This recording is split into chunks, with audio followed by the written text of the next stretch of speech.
Hello.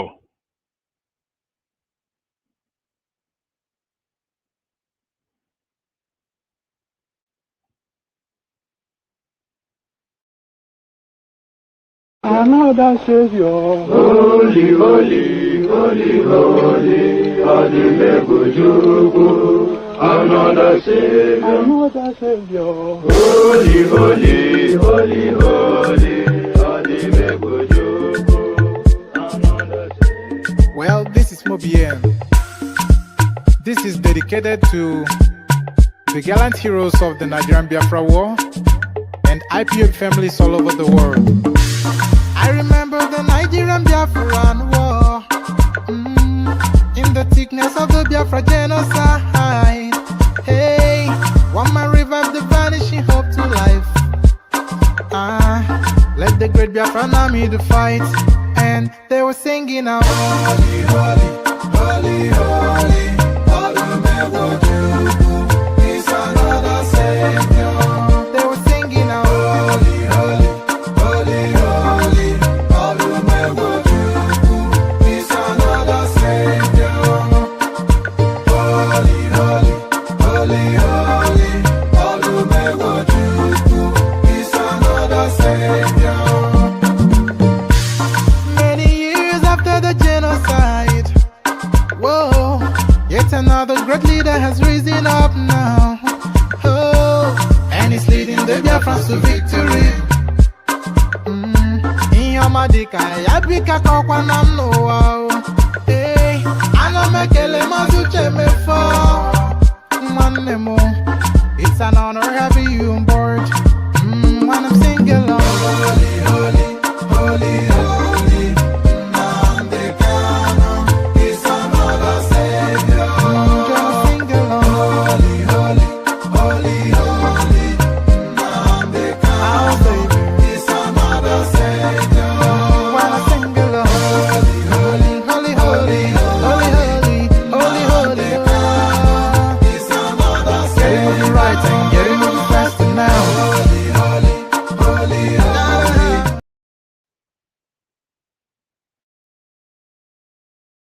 Another Savior. Holy, holy, holy, holy, Adimebujuku. Another Savior. Another Savior. Holy, holy, holy, holy, Adimebujuku. Another Savior. Well, this is Mobien. This is dedicated to the gallant heroes of the Nigerian Biafra War and IPO families all over the world. I remember the Nigerian Biafran War, in the thickness of the Biafra genocide. Hey, one man revived the vanishing hope to life.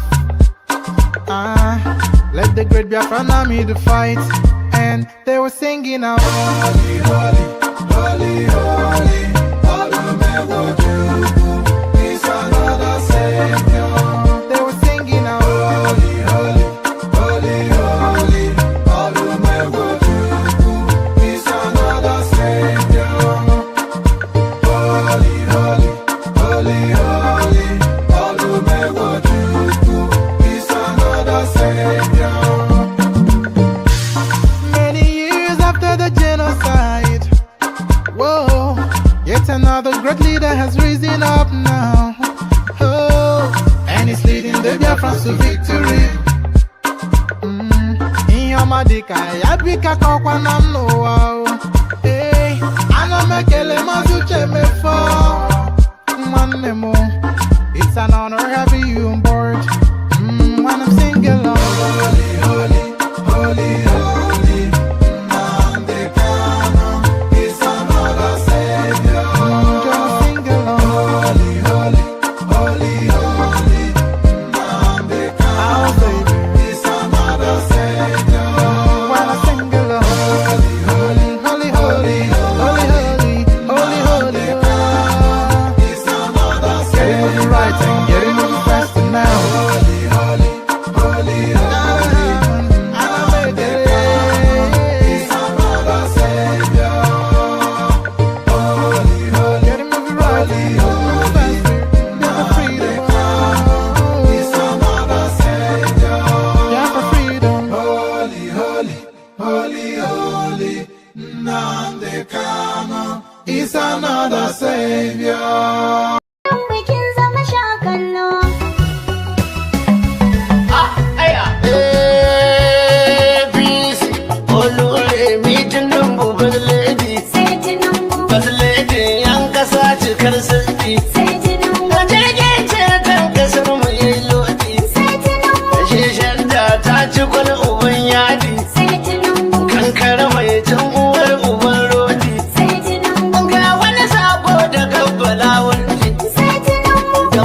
wakar shi ya so ta tausayi.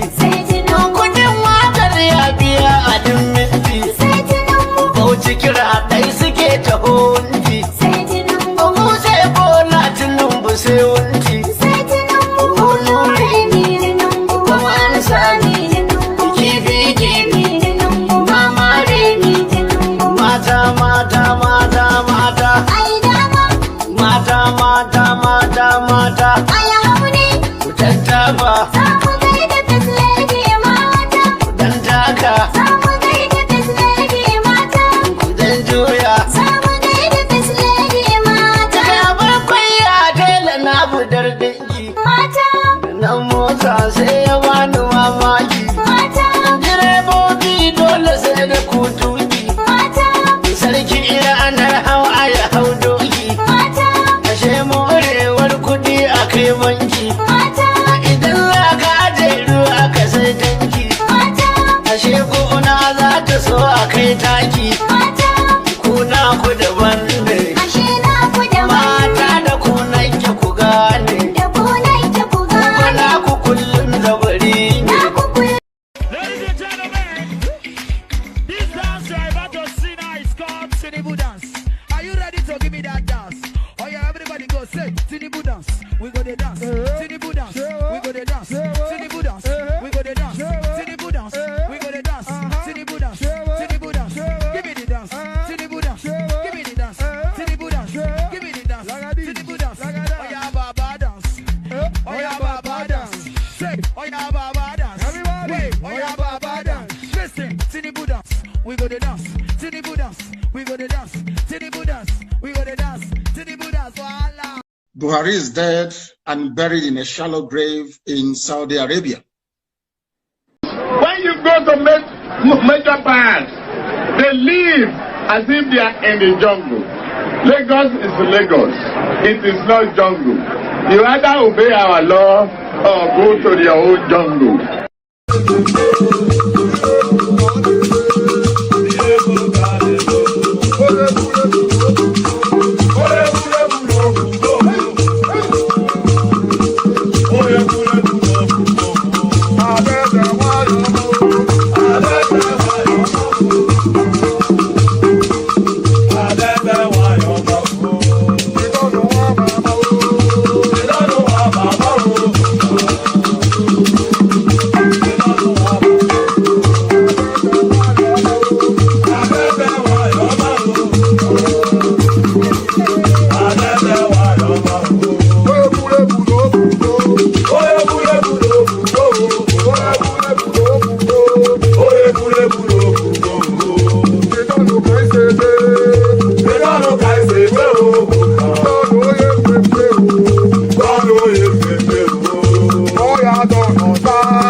Okay now.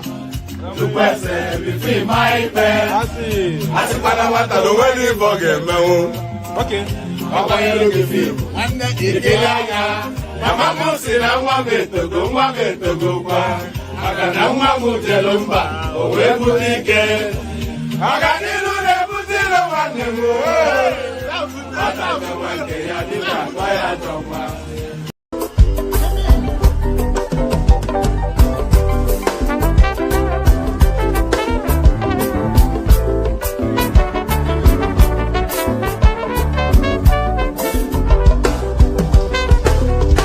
I don't suffer, no be small. But say I get sense. Poverty no good at all. Now it make I join this business. For one night, don't be it's once again. Everyone be there. If anybody follow Mugu, my brother. National Airport, National Stadium, President, my sister, brother, I be the master. Oh, Iboma, I go chop your dollar.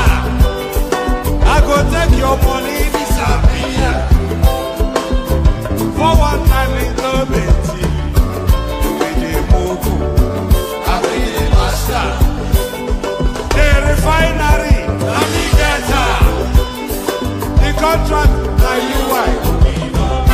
But you won't pay me some more money, make I bring ya. You really move, I ain't master.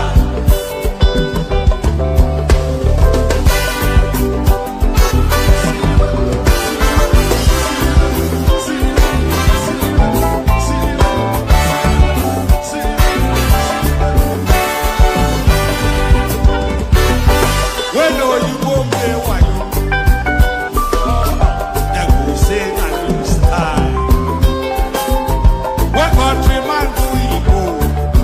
You know the shots. Kill it. Whatever you go back I say I don't see them fire. That's why when they run enter my telephone, I go show them fire. National airport, National stadium,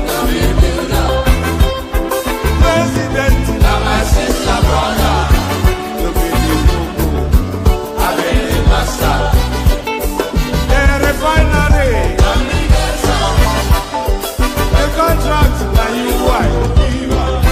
But you won't pay me some more money than I bring up. You be the logo, I be the master. I be the master, oh.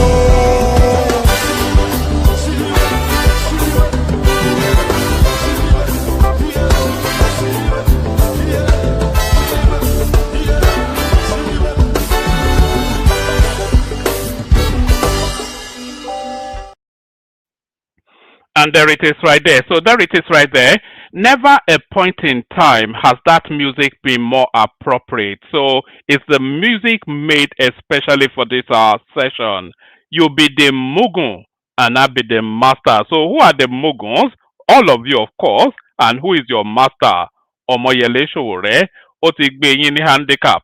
So ó ti gbé yín ní handicap. So there it is right there. So there it is right there. Another day, another Sowore through the sheer force of brutish actions commands the center stage again. So he cannot politic himself, of course, into the main discussions. So he has to activist himself into discussion. So this is Omoyele Sowore, who very actually let me just show you this, get it out of the way. This is Omoyele Sowore, who very, very quickly took to his heels. Where is it again? Quite a few people sent it to me actually. Where is it? Very, very quickly he took to his heels, of course, on the run and on you know. Who sent? Somebody just sent it to me now actually. Let me see. Just hold on. Can whoever sent that Sowore on the run clip to me, can you resend it? I had it just now. So there it is right there. The is it cash activist? What are they calling him now? All right. Let me not even start on that track. Good day to you. Good to be in your company. All that. Good day to you. Good to be in your company. And how are you? Hope you've had a gloriously wonderful day, cascading into yet another session. Your friendly neighborhood or your laughing man. One man went to mow. So one man went to mow the Eagle Lands again. The Eagle Lands, hoping that is meeting you in good health. So I'm just looking for something actually that somebody just sent me right now. I was just watching it right now. Somebody just sent me a clip now of the Sowore on the run thing, which will be the meat and drink. Yes. Unbelievable stuff. Oh no, that's not the one I'm after. Yeah, look at that. And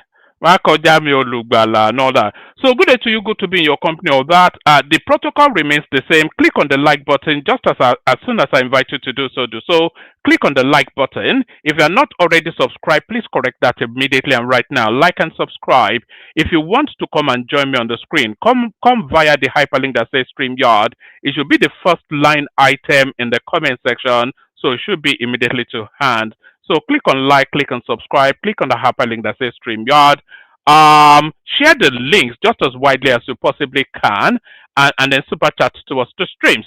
So those are the go-to spaces that I always invite you to go to. And of course, suitably and duly, you always choose to ignore me. Maybe today will be that day that at least take the likes to 100. How about that? That's not even asking for anything at all. At least take the likes to 100. Um, so yes. I mean, there is nothing else to discuss outside of the show rest space, actually. But why don't we hold on? Actually, there's nothing. Well, there is a lot to discuss, actually, because we've not been out for about 3 days thereabout. But really, what holds the center stage, which of course is the objective of the exercise all the way through. But what holds the center stage now is yet again the Omoyele Sowore narrative, and the Omoyele Sowore narrative, of course, always wraps around Lutheralism. So he's been Lutheran and Lutheran. Yes, here is him on the run now. Let's just chuckle at this. You may well want to point at the screen and laugh as I play you this. They are shooting. They are shooting. They are shooting. They are shooting.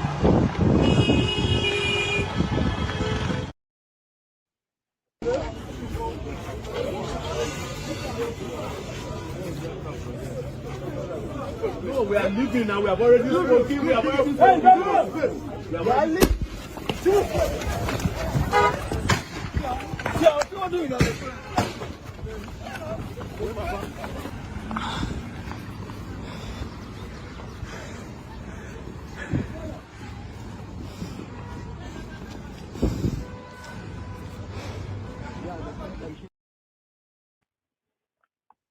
And there it is right there. So now, contrary to whatever lies you're being told by the obedient space, that wasn't gunshot. That was tear gas, which is the standardized police method of dispersing a crowd, especially an anarchical crowd like the one that we saw. So that was let me bring this up. Just clear that space up, because of course, as tomorrow breaks, the whole of the obedience space will be telling you that they were shooting at them. They were not, absolutely not shooting at them. This one was going to escalate to the point that it's going to put the lives of the president, living the president, of what they called is restricting these protesters. Not a single live ammunition. It's very easy for one to cut. Yes, I can make a copy available. You can also just do that in ex parte. That means that you appear before the court in exclusively to before the police and the court. Yes, and it is clearly stated in that same order that the other party should appear this morning 9 a.m. in court. It was clearly stated as just for spirit of fair play. Now, talking about live ammunition, I can state it categorically, authoritatively, that no live ammunition was fired today. Not a single live ammunition. It's very easy for people who are not familiar with the sounds to mistake the firing of tear gas for live ammunition. It makes the same popping sound, the explosion-like sound, but I can say it on good authority that no live ammunition was fired. Are you sure that all of your police officers, because there are evidence and pellets that are being picked, and I guess after some time, those will be made available.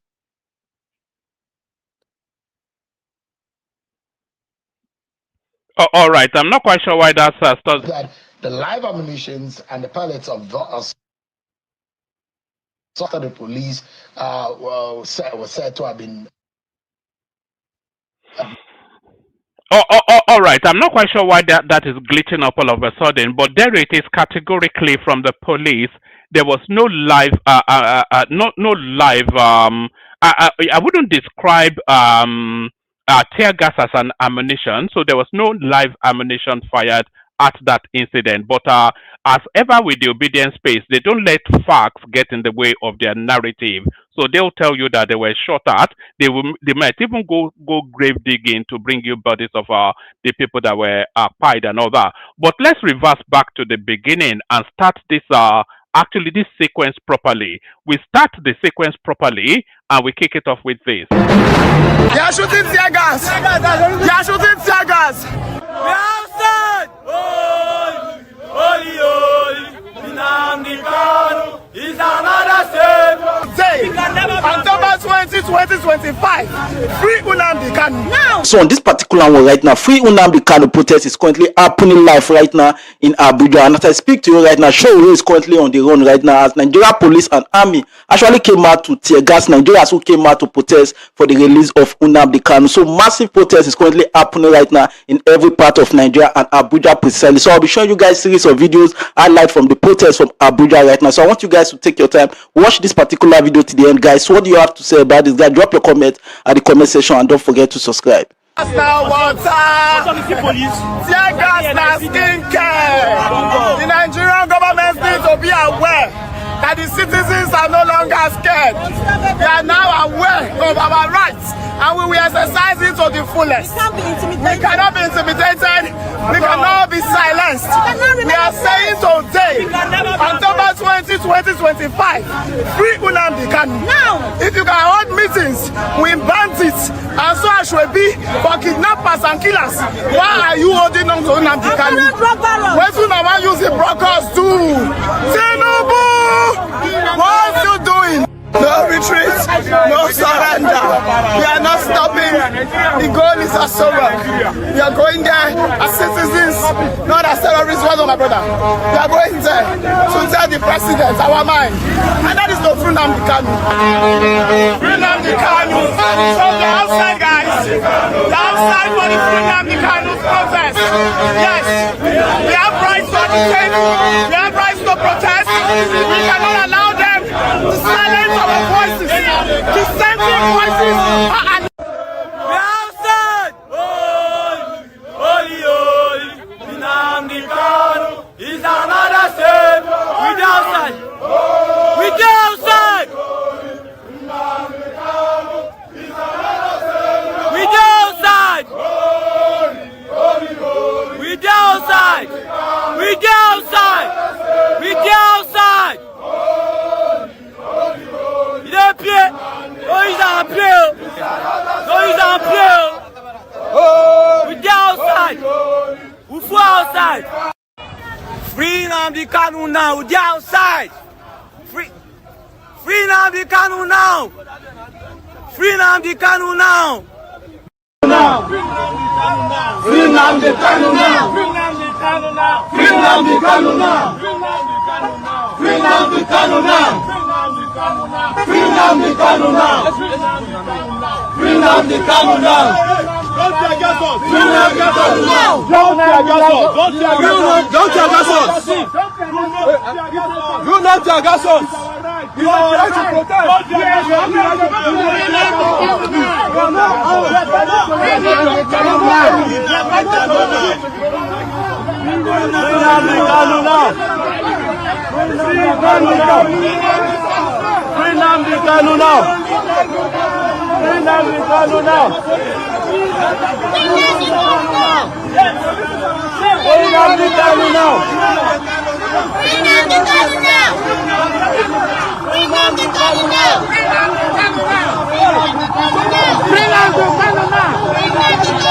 Free Nnamdi Kanu now. Jesus cannot stop us. Free Nnamdi Kanu now. Jesus cannot stop us. Free Nnamdi Kanu now. Jesus cannot stop us. Free Nnamdi Kanu now. Sit. Free Nnamdi Kanu now. You and I were in this country when bandits in their numbers with their AK-47, with their arms and ammunition came out in Katsina State, negotiated with government agencies. The DSS was there, the SSS was there, Army was there, police, all the security apparatus were there. Bandits, after negotiating and giving conditions, went back in convoy with their arms and ammunition, and till today, bandits are still terrorizing communities in that part of the country. Nobody is saying anything about it. Sure. You and I, we are in this country when former governor Bello Masari visited bandits in the forest, and few months after visiting bandits, the leader of that bandits that Masari visited was recruited into the Nigerian Council and given 2 stars. So we are saying that all parts of this country, all citizens of this country must be treated equally. That is why we are out for this protest. You can't continue to hold Nnamdi Kanu because he's an Igbo man, and you are pampering bandits, you are sponsoring bandits, And all this, we are saying that in this country, no section must be treated as second-class citizen. I, Okere Kingdom, I refuse to live in a country where I will be subjected to second-class citizenship. I refuse it. I will agitate against it. I will refuse to live in a country where I will be discriminated against because I am an Igbo man. That is what we are saying. You and I, we are in this country. When Burantai said they under the guise of non-kinetic approach, Burantai said they were rehabilitating Boko Haram members. They call them repentant Boko Haram members. And what you see, that they call them repentant Boko Haram members, and they recruit them and put them into the put them into the DSS and all that and all that. So what we are saying, this country, there should be justice for all Nigerians. There should be equal justice.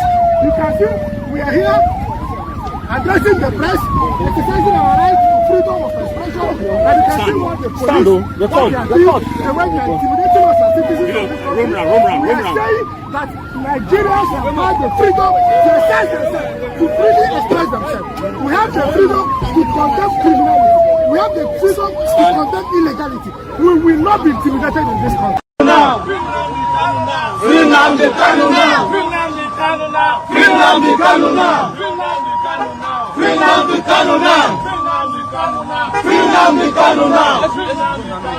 Free Nnamdi Kanu now! Don't tear gas us! Free Nnamdi Kanu now! Don't tear gas us! Don't tear gas us! Do not tear gas us! You are right to protest! Don't tear gas us! Free Nnamdi Kanu now! Free Nnamdi Kanu now! Free Nnamdi Kanu now! Free Nnamdi Kanu now! Free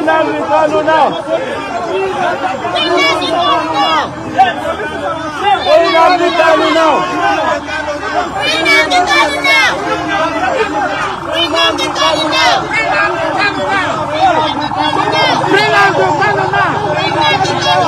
Free Nnamdi Kanu now! Teargas cannot stop us! Free Nnamdi Kanu now! Teargas cannot stop us! Free Nnamdi Kanu now! Teargas cannot stop us! Free Nnamdi Kanu now! Sit! Free Nnamdi Kanu now! Teargas cannot stop us! Free Nnamdi Kanu now! Sit! Free Nnamdi Kanu now! Free Nnamdi Kanu now!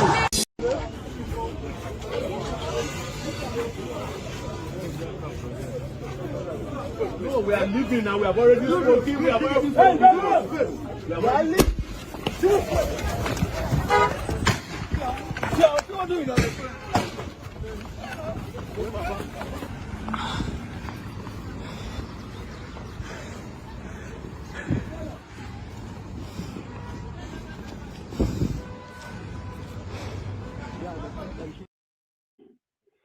So didn't they just tell us now that tear gas could not stop them? I thought it did. Did you see? You know all those marathons that Omoyele Sowore has been running. I think it might well have been in preparation for this. I don't think Hussein Bolt could have moved at a greater speed.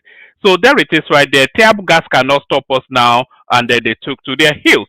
So let's just sum it up because there's so many moving parts. We just have to condense it into one narrative. So in that clip that you saw there, so the first thing that we noticed was that that protest, it was we can classify it as a failure. So I think we can classify it as a failure. I'll be generous to say broadly about 200 people, but really in actual facts significantly less.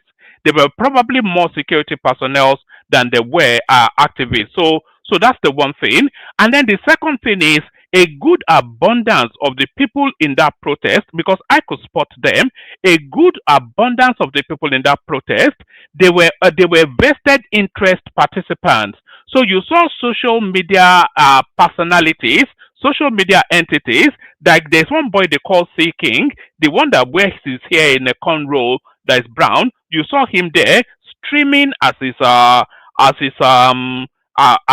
activist thing. So he wasn't really there for anything Nnamdi Kanu related. He was really there for content creation to feed his audience in order to go and cash out maybe tomorrow or thereabout. So they'll be throwing him the gifts, the coins, or whichever super chats, whatever platform is on, he will be getting the instantaneous rewards as he streams live from that space. So that was, he was at work. He wasn't protesting, he was at work. And then similarly, there was another person that I spotted that was at work. There was a lady with the red scarf on her head. She's a known and a notorious Peter Obi adherent, which of course is Siamese twins, the Peter Obi adherents and the Ipobian space. So, and that crossover is again exemplified by that lady right there. I call her a lady. I think that's a disservice to the people who are actually entitled to that title. So let's just call her a girl. So to that girl with the red scarf on her head, she's that crossover that a lot of people acknowledge between the Peter Obi space and the IPOB space, because a lot of people will argue that the Peter Obi space and the IPOB space is a distinction that makes no difference, and that is exemplified by that lady right there. She's a known Obi follower.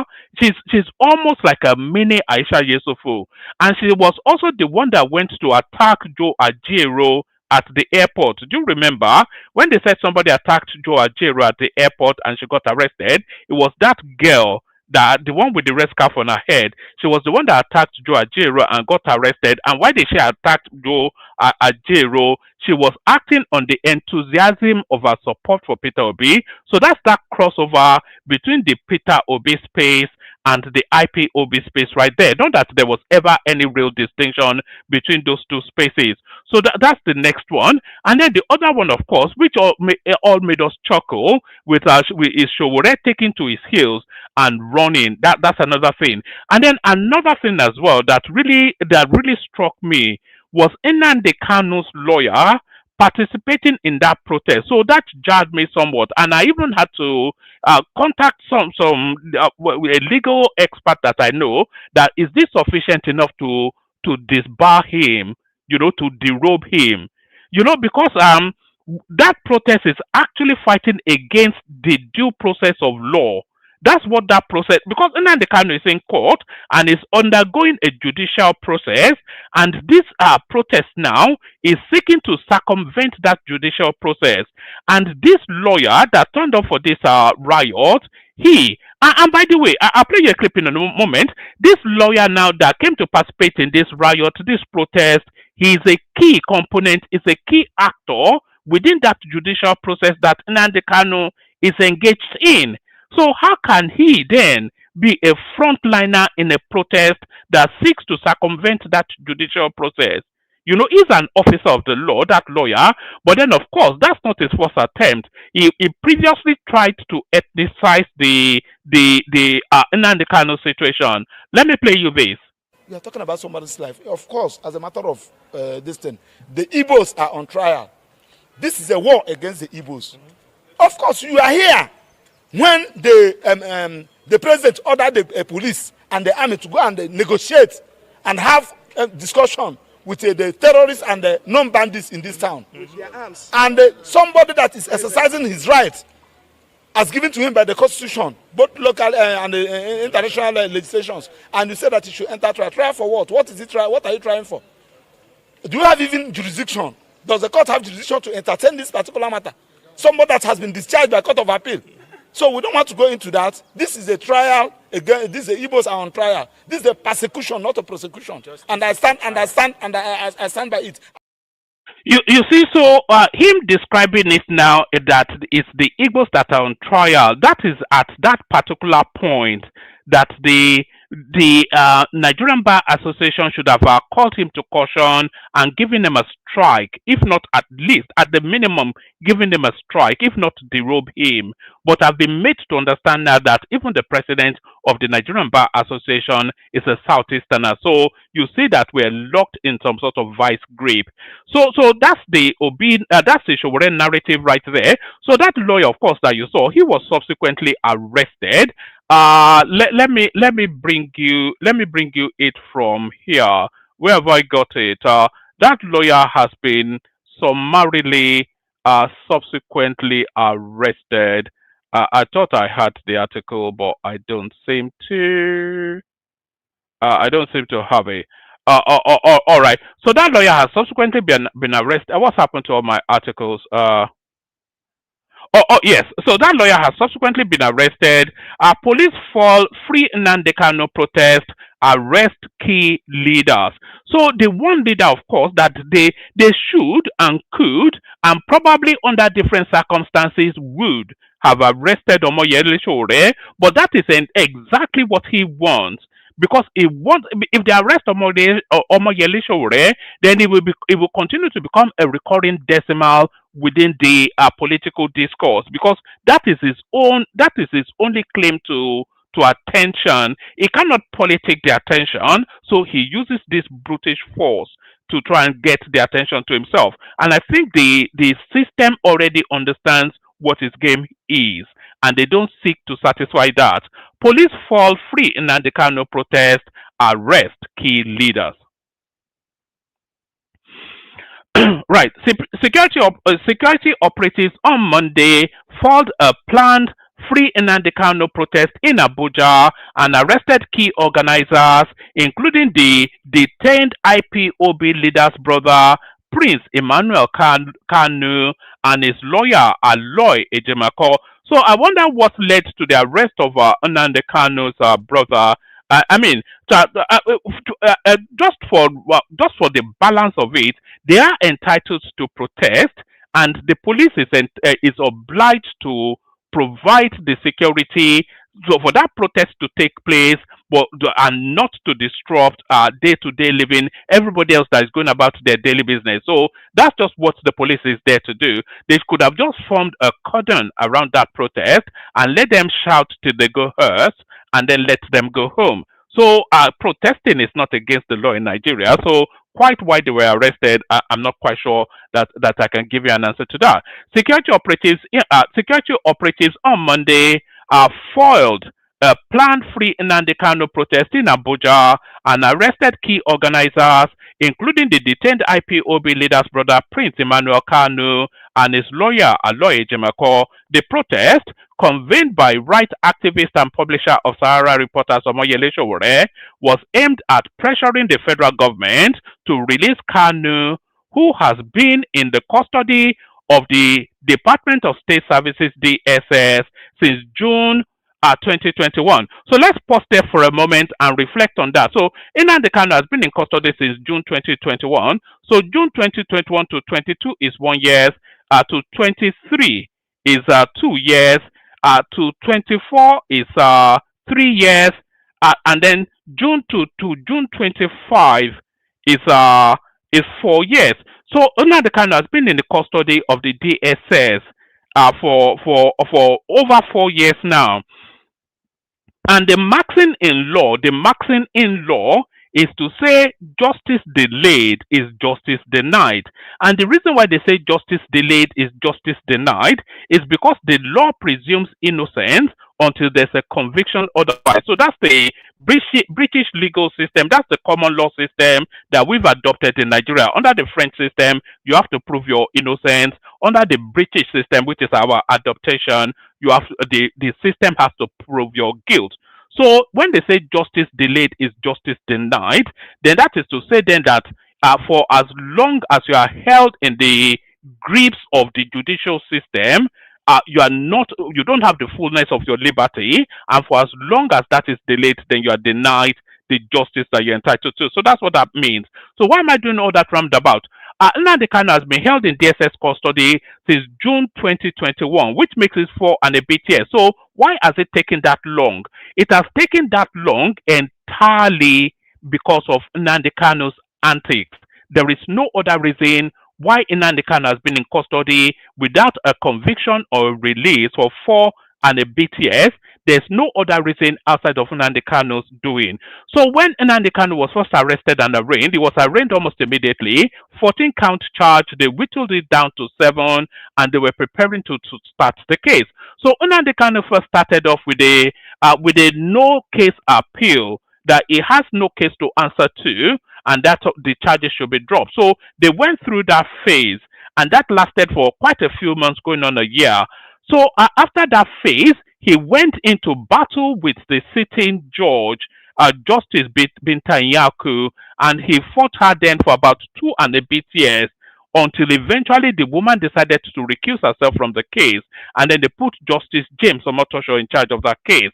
So after Justice James Omotosho took charge of that case, then they then came up with the narrative of he doesn't want to be in DSS facility. He wants to be in what's it called? An open prison, the correctional facility. That's the terminology that they use. He doesn't want to be in the DSS facility. He wants to be in a correctional facility. So they played that one out for a bit, and then he got rid of a set of lawyers. He got another set of lawyers, and then having then done all that, he then brought his health into play, that he was not in the fullness of health for the trial, to the point that Justice James Omotosho then had to contact the Nigerian Medical Association to go in and determine his well-being to face trial. So if you look at the trajectory of that 4 years, it has always been a delaying tactic. It's been one tactic or the other by Nnamdi Kanu. So the moment is now, and his people are eager to see him come home. So he should stand that trial, put up his defense, and then he gets released. So once he's proven his innocence, he gets released and he goes to Umahia, and then he can start suing for compensation. But the 4 years that Nnamdi Kanu has been in custody without trial is entirely his own doing. Right. Police fall, free Nnamdi Kanu protests, arrest key leaders. Security operatives on Monday filed a planned free Nnamdi Kanu protest in Abuja and arrested key organizers, including the detained IPOB leader's brother, Prince Emmanuel Kanu, and his lawyer, Aloy Ejimako. The protest, convened by right activist and publisher of Sahara reporters, Omoyele Sowore, was aimed at pressuring the federal government to release Kanu, who has been in the custody of the Department of State Services DSS since June 2021. The protest, which was intended to march towards the presidential villa, was effectively foiled by security operatives. Armed policemen and soldiers mounted barricades at all major routes leading to the villa and central area, preventing the demonstrators from advancing beyond the Maitama and Transcorp Hilton axis. The protest began around Transcorp Hilton, Maitama, before security agents swooped in and fired live bullets and tear gas canisters to disperse the crowd. So they did not fire live bullets, as they have now told us categorically. But then, of course, I don't think these people, especially, there's no room for facts within the obedient hypobian narrative. It's just some maddening gnashing of the teeth and howling. And what did their own stock call them? Ill-bred street urchin behavior. That's just the expectation. Protesters who attempted to regroup around Utoko and Aso Mechanic Village were again dispersed by armed officers. The crackdown caused panic across the city and forced workers, commuters, and shop owners to scamper for safety. So now this is unacceptable because people are entitled to go about their daily business unabated, and as a result of SOWORE'S excesses, trying to chase clout and remain relevant within the political discourse, entirely as a result of SOWORE'S excesses, city workers and city dwellers and commuters and shop owners had to fear for their life and run for safety. So that's unacceptable. Because they don't care for Nnamdi Kanu now. These people, they don't care if Nnamdi Kanu is convicted or not, if he lives or dies. A lot of these people don't care. You know, they don't give a what's it about now. They just want to complete an activity which is the course of their day. So this should not be disrupted by some clout chasing is it an Ijoma or a Yoruba man? The crackdown caused panic across the city and forced workers, commuters, and shop owners to scamper for safety. Tear gas spread into nearby plazas and offices, which affected even bystanders who were not part of the protest. Two journalists working for Jean France Press, so the French press agency that you read, were reportedly arrested during the protest alongside several other protesters. Sowore, in a post on X, formerly Twitter, accused the police of brutality and unlawful detention. They arrested Nnamdi Kanu's brother, his lawyer, and innocent bystanders. They were beaten and taken to the SAT command. The police must release them immediately, Sowore alleged. Kanu's lead counsel, Ejimako, also posted, "We have been arrested, myself, Prince Emmanuel, and others. We are at FCT Command CID, myself, Fine Boy, and others, and others. Number 1, Zaria Street, Garaki 2, Abuja."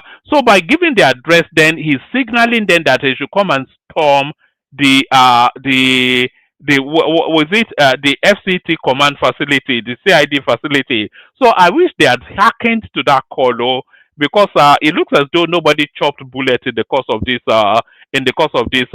riots that were organized. And traditionally, historically, Showore's riots and protests, somebody always chops bullets. So with this, so maybe that window will still open for one of them to chop a bullet.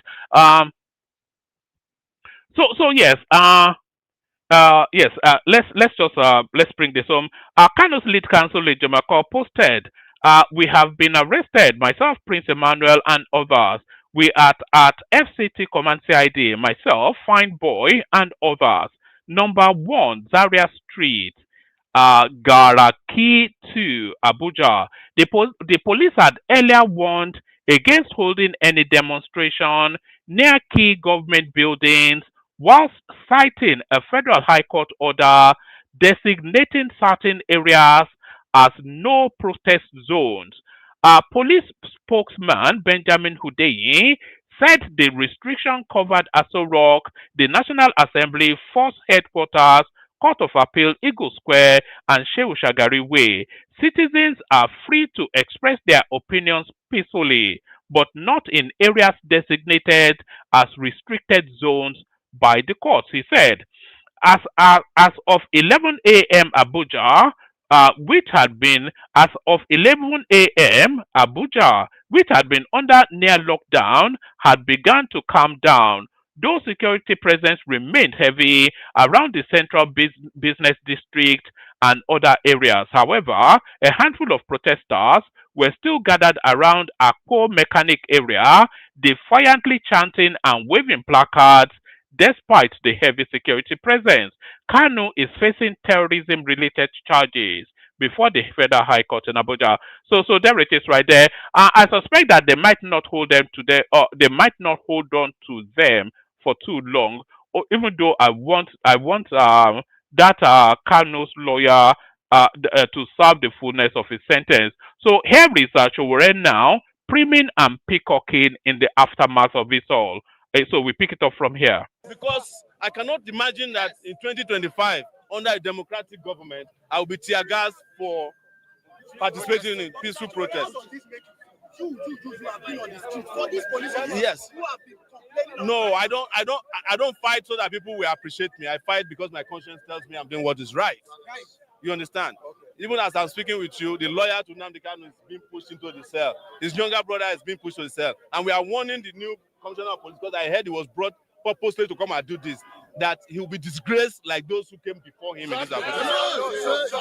He must release Nnamdi Kanu's lawyer, Aloy Ejimako, and his brother, Fine Boy Kanu, immediately. Otherwise, we will mobilize everybody down to that FCT.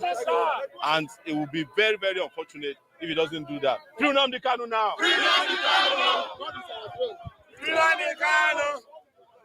Free Nnamdi Kanu!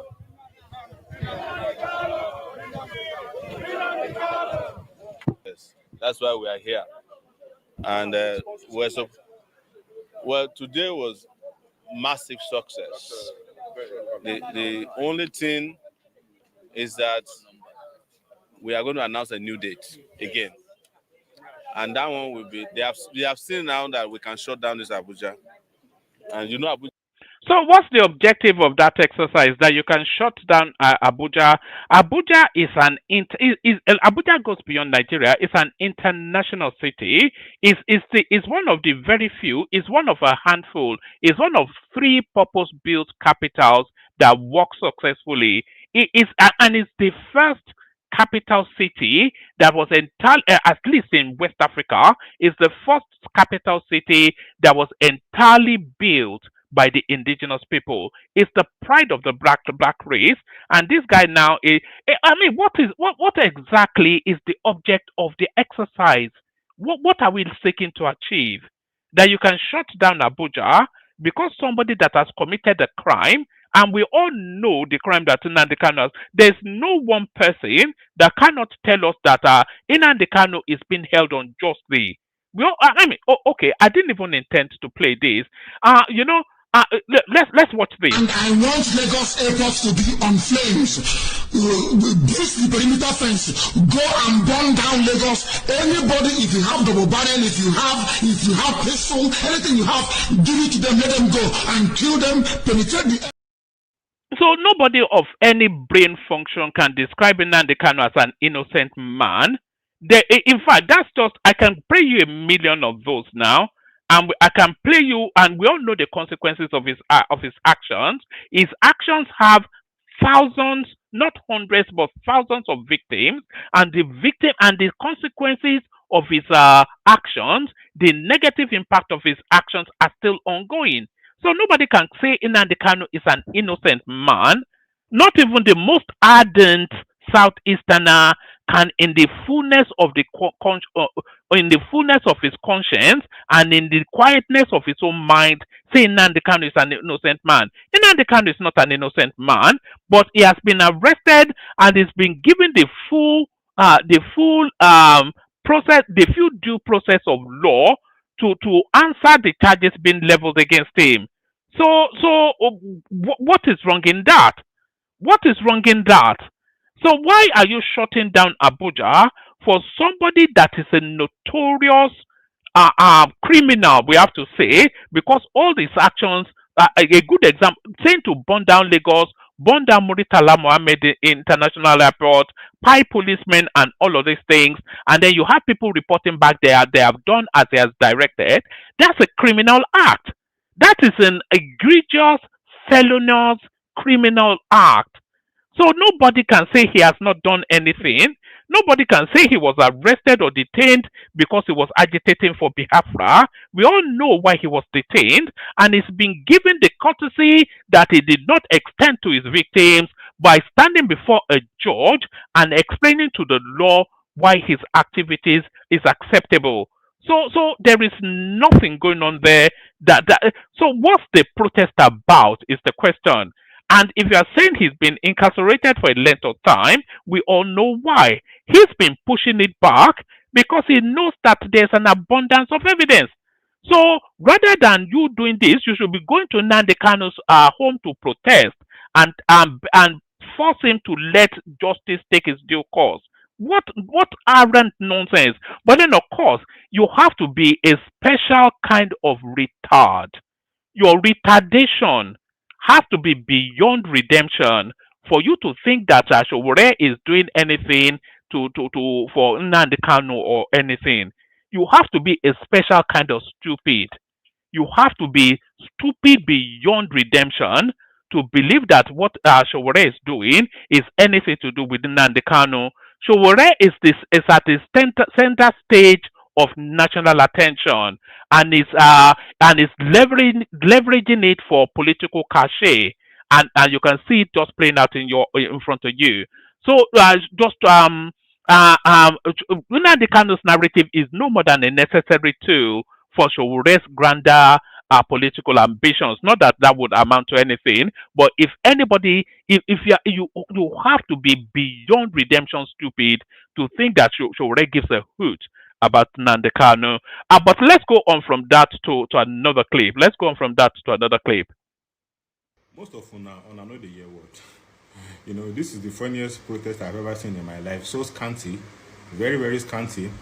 On our uncle, SOWORE'S, you won't go do free Nnamdi Kanu protest today. Mona see as they run helter skelter. Mona see.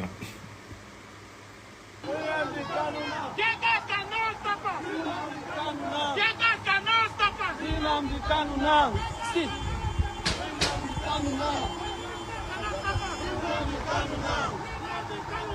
Nnamdi Kanu now.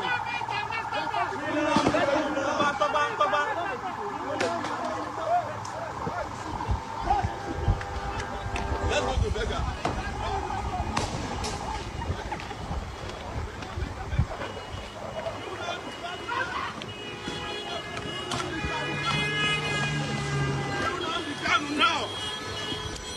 Nnamdi Kanu now. Nnamdi Kanu now. Nnamdi Kanu now. Nnamdi Kanu now. And I don't say Amba. Now, in the Niger, in family they Yankee, they go school, they enjoy, they do everything for their body. You go tell you now, no na carry on our papa, on our mama come out, when I come do protest, where you not even get money. When I come do protest, where you not even consign on her. Now, Mona saying they run up and down. She didn't get power, and they make noise, say nothing. Nobody can intimidate. Nobody they intimidate you, bro. You are causing disturbance. You are blocking traffic. You they cause traffic. People they go work. People they go school. People they go hospital. People they go market. You go they do stupid protests. Go they block road for them. Mona saying they run. God save this kind of people. Say maybe some people like us they power. They can't say for doing man. Because we say Baba Tunungu, you know they look inside because you know say this one this one are small rats. So for those of them way they follow them up and down. Some of them even traveled from Lagos, from Delta State, from Ondo State. They went to meet him for these two stupid protests there. Which I can't gain now like this. Very scanty protest. People who reach there not even reach 50. Very scanty protest. Upon not say he don't collect over 1 billion naira in donations for this protest. They carry 15,000 they give people. After you collect over 1 billion, you carry 15,000 give people who say they come protest, buy water for them. Some people will be say they no come from Abuja Gongo, will be say they come from far place, you give them 20k, add extra 5k for them. This is not the person we want new Nigeria. This is not the person where they shout for justice. This is not the person where they shout for freedom. After receiving over 1 billion naira in donation, you are giving people 15,000 naira. And the ones that came from other states, you are giving them 20,000 naira to go and stand under the sun and make noise for what will not even happen. What think they can't get now? And I will carry on myself, go back. So a lot of you may not be aware, but what that guy said is entirely true. So let's start from the 1 billion donation. You may not know, but most people know that SOWORE'S is a sponsored agent. It gets regular stipends. I say stipends. It gets huge funding from Makata, or is it Makati Foundation in the United States. So those are his main sponsors, and those will be the sponsors of this days of chaos, or the days of anarchy that he did today again. So that's his main sponsor, Makati Foundation. And then he's also gotten donations from people that lean towards that narrative. So the culmination of everything that he got will be in excess of 1 billion naira. So now he was giving these people stipends. So this 20,000 naira, this 15,000 naira, they will call it mobilization fee to mobilize people for the demonstration. But in a different language now, you will say that the government is renting a crowd, but they are also a rented mob. And that's why they are not that plentiful, because he did not want to dip too heavily into that 1 billion naira funding that he has. You know, of course, because he has to make a profit. So that's just it. It's just a commercial thing. But that protest, as I said, is any and everything but nothing to do with Nnamdi Kanu. Nnamdi Kanu is just the theme. It's just the language which they are wrapping the protest around. So it's not, they don't, there's not one single person in that gathering that cares if Nnamdi Kanu is released or rots in jail. there's not one single person. It's a special purpose vehicle, and the purpose Sowore, of course, for clout, profit, etc., and relevance. We all see how he's peacocking in the media space right now. So his purpose is served, but there are other pockets of purposes also tapping into that protest. So let me say that again, because I'm going to play you a clip now that explains it. There are other pockets of purposes that also taps into that protest. So this is a good example of it. Watch this. Nigerian youths, Gen Zs, all of you come here. Just come. Hear me out. Listen. You know we have been screaming revolution, revolution, protest, protest, protest. Can we hijack this free Nnamdi Kanu's protest and turn it into a revolution? Can we do that? A nation of over 100 million youths, energetic, able-bodied, strong. Can we hijack it and finally turn it into a revolution? Do you know the reason why this whole free Nnamdi Kanu protest is looking unsuccessful? Is because they are actually in their tens and their hundreds. In Abuja, think of 1 million of us coming out, and everybody is holding either 2x2, or they're holding stone, or they're holding brick. Some people pepper spray, some people cutlass, some people knife, whatever weapon you can hold, bottle, broke, anything, and everybody is coming out. 1 million in each state. Can we hijack it? Like finally? Because let's face it, it's remaining 2 months to enter 2026 January. Can we hijack it? Can we finally turn it into a Nepal 2.0 revolution in Nigeria? The biggest the world have ever seen. The biggest. We're talking about the mother of all revolutions. Nigerian youth, that's who I'm talking to, the Gen Zs. Can we do that for our sake, for our family, for our future, for what we do not want to turn out to be next year, for our finances, for our health, for our lives? So you see, as I said, the free Nnamdi Kanu protest is for many and several things. None of them anything to do with Nnamdi Kanu. So it's just a vehicle for people to ride through to their next ambition destination. So that's that girl right there, just telling you then that they are looking really to use it as a leverage to burn down the country. So that's that. But the functioning brains in the Southeast, as many or few as there might be, some of them don't fully buy into this narrative. They see through the BS. Watch this. In fact, if anything should happen to Nnamdi Kanu now, we should blame Sowore. Because, really? Yes. You don't think his intentions are no? He is the one who told us that the government have already taken a position to convict Nnamdi Kanu before you can now be talking of a political solution and all that. He said it himself. And so when you know about this, why are you doing what you are doing? I have never seen government in the world who was forced to do certain things. You don't force government to do things. You don't. What do you mean you don't force government? You don't force government to listen to you or to take a position and all that. When it comes to fighting for rights of individuals. No, this is not the way to do it. The courts are there if it is fighting for your right. But to government and say, I want this person released today or else the country will burn. No government will listen to you. No, it has never happened, and it will not happen under Tinubu. That I was telling this man, look, stop this pranks you are playing. It's pranks as far as I'm concerned. Because he knows very well that this protest will not yield any fruit. The effort the Igbos have been making would have been more plausible if it was allowed to say through. But Sowore have carried his useful exuberance and rascality to go and spoil our show. Because that's what he's doing now. No government will listen to him with the way he's going about this thing. No government.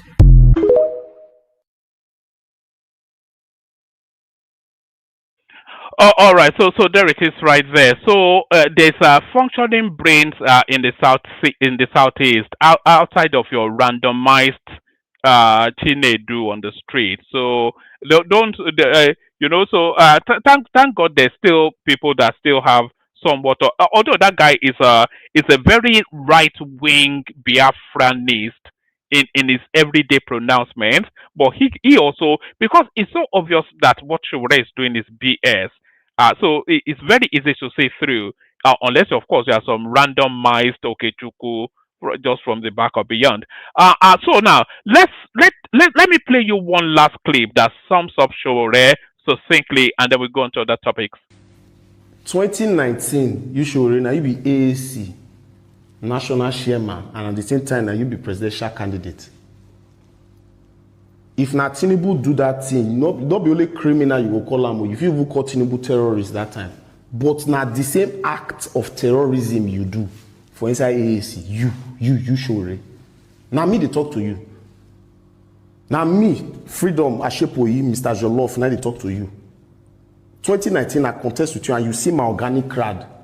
If not be saying anything, I get voltage. Now me said the name AAC for Nigeria. When I contest for Warri Federal Constituency for House of Rep, me. So I dey talk to you because when you did the party that time, so when people they buy form, they do this, they donate different money they put for the post, they go national level. The national level, they send money come to give delegates to protect the vote if you really want to win election. Not be on Wagba business you they do with this your election, like say you be better person. Now you don't come, don't perch on the wings of the good people of the Southeast.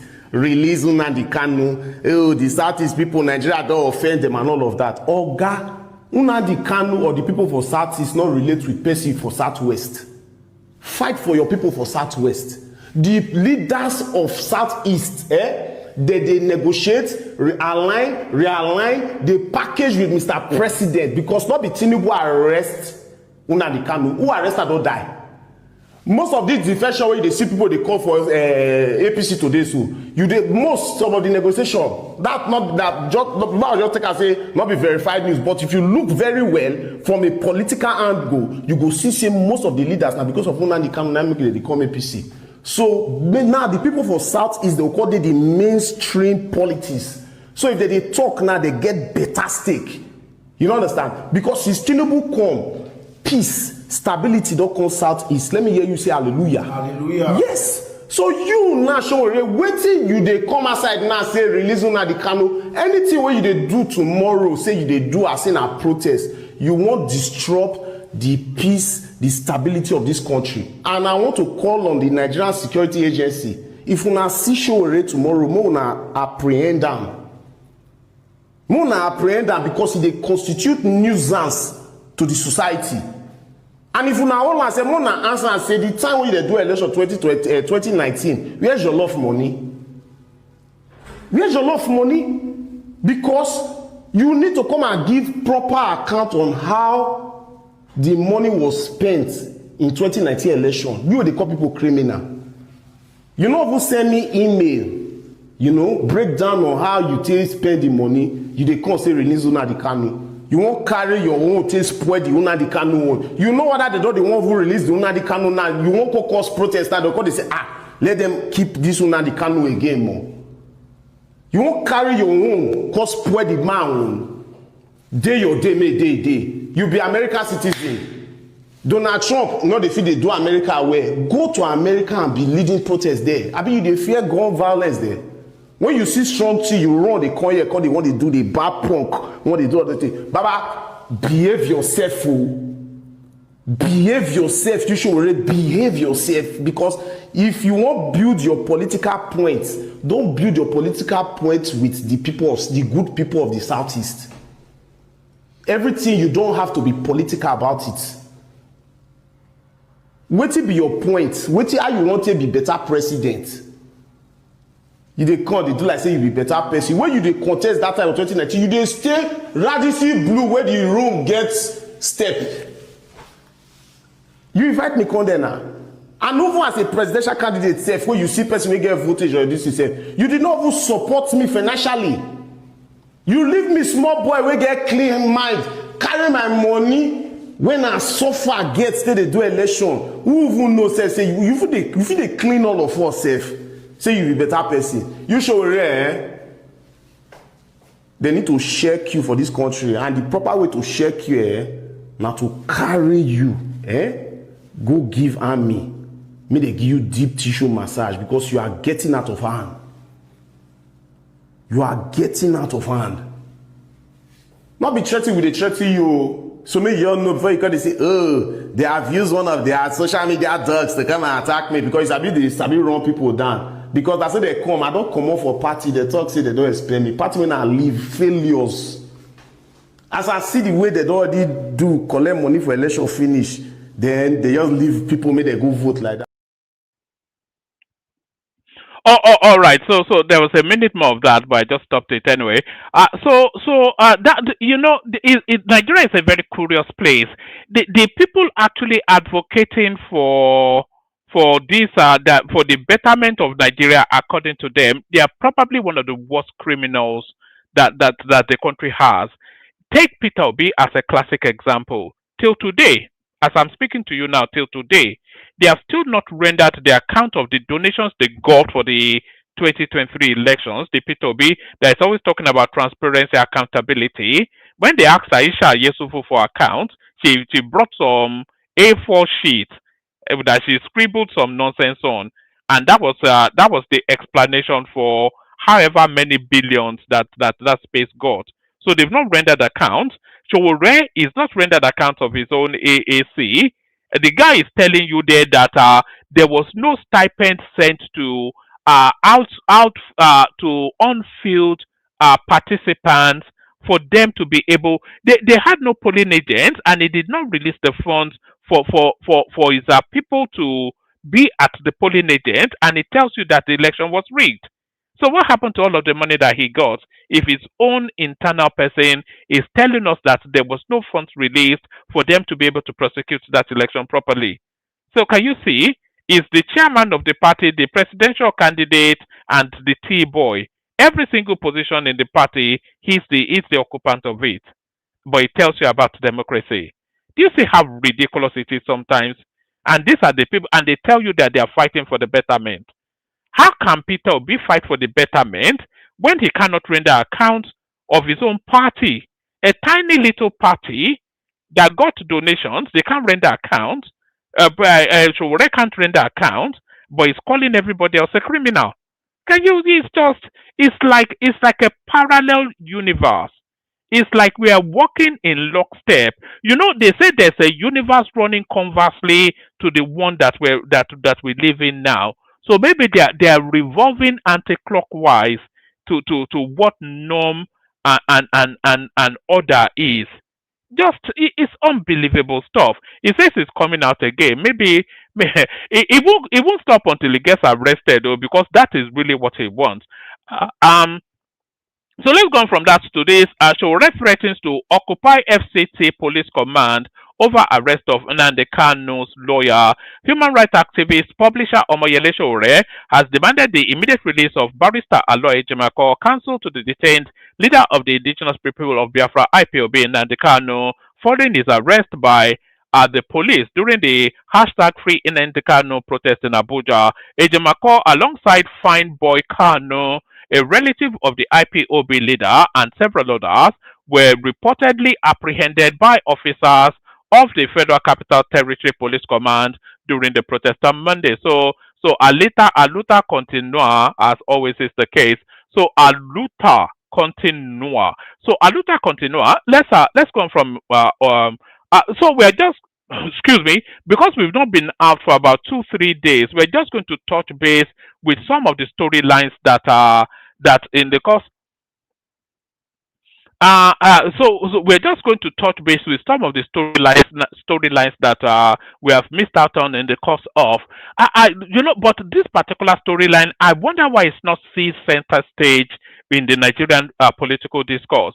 Army officers detained for alleged coup plot against Tinubu are attached to National Security Advisor Ribado's office include ex-governor's nephew.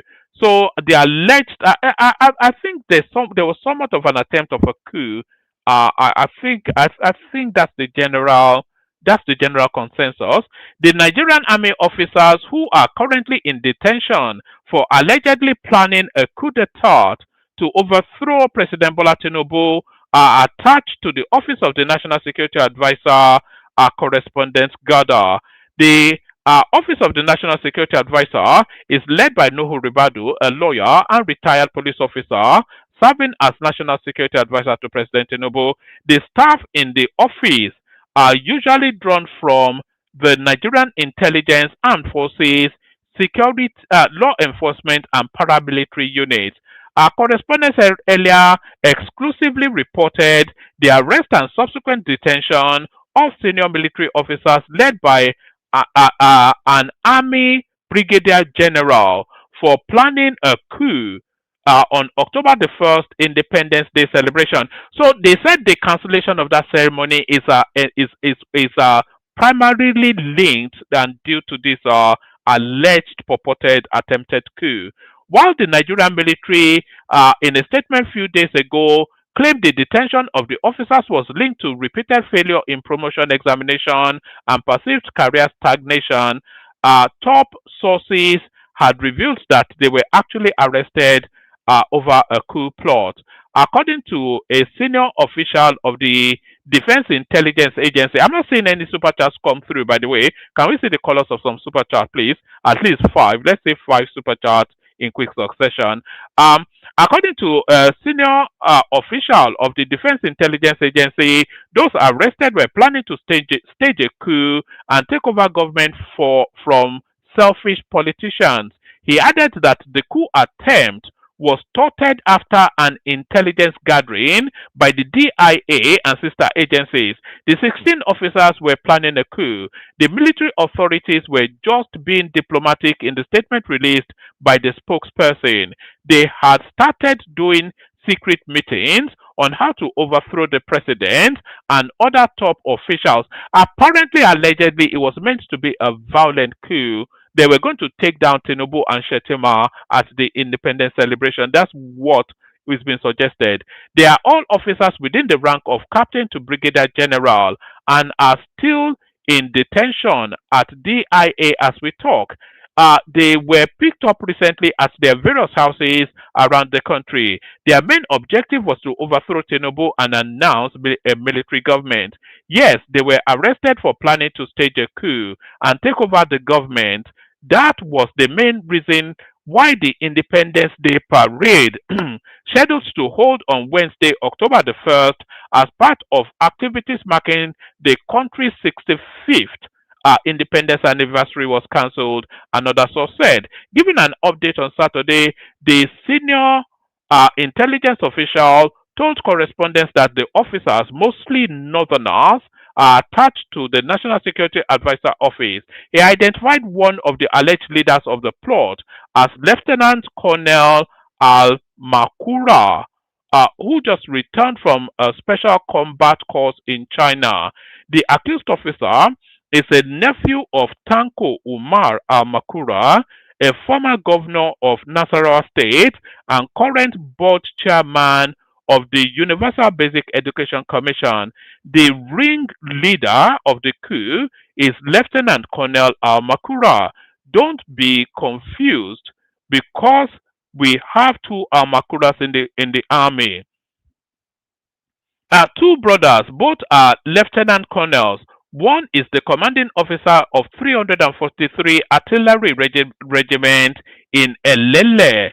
Though he was detained briefly, but he was released last night after investigation showed he wasn't involved in the planned coup plotted by his brother and others. The accused, Lieutenant Colonel Al-Makura, just came back from a course in China and was posted to the NSA office a few months ago. He is a no-nonsense infantry officer and very popular in Maiduguri, Borno State. But Al-Makura are nephews of the former Nigerian governor. Seeing the full list of the accused officers Most of them are from northern Nigeria. Sadly, the young ones amongst them were deceived to join the plan. He added, none of them have access to their family members currently. So that was the coup that was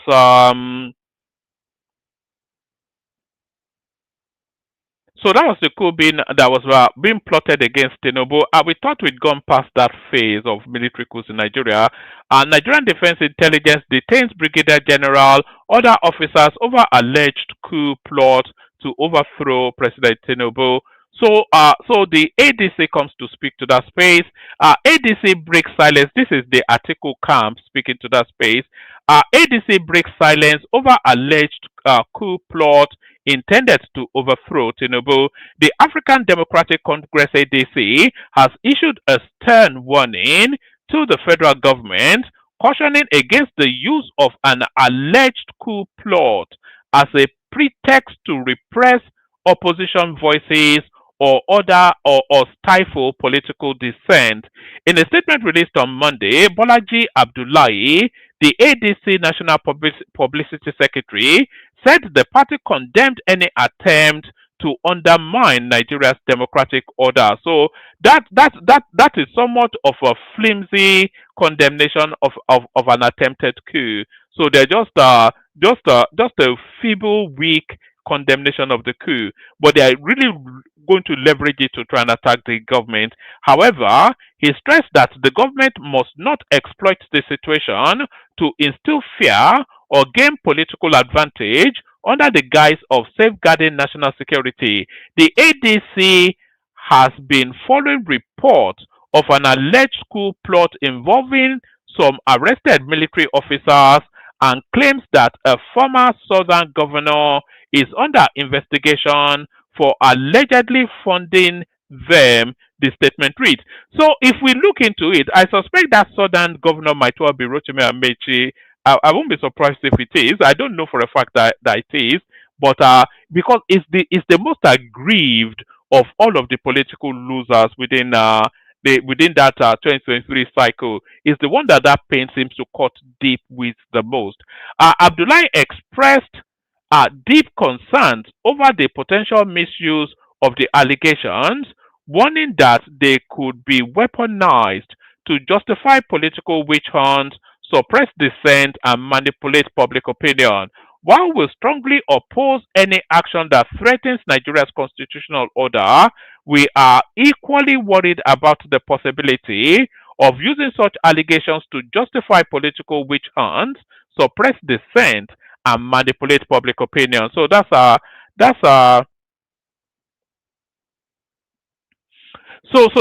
stance of the ADC right there. So that's the stance. And by the way, I wanted us to just as a bit of a light-hearted something, I wanted us to go into that Regina Daniels Nedunwoko space a little bit. Former Southern governor under watch over alleged coup plot, details emerge. A former governor of one of Nigeria's southern states is reportedly under investigation for his alleged involvement in a coup plot said to have targeted President Bola Ahmed Tinubu's administration, correspondence report. According to sources who spoke with correspondents, suspicions emerged that the former governor might have financed the alleged plan, which was reportedly scheduled for Saturday, October the 25th. The investigation is said to be coordinated by the Defense Intelligence Agency with representation from 3 branches of the armed forces. At the weekend, correspondents reported that 16 officers had been arrested by the defense headquarters for what was described as unprofessional conduct. These officers are now being investigated over an alleged plot to overthrow the current administration. So we need to know the names. Actually, I'm putting my bet on Rotimi Amechi. I cannot think of any other southern governor that is sufficiently aggrieved enough to be plotting a coup. So that's that. Is there anything else? If there's anything else, you guys will have to bring it up. because really a lot wraps around the SOWORE'S space. But let's take a little. Anyway, if we want to talk about the Regina Daniel situation, we can as well, just for a little bit of light-hearted titillation. Light-hearted titillation. Have you ever heard that word before? You only ever hear these words from me. I I wonder where I even get all this nonsense that I say sometimes, light-hearted titillation. So that's that. If anybody wants to come in for the conversation, come in. Nobody in the room at the moment. If you want the conversation, come in. Otherwise, we wrap it up and bail, especially with nobody super chatting. So we were not even incentivized to put in too much of an effort. Let me send the link again, and then we'll see if anybody wants to come in. So that's the link right there. The link should be on all the platforms we're streaming to. So if you want to come in and share thoughts about what's been presented, then you can. Let me play you this one actually. So for every yin, there's a yang. So for every yin, there's a yang. So for all of the chaos and anarchy going on around Nigeria, Nigeria is actually evolving into a softer, more civilized space. What am I talking about? I'm talking about this. Hey guys, we're getting married on the train. Wow! First ever. Oh my god. Breaking record. We're here. I'm so overwhelmed. Bro, it feels like hi guys, I'm getting married on the train. Can you beat that? So there it is right there. First time ever wedding on a Nigerian train. So that's that. Hold on. Do I want to play you? Oh, okay. Let me just bring you this one.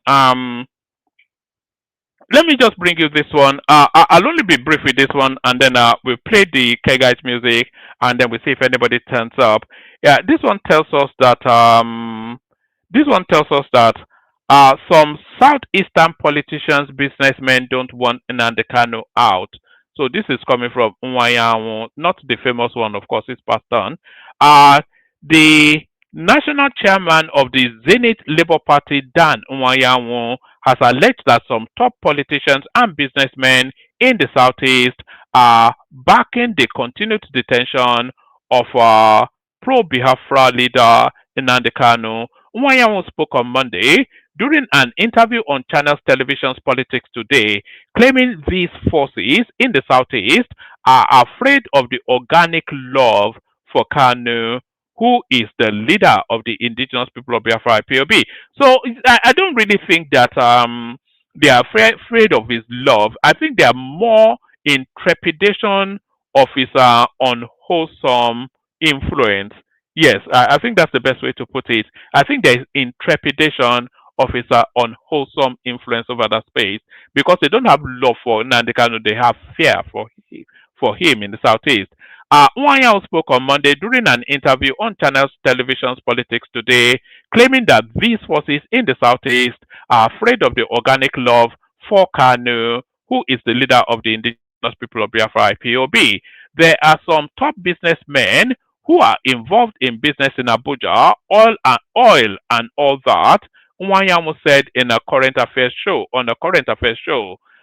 There are some top politicians who are of the view, and which is correct, that if Nnamdi Kanu comes out today, there are people whose political career will come to an end permanently without him saying a word. Nnamdi Kanu has been loved by the people, or is loved by the people, that should say.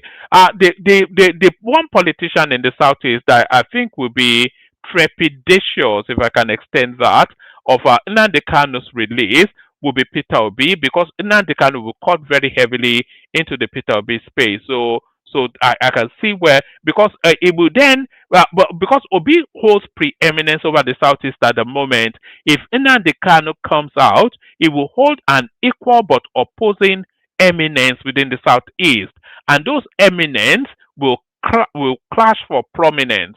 If you get the drift of that, the eminence, the the space that Obi is the alpha male in the southeast at the moment. Nobody can. It stands like a colossus over that space. But Nnamdi Kanu is an equal colossal figure, but from a different trajectory. So if Kanu comes out, there's an inevitable clash if both ideologically and physically with the obedient space. So I think if there's anybody in fear of Obi's release, it will be most paramountly. If there's anybody in fear of Nnamdi Kanu's release, it will be primarily the P to B space. P to B. Only water, where they see ma. Water, only water, where they see ma.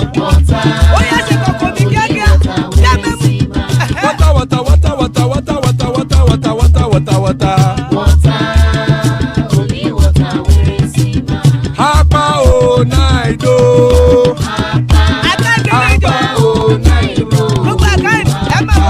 Hapa you don't come o.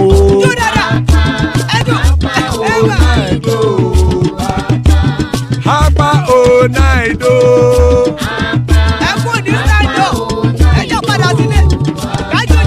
Oro kẹ̀kẹ́ ẹlẹ́mù yé o. Ilé sọ́dí àkẹ́kẹ́rẹ́ ẹlẹ́mù ré o. Bọ́bí màsà kẹ̀kẹ́rẹ́ ẹlẹ́mù ré o. Chifu Fáìlà tí kẹ̀kẹ́rẹ́ ẹlẹ́mù ré o. Eruku lẹ̀lẹ̀ ẹlẹ́mù dé. Eruku lẹ̀lẹ̀ ẹgbẹ́ ẹlẹ́mù dòde ojàre o. Eruku lẹ̀lẹ̀ Ghana ti dé ẹgbẹ́ bọ́ọ̀dì o. Ọmọ ẹlẹ́yẹ ẹ̀yẹ o ó dìlé o. Odúyẹ̀lá ẹ̀yẹ o ó dìlé o. Petrosonana ẹ̀yẹ o ó dìlé o. Petrosodúnkẹ́ ẹ̀yẹ rẹ̀ ó dìlé o. Ẹlẹ́kọ̀ ọ̀run mú ìní o.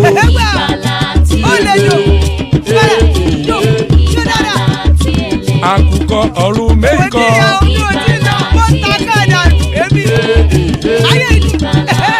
Ikú kò ní ríwà gbéṣe o.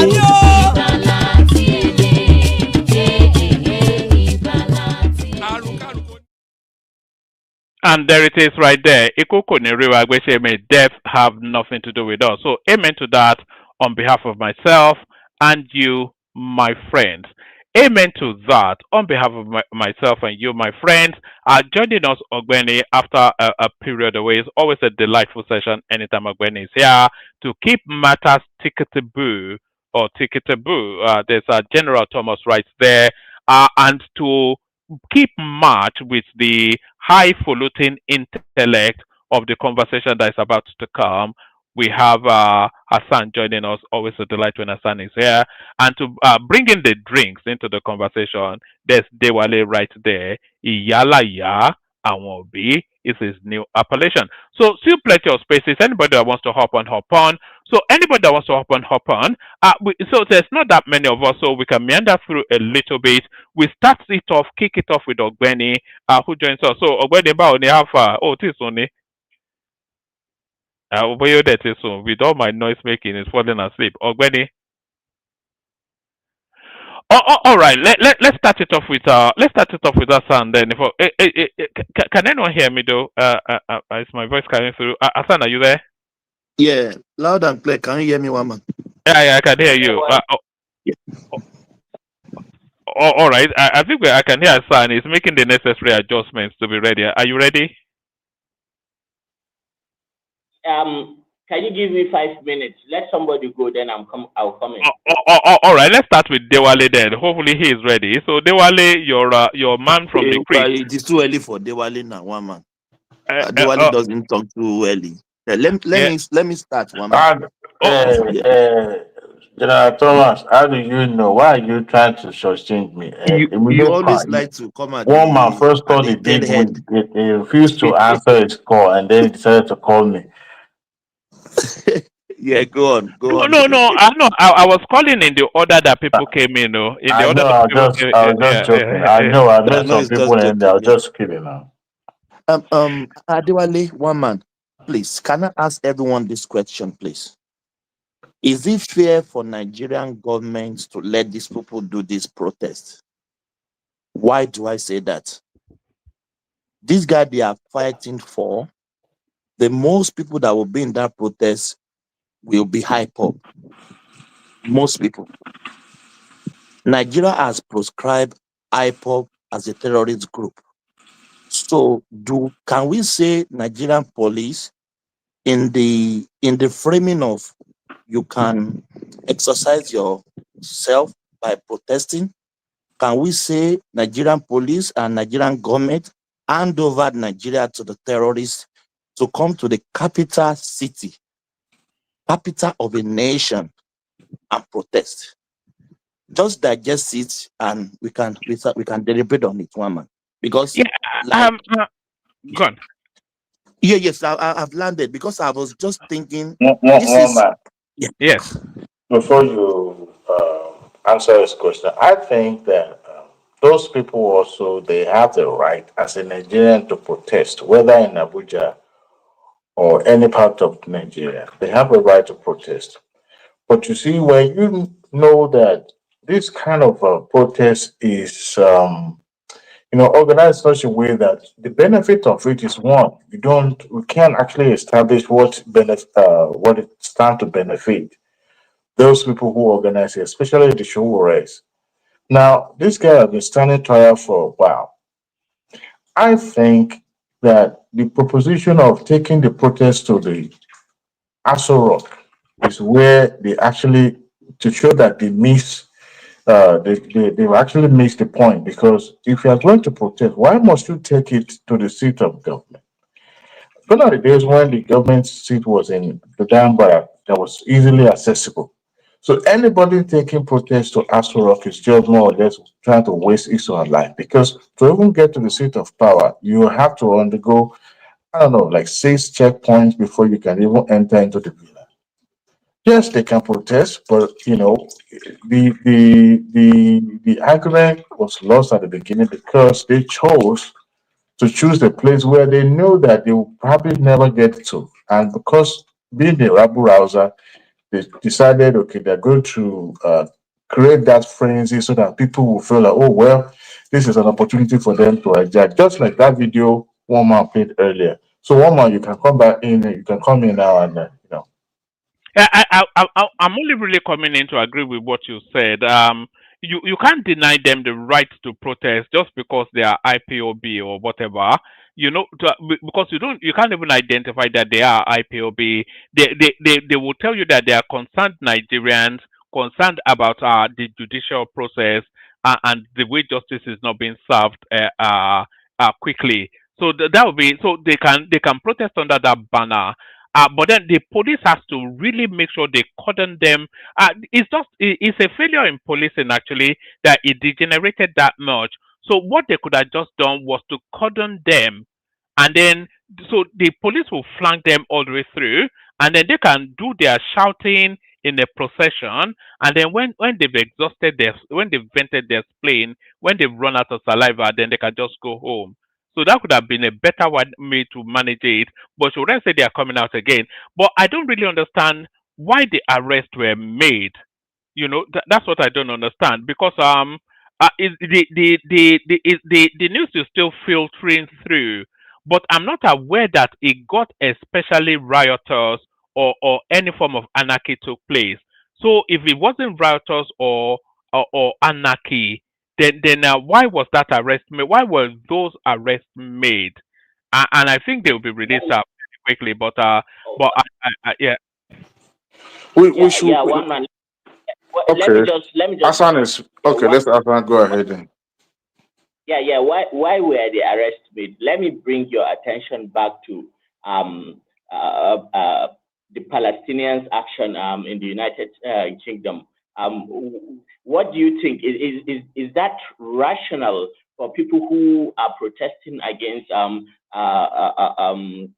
genocide to be labeled as terrorists, and then people in wheelchair, people geriatric cripples, even overextending the prison systems in the United Kingdom. You look at this, juxtapose that and what is happening in Nigeria, and then try to make sense of what you are trying to just say right now. One man, don't speak in there from both mouths of your mouth. We understand that governments can be tyrannical, but when you label people terrorists, okay, sometimes it is justified and sometimes it is not. In the case of the UK, it is utterly immoral and unjustified. However, in the case of the UK, in the case of Nigeria, we have thousands and thousands of documented, a trail of blood, a trail of destruction, a trail of economic hemorrhage and sabotage. And therefore, you can see the conundrum where the government is facing. And therefore, by Nigeria operating a Western democratic system, which preaches the freedom of speech, ability to protest and all that, and then there is a thin balance. However, there can be no room for heavy-handedness. At least the government can do that, but it has to be in an obscure strategic manner, because at the end of the day, the territorial integrity of Nigeria and ensuring that Nigeria survives strong states and, is above every individual group or whatever tribe, region, or whoever it is. Nigeria reigns supreme, and Nigeria will exist no matter the black and all that. I don't think I agree with what you just said there. I'm not sure the UK parallel you're drawing, but if the government, if they already permit that that protest to take place, so that already opens up. So that protest will take place, and the protest usually takes place. It will be a procession. There'll be a lot of chanting, and people might get a bit boisterous. That's all still wrapped within the protest. But unless they then step out of what is norm to turn it into anarchy, then that's when the arrest will start taking place. One man, let's see the judges. Sorry. The Abuja PR0 spokesperson on channel speak about how they were arrested. I've sent the video to you on your Instagram, just to play for everybody. Did they speak about why? Did they speak about why? Okay. Yes. I sent it to you on Instagram. You can play it to everyone. Thank you. All right. I'll have a look. But as far as I'm aware, because I was actually watching it, but I was watching it on a SOWORE'S stream, so maybe that would not give you the fullness of the flavor, but it was still showing us in real time what was going on, and there was,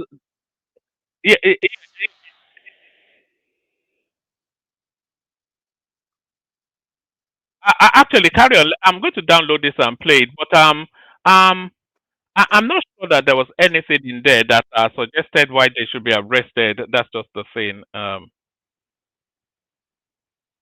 What did I? Yeah, I'm here. Yes, yeah. Downloaded it and played it to everyone. Maybe it's justified. All right. But yeah. When do you plan to let me in? Should I let him finish, then I come in? Yes. Let Dewale finish, and then you come in. Unless yes. So let's do that. Okay, one man. Yeah. My own is always finished. Shortly, I don't like the prolonged keep ranting, saying the same thing over and over. And if I have to analyze the protest, I have to be a little bit academic. What is it in for SOWORE'S, if you are to look at it? Is this what is supposed to be the priority of the likes of SOWORE'S? The Nigerians say, oh, is this what's supposed to be a priority? I mean, I can understand it from the southeastern point of view, but when we now make it national priority, it becomes a distraction to what the federal government is doing. I mean, since this guy has been has been incarcerated or arrested, and his foot soldier, his deputy, his minister, prime minister, kept at bay in Finland, convicted, it's relatively the southeastern has experienced some level of peacefulness in that place. But you see, now trying to raise dust because this man has been in custody for all this while. I'm not saying that the will of justice is not slow in Nigeria, but if we look at it critically, he has been the architect of his own slow motions as well, because he has been slow walking this process. At the point he approached the court and trying to see how the judge can be recused from the case. Eventually, all these things back and forth things going back and forth. Now, recently he said it was there was a report that he had medical condition that had needed to be taken abroad, and then the medical panel that was constituted said that he's strong enough to stand trial. You could see all this drama, all this distraction is just to prolong the case. And everyone that is trying to equate what this man has done to the likes of what the likes of Showore or Igboho, have done also in the past, they are not the same. This is someone who, openly canvassed for annihilations of individuals, for a state to be attacked. Do you remember when they put a ransom on Wike's head? I'm telling you, and anybody that does not agree with this individual is always, if we were to disagree with people on issues, that would be even okay. But when you are calling for violence, like openly, he went to, I believe it was in UK or US, I'm not so sure then, when he was openly asking for donation to, warehouse ammunitions and all that. That was when I knew this guy was not a serious agitator. Because if you are truly serious about the cause of your people, one, you won't seek for violence. You will devise several paths to what you are asking for. I mean, the best route is through politics. Political solution is what you should have been, advocating for.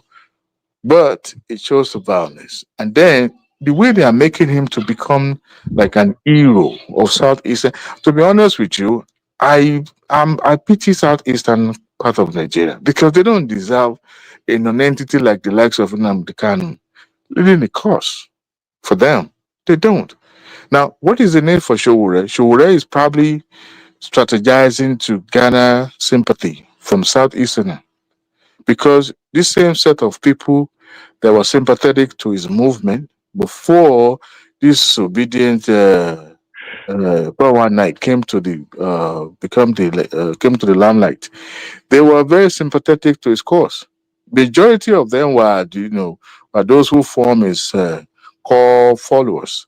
The moment Obi came to the scene, they departed the movement. Now he's trying to find favor from them. So if he's leading the cause of Nnamdi Kanu, they will see him as an ally.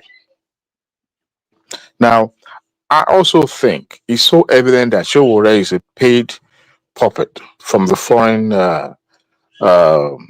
interest. Why do I say so? This is someone that constantly raising dust all the time to destabilize. His aims and objectives is not to find solution, but to find a way to destabilize the country, make it ungovernable. And they're always trying to hide other these disguise of activism. Activisms without preferring solution, but continuously antagonizing and against the government. I think it's the right time Nigerians ask this guy the question: what is in it for you? What is the end goal? At 55, I'm not so sure how old is he, but at that age of his, he should also at least know where he's going. If you are not, You know that question, Dewale, is the kick question. What is the end goal of this thing? What constitutes success for these demonstrations and whatnot? This protest that he does almost on a weekly basis. So what constitutes success? If is it to collapse the government, and if he collapses the government, then what happens next? Does he then install himself in Aso Rock, or the country just burns down? So what exactly, or is he trying to correct the government to redirect, and in what direction then is he wanting the government to redirect to? So correct. I hear a lot of this chanting, but what constitutes an outcome for any of these narratives that It's just mindlessness. It's just clout. It's just Cloud chasing. I don't get it. It's just nonsensical Cloud all the chasing. way through. You know what's the funny, woman? You know what is funny? Some of those who were part of the student union movement when he was in school, majority of them have gone to academics. Some of them are professors. Some of them, and he was lucky. He was actually a lecturer, one of the colleges in New York.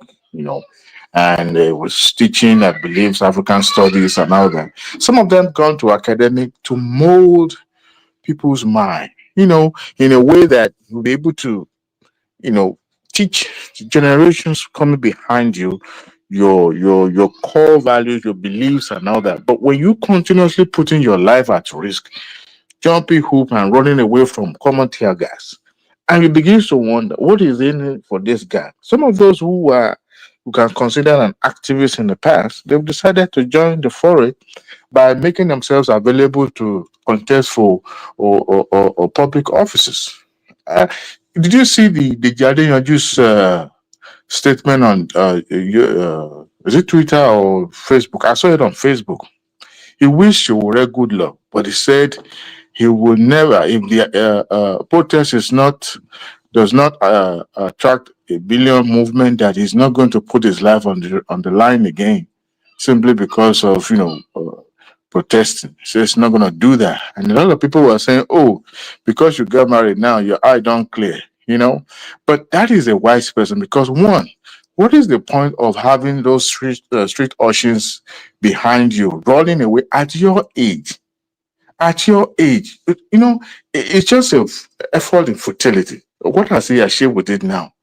If he had died in the process, so you think the Nigeria will remember him as an hero? There's always going to be a strategy to this thing. The Sowore narrative is like being stuck in time. If you time portal to 40 years ago, you still see Sowore running away from tear gas. Go 30 years back, Sowore, you still see Sowore videos and images of him running away from tear gas. He has spent the whole of his adult life just running from tear gas. I mean, what is even what's the objective of the exercise? It's just mindless. Let Nnamdi Kanu face his own music. Let him face his cause. He has chose that path, and let him face it. So whatever he gets from it, that is his own cup of tea. I mean, I don't stand to benefit from Nnamdi Kanu's movement or whatever he stands for. I'm from Ekiti State. Nnamdi Kanu is from Southeastern State. So how do I intend to benefit from him? How in the hell would they expect me to be on the street canvassing and protesting on his behalf? Even though I'm sympathetic to the southern part of the country, I see him as one of those people who doesn't want the best for Nigeria. He called Nigeria zoo. He called that country, he called Nigeria a zoo. That is the kind of person you want me to be protesting to be released.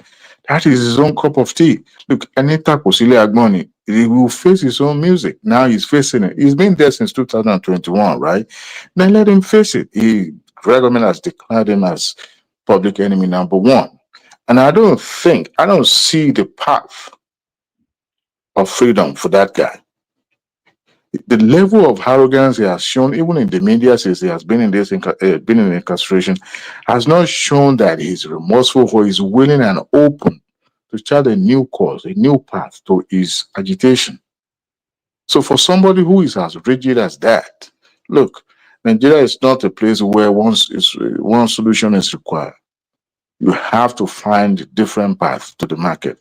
And that is why it seems that majority of the big wheel in the Southeast, they're kind of a little bit quiet. They're silent on his course, because this is not somebody you can easily vouch for. Look at the way he rubbish, what is it called, the Senator Abaribe.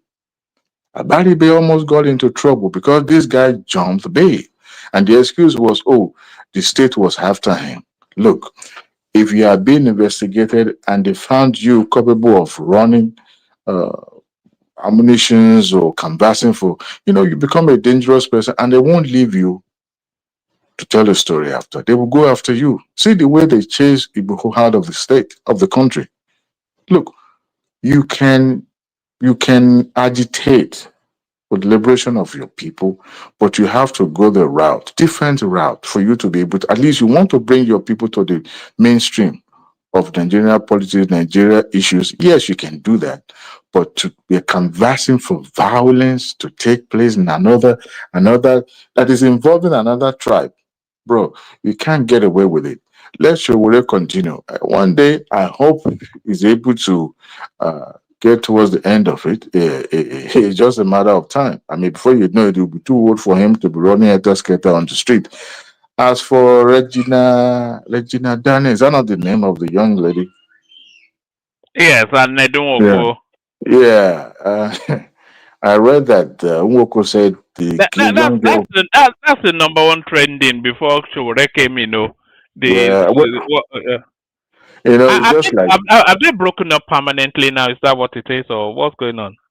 you know, well, actually, the story itself, I try as much as possible to distract myself whenever I come across such kind of stories. Reason being is that they don't make any sense. When you see the young girl, how old was she when she got married to that man? I think she was 18. Yeah, she was a teenager. Yes. Okay, so for a parent to have allowed her, when they know that she has life ahead of herself, then she becomes not even the only wife, but I think it was like the second or third wife of that man. And this is a man of almost 70 or over 70, if I'm not mistaken. And now, what you are looking for, you now finally found it, and you're now coming to the social media and you're trying to win sympathy, not from someone like me. That is never going to happen. Reason is that our parents allowed her to get married to this man, even if it's not for material things. But the fact that the age gap was just so ridiculous. It's just so ridiculous. And then here's a man who is also a politician who is never going. There was a video of her that I came across. A very private moment of theirs. This man woke up to use the bathroom and she was filming this man. And I felt, no, this is not normal. This can be. I'm super sure that that man himself will feel some type of way if he ever got to see that video. But as young as the girl is, though, she's had about 2-3 children, so I don't think she's commodity anymore on the streets. Don't be surprised. The fact that he's been making news. Anybody can be packaged. I have been into entertainment and all that. It's a lot easier to just somebody's ex, this ex, and then decided to. But if he decided to move to divorce the man, what would be his gain? Because in Nigeria, who do you think the bigger loser would be? She would be the loser. Yes, she would be the loser. I mean, you can't. Yeah. There's no way you can see the end of Nnamdi. Nnamdi has been not just been a senator, he has been a lawyer, he's been a big man, a rich man. There's no way she will be she'll win the case, even though she would garner sympathy from the media, especially those online aunties of her. But Nnamdi will always win. Look at the way the narration is going, that she's into drug. I mean, at that young age, she's damaging her reputation. Whoever says, and even if she doesn't do that, she doesn't indulge in that, people say and I would think, well, that's what the husband claims she is. So the husband knows her more than anybody. She doesn't have my sympathy. She lay her best, so she's going to lay on it. So whatever she sees from from his house, he should continue to stay there, or she moved. That's her own cup of tea. I don't even see why that story should gain this traction much in the media, because what's relevant is that a young person, that age gap is so much, one man. It's so much. And that young age, well, I think there's a better part of 40 years between them now. 40 years. Wow. Can you imagine? In fact, that means Nnamdi is even old enough to. Our mother is even much more younger in age, to the fact that you won't think that. Even her mother will be too young for Nnamdi. Yeah, exactly. Well, to me, she has laid her bed, shows her she will sleep on it. She got 3 kids with the man, and that should be enough. After all, there was another lady, an Arab, if I'm not mistaken, that got married to the man. Yeah, And she too, I think she's from North Africa. Is she even yeah, from Morocco or something? yeah, she had a drama with the man recently too. She retraced her step back. How do I even get all this story? I shouldn't even be involved in it. But one way or the other, they always make headline, and then we will find ourselves talking about somebody else's relationship. It's unfortunate, and it's some of the things that we celebrate more in the media these days or formed a core of us, social discussion is something that you find like a taboo in the past. The other day, Cosmas Maduka, Costa Rica's guy, talked about Monina water slang, the way being popularized among the Igbos, youth, and all that. And he was being attacked. That the person saying that is a rich man and all that. I said, well, Costa Rica's Maduka, we all knew how he started, and he never denies that he was born with silver spoon, and that core value of his growth now shape the way he's being perceived in the public. And him being a Christian, he's well grounded. Hardly you will see Maduka attending public functions. And these are silent billionaires. These are rich, not even old money. These are relatively still new money. But you see him correcting the narration because people that have questionable past, people that their wealth are untraceable and unexplainable, are now becoming the mouthpiece, the loud mouth in the society. And that's where the issue lies. The likes of, what's this called, Cubana priest shouldn't even be making news at all. But of course, society have gone south. Now you know, embrace things that shouldn't even be the discussion in the first place, and then we complain about the way corruption is so endemic in our society. Well, unfortunately, we've lost that battle. I hope maybe the generation to come will see or will not attach much interest in material acquisition, so that at least they will be able to know the purpose of their existence. If there's any other thing one man you want me to talk about before the big week comes in. No. Let me move it around a bit. There are other topics, but just to vary it a little bit, let's take it in the direction of Hassan. So Hassan, a big day in the Nigerian political landscape. Of course, anytime Omoyele Showore's name is mentioned, is always never wrapped around anything other than protest. So he's come out into the public to do his usual ding dong, jumping up and down like a baboon. But what's the offshot of this? What's the outcome? What have we learned? What progress is being made? What's the result? What did they make of the whole day, Hassan? Hello, one man. Hello, everyone. It's good to be here again. In these ungodly hours around here. It's 3:20 a.m.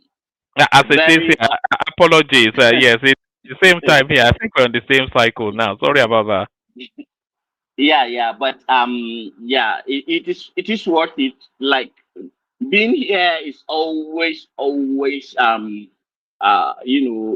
just deepening my understanding of the complexities of life and the Nigerian situation and how Nigeria is just a quandary. And for Omoyele Sowore, what I think is fundamentally wrong with him is his inability to defend his positions.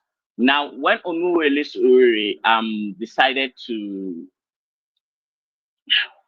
champion the cause of Nnamdi Kanu, he conveniently ignored, the reality of the chaos, the destruction, the sheer ethnic bigotry, the psychopathy, the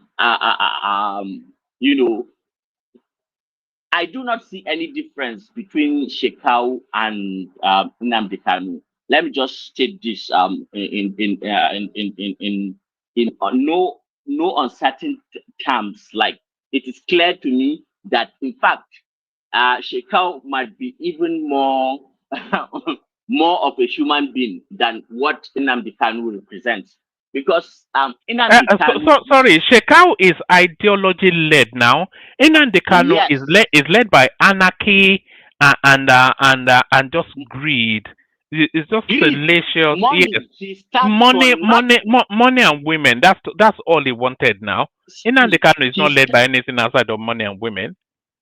He is the worst example of what a grown man should be. No personal responsibility, no understanding of your primary environment, no proper strategic anticipation of the implications of your actions and words to the people who surround you, to the communities who surround you, the resignation of anybody who oppose you, the narcissism, the pure evil that it's always printing out of that ugly albino, half devil looking human being that is Nnamdi Kanu, who thinks somehow that because he has had some time in one cubicle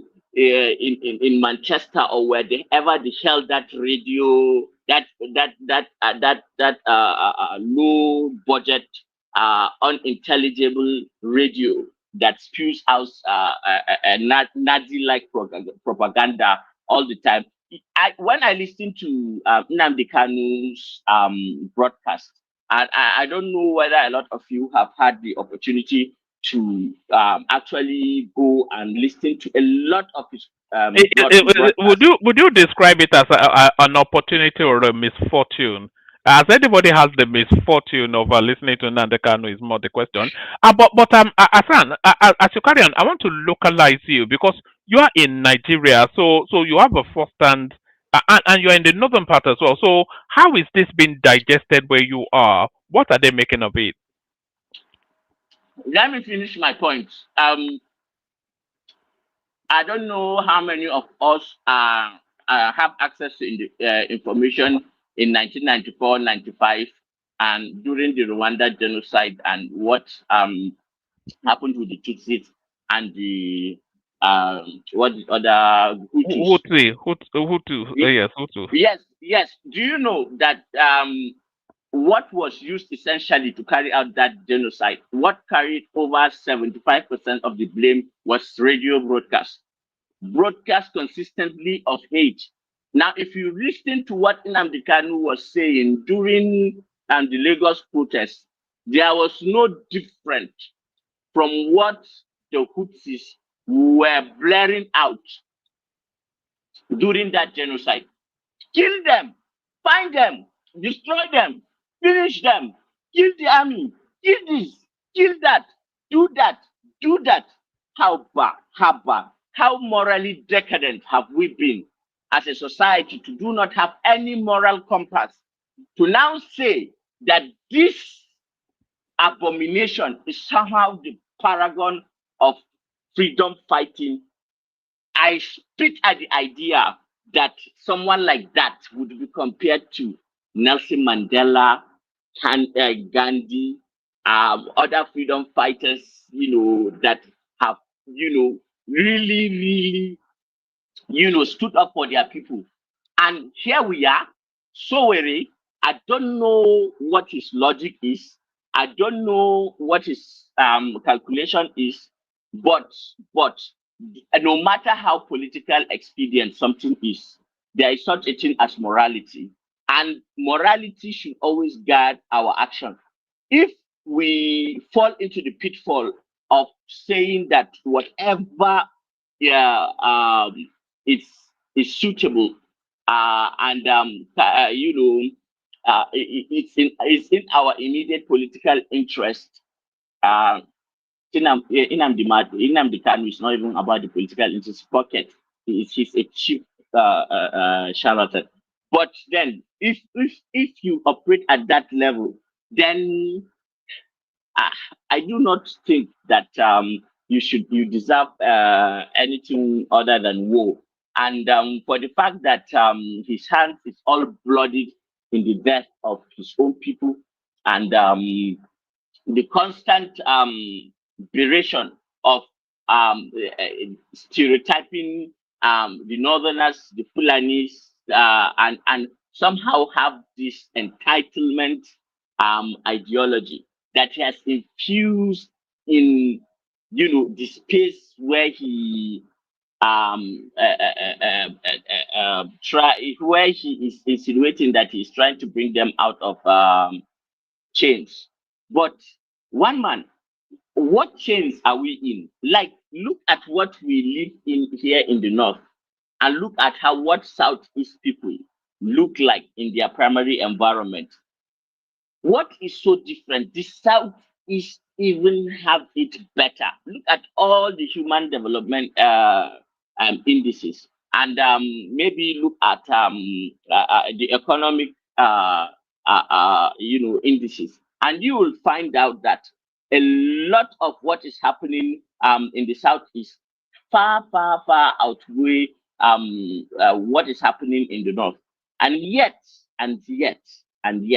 the north do not cry marginalization. And let me just remind his adherents and whoever thinks that somehow and Sowore Sowore himself, I want to remind them that, you see, this world that we live in, this world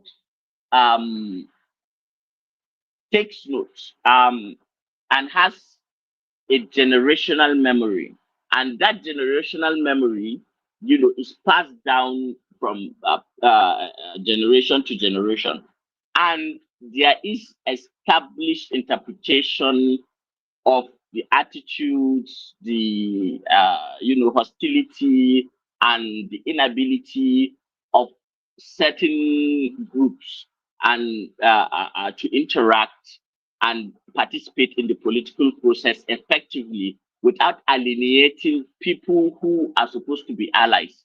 Now, if you cannot make allies, then unfortunately you cannot survive in a heterogeneous in a heterogeneous society like Nigeria. Well, it is what it is, but I think Omoyele Sere is on the wrong path. I hope Sowore does not strike me as somebody who is unintelligent. Sowore does not hit me as somebody who is devoid of lodging and understanding of the dynamics of Nigerian politics. He is beginning to look like an opportunist and is trying to cajole people who are in that region of the world. Maybe he is trying to show his political base to try to make more impact in the next round of election. Whatever that be, let me just say this, that so much that is happening with the Southeast that I want to pay attention to. You see, brainwashing, and cult following. They go hand in hand, because the methods used in just like in the military training are textbooks brainwashing, literally the same methods cult use. So you are recruited via deceptive propaganda, promise of adventure, heroism, and being part of a higher cause. Bull crap, like defending our community from Fulani invaders. Bull crap, bullshit. You are then isolated from the outside world. You are not allowed, to seek alternative opinions. You repulse and reject it because your what do they call it? Your savior has said that ignore Yoruba media, ignore Fulani media, ignore whatever, NTA, ignore whatever. So what is essentially happening for people who are in this region, they become isolated to the outside world. So, yes, And it's a mental isolation, of course, because yes, they are ideologically cornered and totally brainwashed, and they speak. Yeah. Good one, man. And if you look at the way social algorithms go in the social media, like they reinforce your bias. That if you keep on going into IPOB, whatever, Nnamdi Kanu, Simon XR spaces, your algorithms will take note, and your feed will just be bombarded with that kind of propaganda. That kind of limits you in, and the more that happens, and you have to understand that this notion that the Igbo are such intellectual people, and they understand, those Igbos, they are the few in the political class, maybe 20-30%, who have the ability to understand more than their primary reality.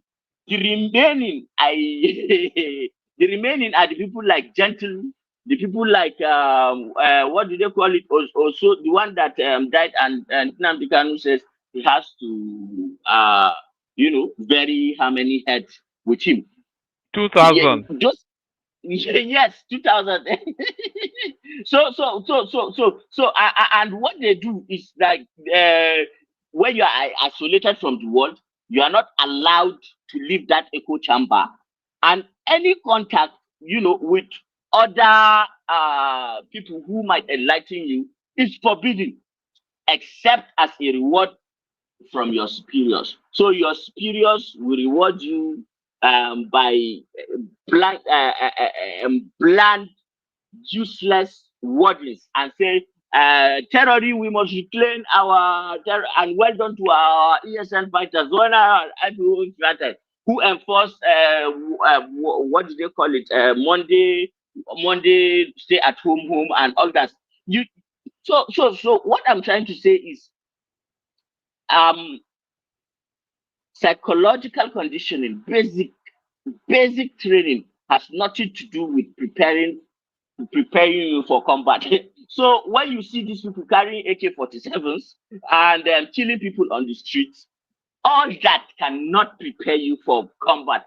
You are just a rascal, an idiot who happens to have access to an AK-47, who do not understand the fundamentals of military engagement, and using using military tactics to either defend, attack, gather intelligence, articulate strategy, and implement coordinated and you're taking us into deep waters now. But do you want to just where you are? Do you want to tell us how the Sowore narrative was digested, or is still being digested? Let me be frank with you. Sowore is not taken recently seriously in the north. Sowore is just so they're not discussing him at all. They're not discussing him. Not at all. He doesn't even make what did I say? Even social media tweets. Nothing like Sowore. Nothing like that. Sowore is a hard sell, and he keeps making his case worse by aligning with the wrong crowd. The reputational damage this single action that he has done will haunt him forever. I can assure you of that. I can assure you of that, because you don't want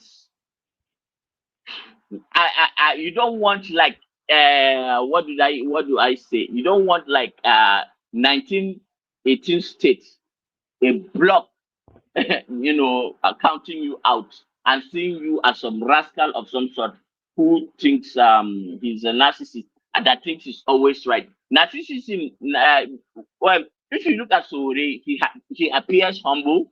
He appears like man of the people who wants to fight.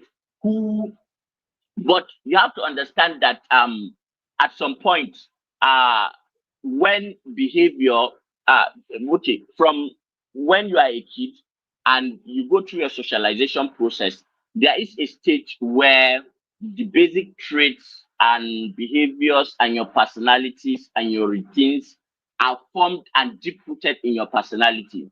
Now, at that point, then whatever you become in life, your core is that socialization process. And because Sowore has had a history of being an SUG, whatever, he has become his whole identity, his whole being is continuing that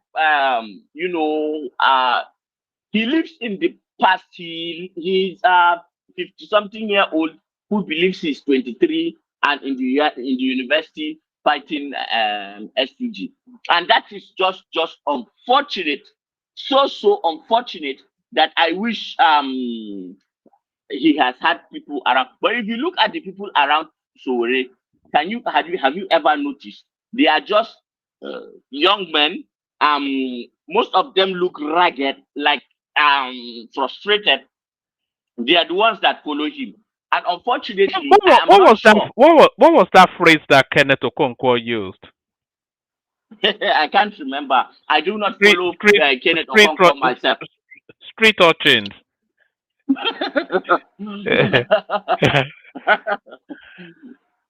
The guy have bad mouth.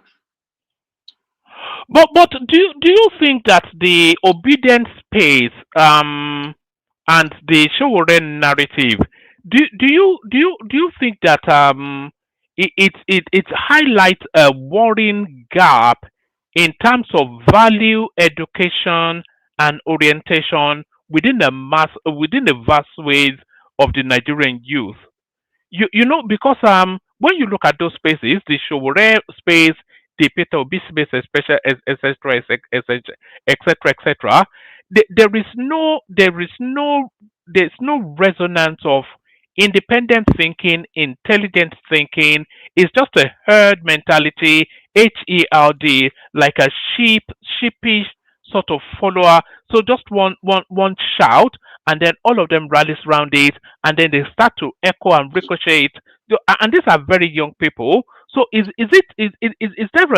are we identifying a gap in education direction and independent function within the Nigerian youth space, that they cannot think, they cannot function?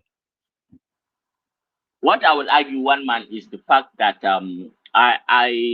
me and my friend have worked on a research. It's a social research, but we did it in some part of Yobe, Yusufari, and all that. What we try to do is to look at what is happening when youths are growing, and then there is so much chaos and so much distrust and suspicion, has been established over decades between the political elites and the new upcoming generation.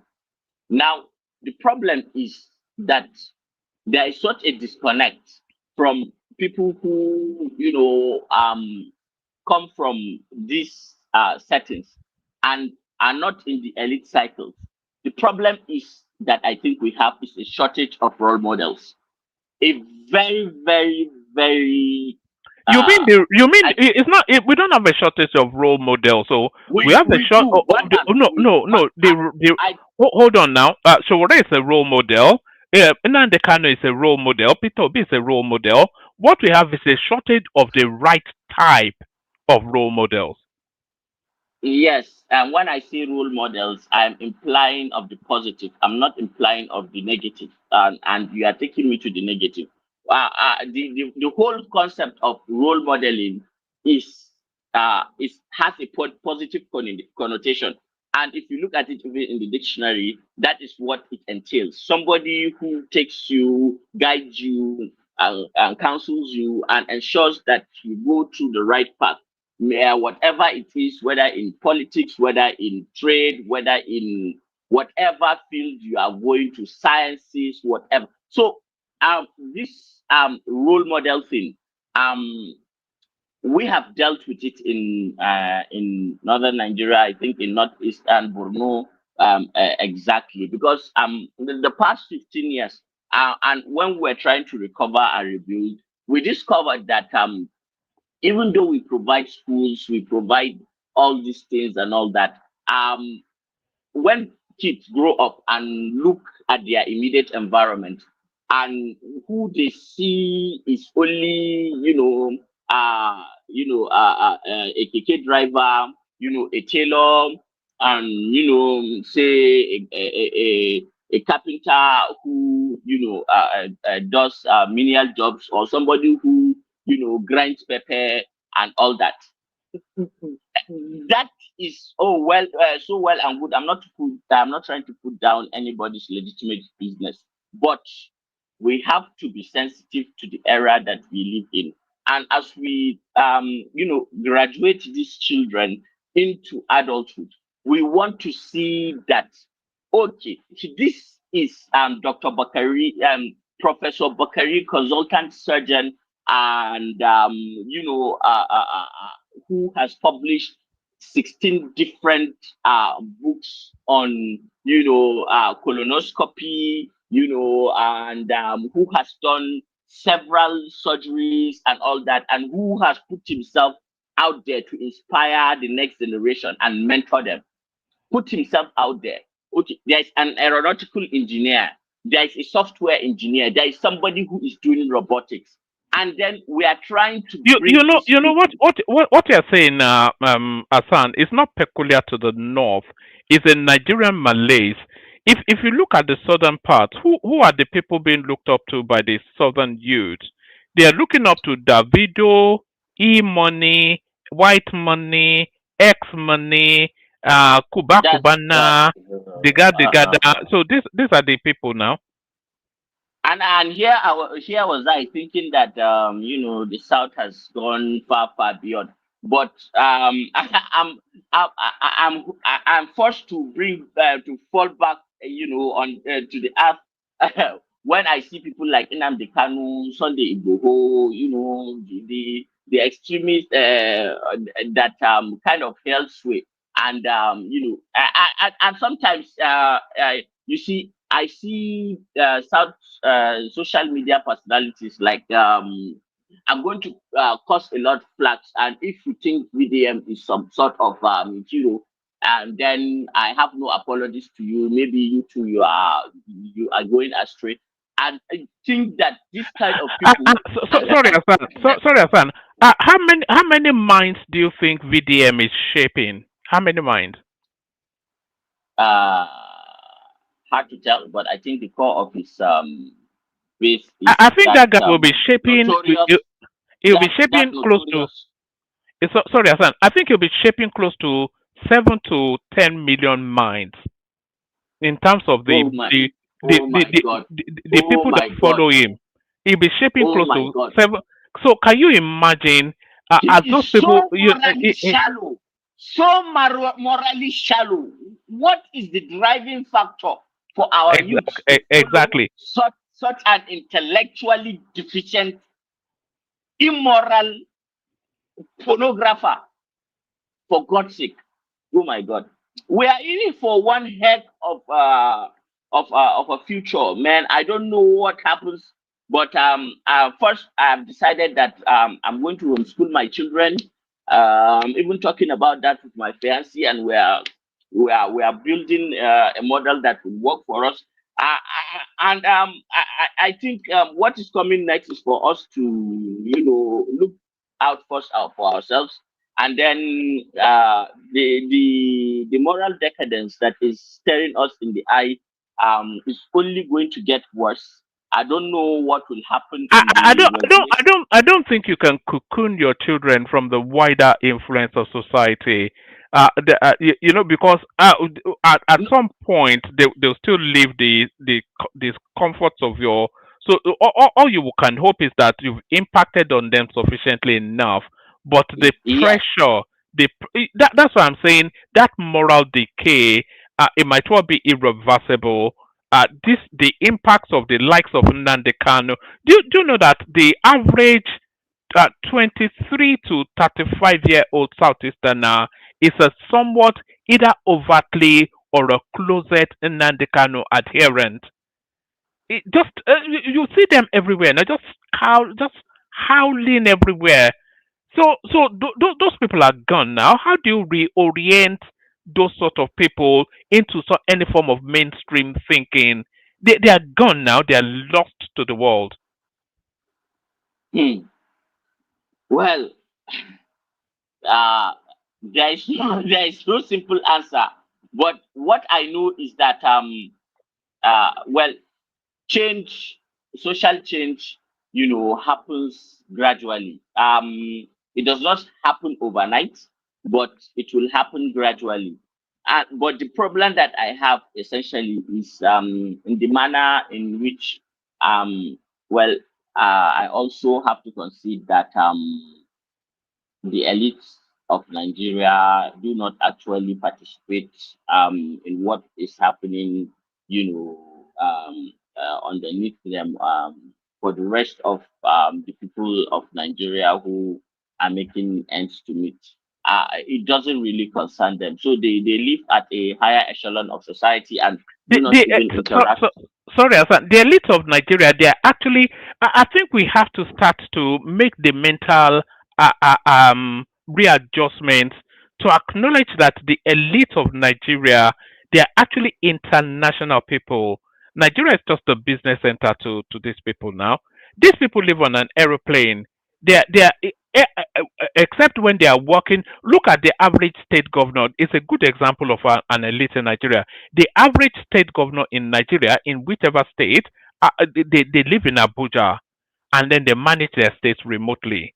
And then the politicians that are out of office, they leave Dubai, London, wherever, Canada, and then they just come in when to make their political adjustments. And these are international people now. They might as well be Chinese, the elite of Nigeria. Hi. And while they are at it, there is this thing that is coming that is going to really shape what will happen across Nigeria. I was privy to some information recently, and it doesn't really good. It doesn't really look good for Nigeria actually. And you remember when Donald Trump asked that he sent Venezuelans to Nigeria? Yes, that was just a few weeks ago. No, months. Yeah, but not that long ago anyway. Yes. So after that, there was another incident that happened, but this one had to do. It was kept hush hush, but then it was kind of leaked in SITREP. I don't know whether you know SITREP. No. Okay, SITREP is an international. Okay, it's an international. What do we call it? Intelligence report platform that is practically a joint intelligence officers from the United States, Australia, some are in Southeast Asia, some are in Pakistan, some are in. It is just a default an app that was built by anonymous intelligence officers all across the world. because there is a growing fear that there is an imminent world war that may be coming very, very soon. And all of us in Africa are oblivious. The Europe is arming itself to the teeth. Germany just announced $100 billion into their arms manufacturing. The UK is restarting its nuclear and nuclear capabilities. Poland is doubling its military. Russia insists that it may go into the whatever mushroom option, and the West is going back into their conquest DNA. The Crusades, the World War II, whatever. The moral people who preach morality and civilization have a core, conquerors, colonialist ideology, and their reliance of what to project military might to project power and subdue their opponents is taking the world into a brink. And that is very, very concerning. The US is developing space, platforms that it can deploy very powerful weapons and counter its adversaries. And why am I saying all that? It is just a few minutes to midnight, and I want to just say this to all of us that are here, because I'm taking an international dynamic now from SOWORE and his his nonsense, whatever it is, from one African to another. I just want to tell everybody on this platform that things are moving fast, and the thing with this next phase of what may be or maybe not, oh, ya Allah, don't make it happen. But we have to open our eyes and be ready. And as an African to an African, we may be collateral damage of whatever we did not sign in for. And well, may God help us. Is that not always the case? We're always collateral damage now for reasons of us never being equipped enough to the African person, the black person is just cannon fodder to the rest of the world. One man, even though that is a bitter pill for me to swallow, I cannot help but agree. I have held that the African is similar, even better than the Westerner, like some years back, and I was so like into the African identity. Every African is my brother. If the Americans want to take over the whole of the West African sub-region, they can do all of it within a month. Yeah, I may agree. It's not for a fly zone, a naval blockade. And they take off all the heads, they defeat the military, and that's all. It's over. It's over. Before you can say Jack Robinson, it's over. Like that is just the reality. But one silver lining is the fact that China is coming up, and maybe the concept of mutual assured destruction, or whatever it is, mutual assured economic destruction may make them the multipolar superpowers now maybe sit on the table and then iron out a more sustainable future for the rest of the people of the earth. But imagine if Europe, North America, Southeast Asia, and places like that are the most developed, faces, thermonuclear war. What about me? What about you? Anyway, one man, sorry to say, maybe you have been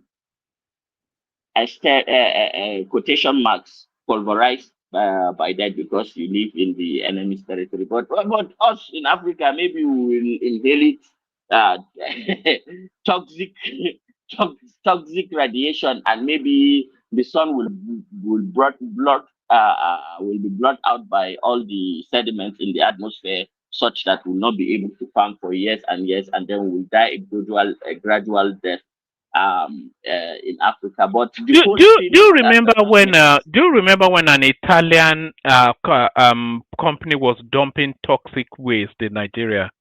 Do you remember that? Do you remember that story? Yeah, That's going yeah, back several years. yeah, I do. They brought them in containers, and sometimes they were backed and and put into a container and just sent to Nigeria willy nilly like that. And the custom has to seize it and all that, and a lot of brouhaha was made at that time. And and this dumping ground of thing about Africa, look at Pfizer, look at how they sabotage our ginger, look at how they are trying to force seedlings that are not native to us in the guise of GMOs and high productivity. Meanwhile, those are biological agents. The plants are themselves biological agents, so that when you plant them, you can never plant anything else in that region. And then they are genetically modified with fungal with a specific fungus. That fungus, attaches itself to the ginger while the ginger is growing, and then the fungus, whenever it matures, it spores, because the way fungus actually reproduce, it releases spores into the atmosphere, and then the wind carries it all. So if you are farming, say, a 20-30 acre of ginger, and just one spores, it will like devastate the whole place, and then your ginger will just die off. So Nigeria, Do you know that they have developed a featherless chicken for higher productivity? Do you know that? And they are yes, test running it in Africa. yes, I've seen it. The GMOs too, and that is why Tinubu has to be careful. Because I heard you say that it is a catch-22 situation. When Sanusi Lamido Sanusi was complaining about domestic production of food, and then you said it is a catch-22 situation, that while we need to bring down the food, we also need to ensure our local production.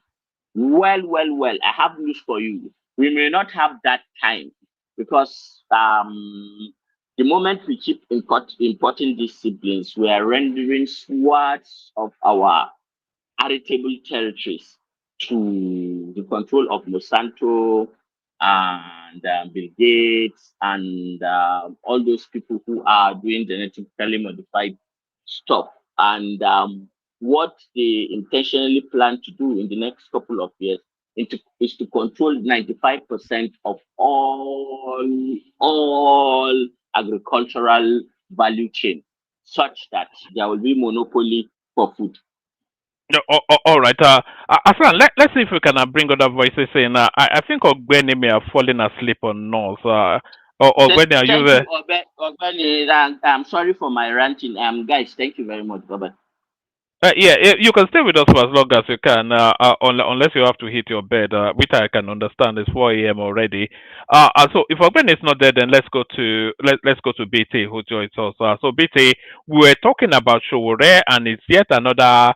Anytime SOWORE comes up, it's always a Lota. So it's latest at Lota. We're talking about that, and this attempted coup that nobody is making that as big a deal of as I imagined that they would do. So floor is yours, BT. Good evening, everyone. Salam alaikum. One man, come on. Let's not go that route tonight. You know what I believe in, so I don't know. Anyways, good evening, everyone.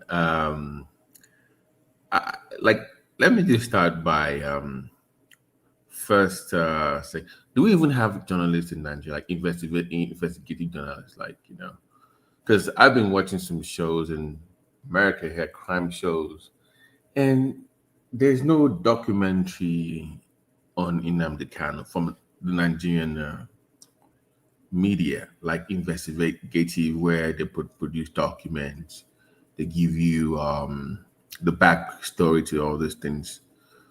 So I think the PR war machine of the obedience space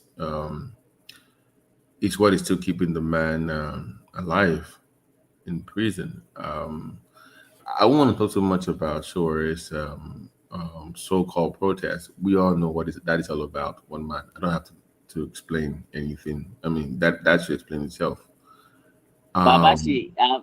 Babati, sorry, let me tell you that yes, there is an investigative piece that was done about Nnamdi Kanu. Maybe I will. Oh, but the problem is the person who did it is Southeastern. So there is so much bias and slant to it. So I don't think it's necessary. So you that's exactly my point. More like an objective viewpoint, where in America, I don't know if you watch American media, because they would track everything from all countries. They would travel across the world, showing you data, interviewing people. Like the way they conduct investigation here, like it's a very, very thorough. That even if you are your belief is good to one side, you can't even dispute the evidence they will present to you. But unfortunately, we don't have a very vibrant media in Nigeria that investigates stories like this. And this is what is causing the problem. And that creates an opportunity for anyone, by the way, trained media personality or anybody that knows what they're doing in that space, that it's a landmine. I believe so. If you can, it's very dangerous. There's one person I saw that did an investigation on the oil bunkery thing some few months ago. Brilliant guy. But I think it was on the rise. But apart from him and a few others, I don't think we have a vibrant media that would do that. But now back to the so-called protest. Did you watch it? I did not watch it live. I just saw some reaction snippet. Yeah, on Twitter, where SOWORE was running for his day alive, while still we no go agree. We no agree, but it was running in the other direction, but you no go agree. We don't agree, but so it's almost like he wanted to be arrested, and I think the security agencies got an order not to pick him up, because I think we'd have done better for his cause if he was picked up. I think that's what he wanted, because he has to be part of the conversation. Maybe perhaps to renew his NGO funds. I think we can suspect that anytime that piggy bank is drying up, he has to pull one of this, stunts, so-called protests.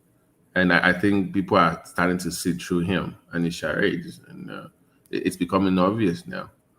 I mean, in the next couple of years, if you want to run for president, and we know what that is as well, just to stay relevant in the media space and just to keep his name out there, and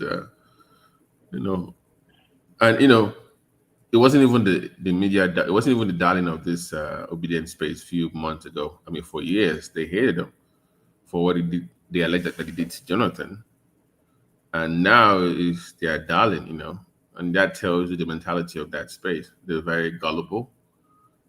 You can easily exploit them for your own financial gain and for your own political gains. So it's not my job to tell them to change. They will evolve over time, but at what cost to their region? At what cost to their own economy? And at what cost to their own psyche? That is for them to figure out. It's not for me to to help them out. So, but anybody, as a matter of fact, if you're not from that part of the country, we all know what to say exactly. It's like one man said, like a playbook that anybody can pick up. One man, if one man picks up the same playbook today, the subscriber will double in like 2 or 3 months. Yes, although that ship has sailed, but if I'd hopped onto the obedient trade, then we would have been batting away 10,000 people here. I was going to ask you a question actually.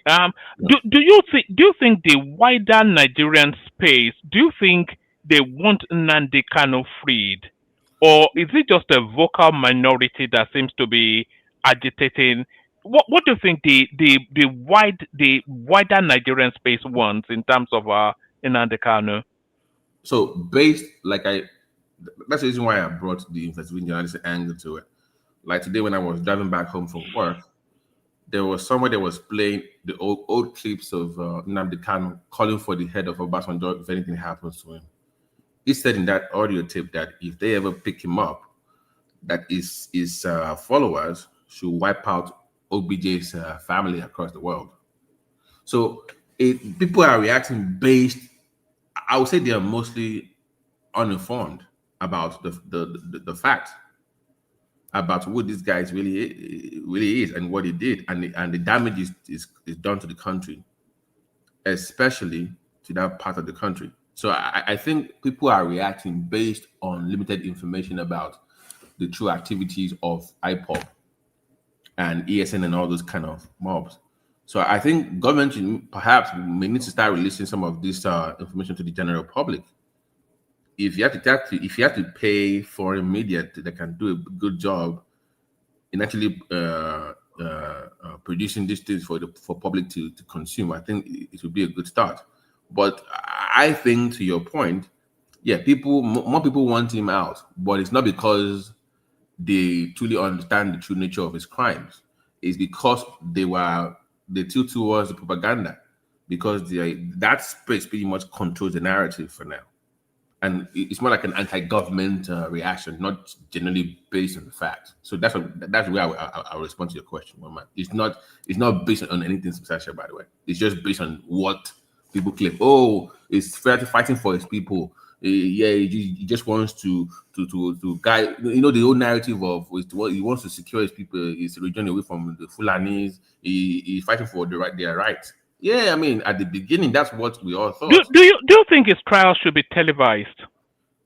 As a matter of fact, one man, I honestly think, if the government really wants to help themselves, but if they do that, it will also expose. It's about government interest. Okay, secret is very lucrative in government. So there are some things that they won't want to the public space, that they don't want the public to know. Rightfully so. We should not know everything. So I don't know the level of coverage that you want, one man, but I will be for that.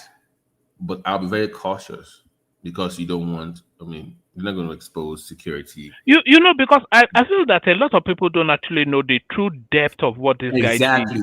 They have no idea. Yes. When they start to bring out the victims as witnesses, and then they start to play out because there are things that the security agencies have that we're not even aware of. But we're all like, for instance, SOWORE'S protest. There was a pre-protest that preceded that protest, which didn't really get the traction that SOWORE'S protest is getting.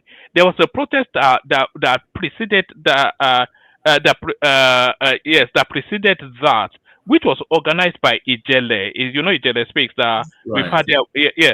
So he organized that. And then what they did was they brought out some of the victims of this guy's excesses, and these people were describing harrowing incidents that happened to them. Woman, I agree with you. Just really blood curling. Yeah. To my earlier point, why is the mainstream media not doing that? That's wonderful. Because they are complicit now. Because the Nnamdi Kanu narrative is part of the wider Peter Obi narrative, which is the wider anti-Tinubu narrative, which is sort of a Yoruba hating sort of. One man, stay with me. I'm not even saying a rise. TVC is pro-government, right? Yeah, but TVC doesn't have the traction now. The traction is with Arise TV. I'm saying at least you need to start producing those kind of things, or documentary channels or whatever. You need to start producing this kind of documentary. Invite the families. What I would do if I'm TVC or channels is I'm going to have a town hall meeting, right? 3-day town hall meeting about security, and I'm going to invite all these victims of Nnamdi Kanu. I will bring them on stage and have people ask them questions about the experience, because you must put human face to it, right? One man, put human face to it. Let people see who they are. It's not some fictional character somewhere. So have town hall meetings, have people express themselves, ask those people questions of what they've been through over the years. People are leaving that region in droves. So even if they release him, I'm sorry, that must has grown him. So this idea of release me today and I will stop this insecurity, that was like, that's not going to work now. It's a brand new monster on its own now. Like even he himself cannot control at this point. But you must put a human face to the atrocities of IPOB in that region, which the government is failing to do. So I don't care if they don't get any traction. You should have enough to put on the internet or to pay off media to actually cover it extensively, which they are refusing to do. So that's what the way I will react to that story. One man. Let's move on to the next one. So I keep it. All right, the alleged apparent coup, which actually was in the workings. Why do you think this coup narrative is not getting the prominence within the media space? Who are the ones behind it? Do we have a name? We have one name, but we don't have, which is some northern guy from Borno. Mm-hmm. But they are saying the arrowhead of it all is a southern governor from but who they have not yet mentioned. Exactly. So until you can put a name to it, you cannot blame the public for not believing that, because they're going to think, oh, so you must then tell us who is behind it. Why? I mean, historically, every coup in Nigeria, even the failed attempt of 1990, we had details within 3 days. Within 3, I remember, I wasn't that old, but I remember the Vasta. No, not the Vasta. The other guy, I forgot. The guy from the Southeast, I forgot his name. The one under IBB. Within 3 days, it was all over the news who they were, where they were coming from, what the point was. So until we can have that, I don't think that anybody will. I mean, I'm concerned, one man, by the way. I'm concerned. But I cannot say it happened or it did not happen, or I believe, without having any details. Oh, there was a coup plan. There were 16 people. We don't know because where they are from in Nigeria matters a lot in this current political climate. You cannot they said the majority of them are northerners, but they're saying the financier is a southerner. But a former governor. One man. Wait. Let me interject. Babati.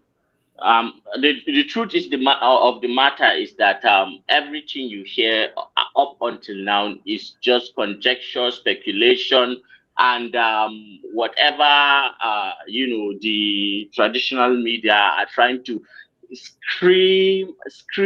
scrap out and just try to make sense of it, because they are trying to sell information and papers and clicks and all that. But as of right now, because the way that the DIA operates and chaired by the CDS and the army chiefs, they are keeping a tight control of the information that they are bringing out. And I want to draw your attention to some few things that have happened in the last few months, so that you try to maybe you can see how they connect. Remember the Venezuela dumping of the Trump administration? Do you remember that? Do you remember the Christian genocide thing? Do you remember that? Do you remember recently the Chinese embargo on rare earth minerals. Do you remember French, dislocation in the Sahelian regions, and uh, it is predicted that this is going to be one of the coldest winters that is coming. And Europe and the West are scrambling to find alternative sources, and so much has happened. And do you know that gold is over 4,000, 4,000 and 300 per ounce right now? It has so skyrocketed, and a lot is happening. So there is this report that West Africa has been identified to have over 82% of the rare earth, although they are not, mined and, brought to a certain refinement level that can be used. A lot of countries are just still it, and Nigeria happens to have the largest deposit of these things. So I just want to bring your attention to the fact that something is happening behind the scenes, and the Christian genocide thing and all that. There is No, what has that got to do with the coup? I'm not. Yeah. Just direct my thought. I'm not discussing. I'm not discussing. Let me just land my point, one man. Let me just land my point, one man. Tell me, in your experience, one man, when has a coup happened in the developing world, third world countries especially, where there is no, somebody who is pulling the strings, puppet master, maybe superior military power, who, Western hand. Just say Western hand. Yeah. So, yes. so No, Can we so just complete? Sorry, please. sorry. I think you are taking it to the. We are taking us to the. Can I finish my? Please? I mean, what just 1 second, please, BBT, please. I beg your pardon. Let me just finish this. So I just want to make this point. No military insurrectionist has had the wherewithal to confront, an established sovereign state, especially a state who has been, democratically elected by the indigenous people, giving a mandate to a constitutionally elected president, and then some ragtag, okay, I won't say ragtag, some compromised traitor military officers think that they can hijack power. Take us to the point now. You're taking a long route. The point is, sorry, I'm like that sometimes. I'm long-winded. The point is that it has always been established that there is a superpower or super interest behind when military officers go to take this. Somebody is sponsoring them. We do not know who, and that is why you see that there is a muted approach to this, not to just come out and divulge it by the security, the DIA, and the security apparatus. They are trying to understand what is really happening at the depth of it. If we limit ourselves to, it's Nigerian sponsors and all that, then we may be naive in how we respond. But if we widen our scope and see the interrelations of what is happening, then maybe we'll begin to understand that something fishy is going on. And let me just leave it at that. God, that was tough. To my point, one man. What did I say? I said we don't know whether internal or external influence. So it still covers that same thing that you just spent 10 minutes saying. We don't know what we don't know.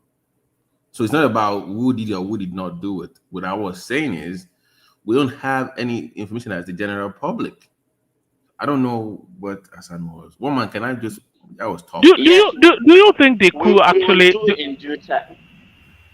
Do you think there was actually an attempted coup because everybody believes that there was, but Because not a serious one, not people really equipped. Yeah. The woman, why did the government refuted the claim that there was no coup? Yeah, but that's the standard response now. No, that is not. So what is standard about? So they will now come back again and tell us that No, they don't want. Like Hassan said, they're still at the investigative stage, and they don't want to create the panic, and they don't also want to feed into the people that have been.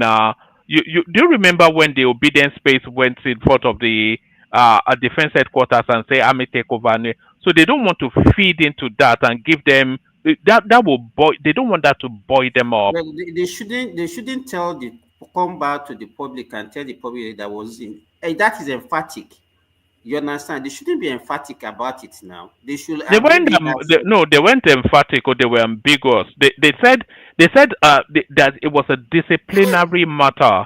They were quite vague in what they said now. So the point here is that we cannot make any comment until they come back to give us an official statement about what transpired, because it was first reported by Shahara reporters, and people were like, "Oh, it's SOWORE'S newspaper." Then Premium Times came out with their own piece. Then a couple of news story organizations came out. So you are having these leaks here and there about the event. So what we should do is wait for the official response of the government. Like to one man's point, maybe they still kind of their own investigation because they don't want to create panic. So I think I will just leave. One man, let me just move on before we derail it into something else. I don't know. Yeah, please. All right, but it was actually planned to be a very brutal event. They were going to take down Shetima and Tinubu at the independence celebration. That's what they said. Right. So because I was like surprised that Tinubu spent October 1st in Lagos instead of Abuja. So apparently, according to them, it was because they got wind of it and that's why they didn't have the parade in Abuja like they usually do. So let's look for the official response. Let's move on to the next topic so I can round this up. All right. We were also somewhat just on a light-hearted something. We were talking about Regina Daniels. I'm not quite sure if you follow that sort of space or not. Here's the thing. Here's the thing with that. I'm going to keep it very short and very brief. I don't think it's more like and I told you so. You remember? I think she was dating somebody, and when she went for the older guy, she went online and started abusing people that they were jealous of our relationship. So you cannot then come back to the same people to come to looking for sympathy. Yeah, sorry, everything. You cannot come and then because you abused the public 5 years ago, then you cannot then come back on the same media looking for doesn't make sense to me. I mean, she went for the money. I don't think it has anything to do with abuse, in my opinion. I think it's more of she thought she was going to be the last boss stop for the man. I think the man marrying somebody, is it from Morocco or somebody? Morocco or that new brother, that guy is now Paris. Is she not the last wife? I thought she was the last wife. No, the Moroccan is after her. The newest wife, maybe not the last one. Exactly. So she thought maybe I'm the last boss stop for this guy. Then he goes and then picks somebody up again, and the guy's no longer moving around with her. He's now moving around with the Moroccan lady now. So I think that's where that's coming from. It's going to have to do with, and there was also reported, I think that Moroccan girl is prettier than Regina Daniels anyway. To each one is on. You with your Tudun narrative, that one, God will help you, but let it aside. But the point here is that she went for the other guy. The guy found somebody else, but there's also reports that I read that Ned also released a report that Regina is on drugs, that she abuses drugs. Did you read that, woman? Yeah, I saw it in passing. Yes, I didn't know it would have degenerated to that level. So it's now going to be a media mudslinging. So the thing about women like that get exposed to wealth and other women, men early, is that it will be hard for her to get with somebody else that cannot match that level of influence in society or maintain a so-called lifestyle. Just on a whim, she will hop on a private jet to Dubai. Who can afford that? Yeah, exactly. Buying. So she's going to probably stick around, but let's just move on to something else. You know, those kind of relationships. I don't. It's a very complicated. You know, that's your grandfather for God's sake. You know, but hey, Who was it? Was it Dewale? He was saying that even Regina Daniel's mother, maybe it was even myself that said it. Even Regina Daniel's mother, is still too young for Nedumoko. Even her mother is still young for Nedumoko. You know, he married at 18, 19, and it was like 69, 72 then.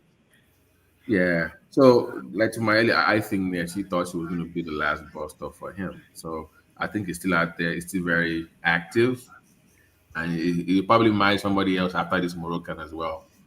So that's his. He has the money. He has the resources. So, Abọ́nfẹ̀ jẹ́ wọn sára ẹ̀jí ni àbí tó ń fi wọ́n ṣètùtù kan ni àbí nǹkan kan bẹ́ẹ̀. But you know, those. Let's not say that in public. You know, but maybe in private we can. But publicly, let me just stick with this narrative. But it should be obvious to one man. BT, is it about the age or the society these days? We have seen younger men and women that have gotten married, and their marriage is not even lasted up to this one.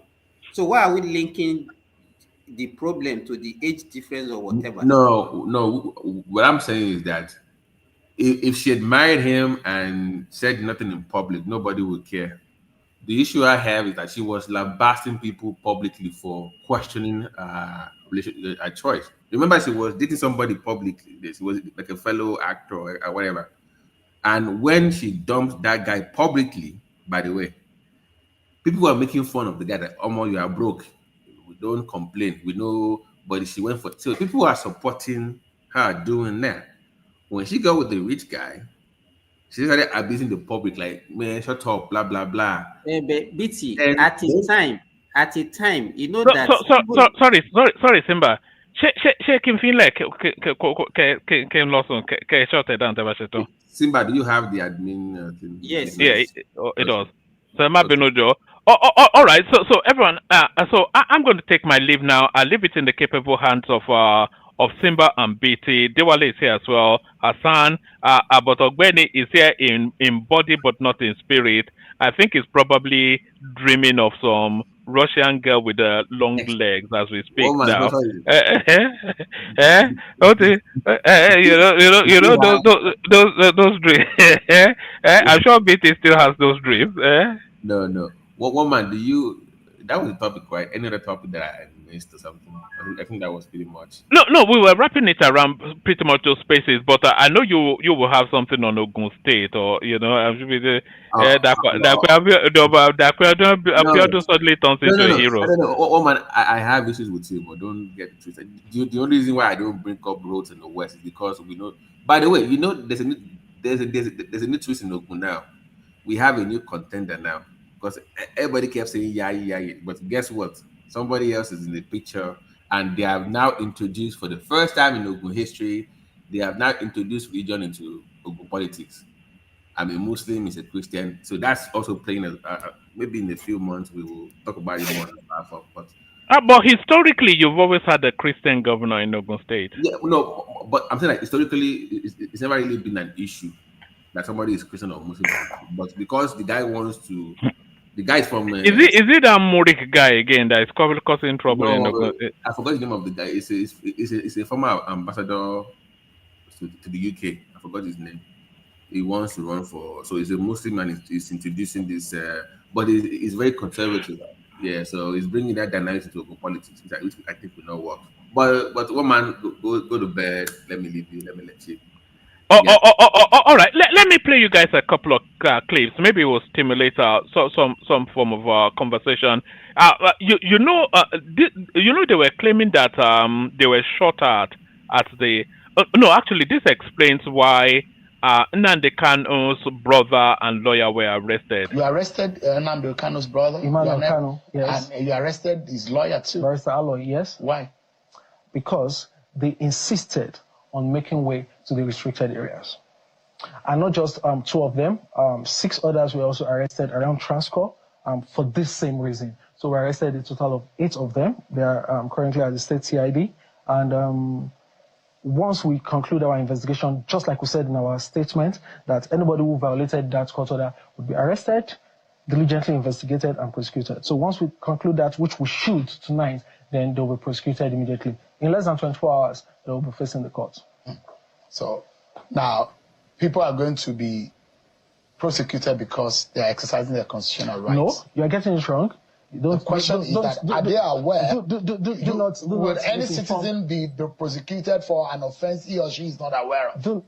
And that's why we're asking, where is the court order? How many? You went to court ex parte to get a court order, but you never made it available to Nigerians. They were arrested not for carrying out their lawful duties, but for contravening a valid court order. A court order that was not made available to the public. The court order is there, and in our statement on Saturday, we mentioned the court, we mentioned the judge, we mentioned the court order number, we mentioned everything. We're so plain, we made it clear, and we also warned that interrupting me.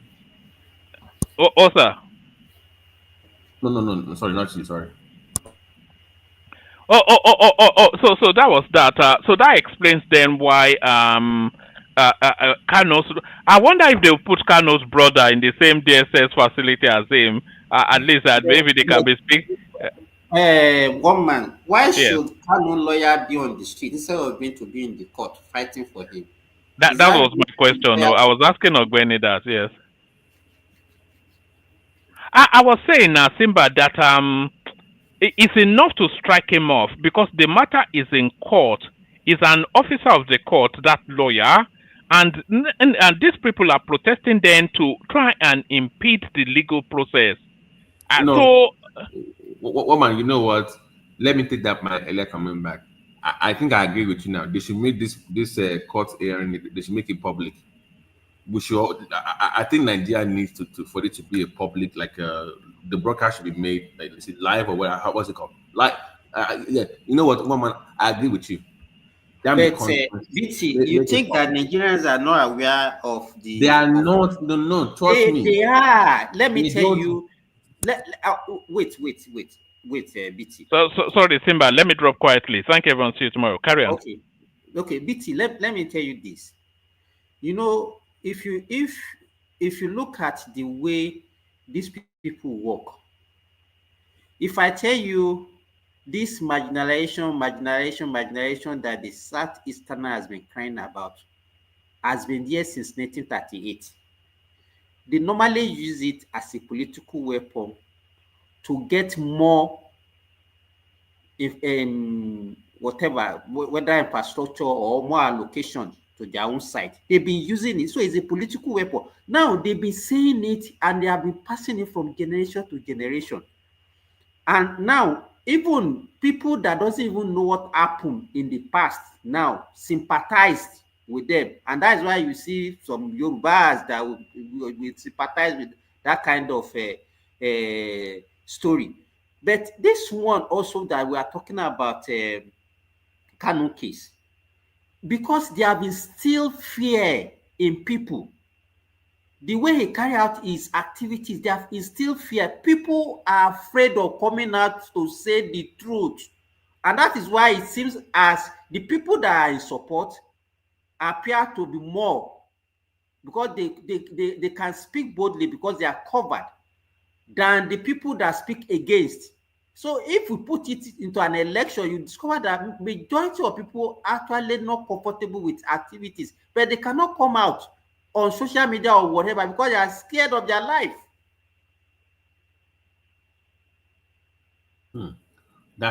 So, but we cannot also say that there are others that are also misinformed that need that information out there. Is what I'm saying. There are others that might not be from that region that does jump on the bandwagon, like you said.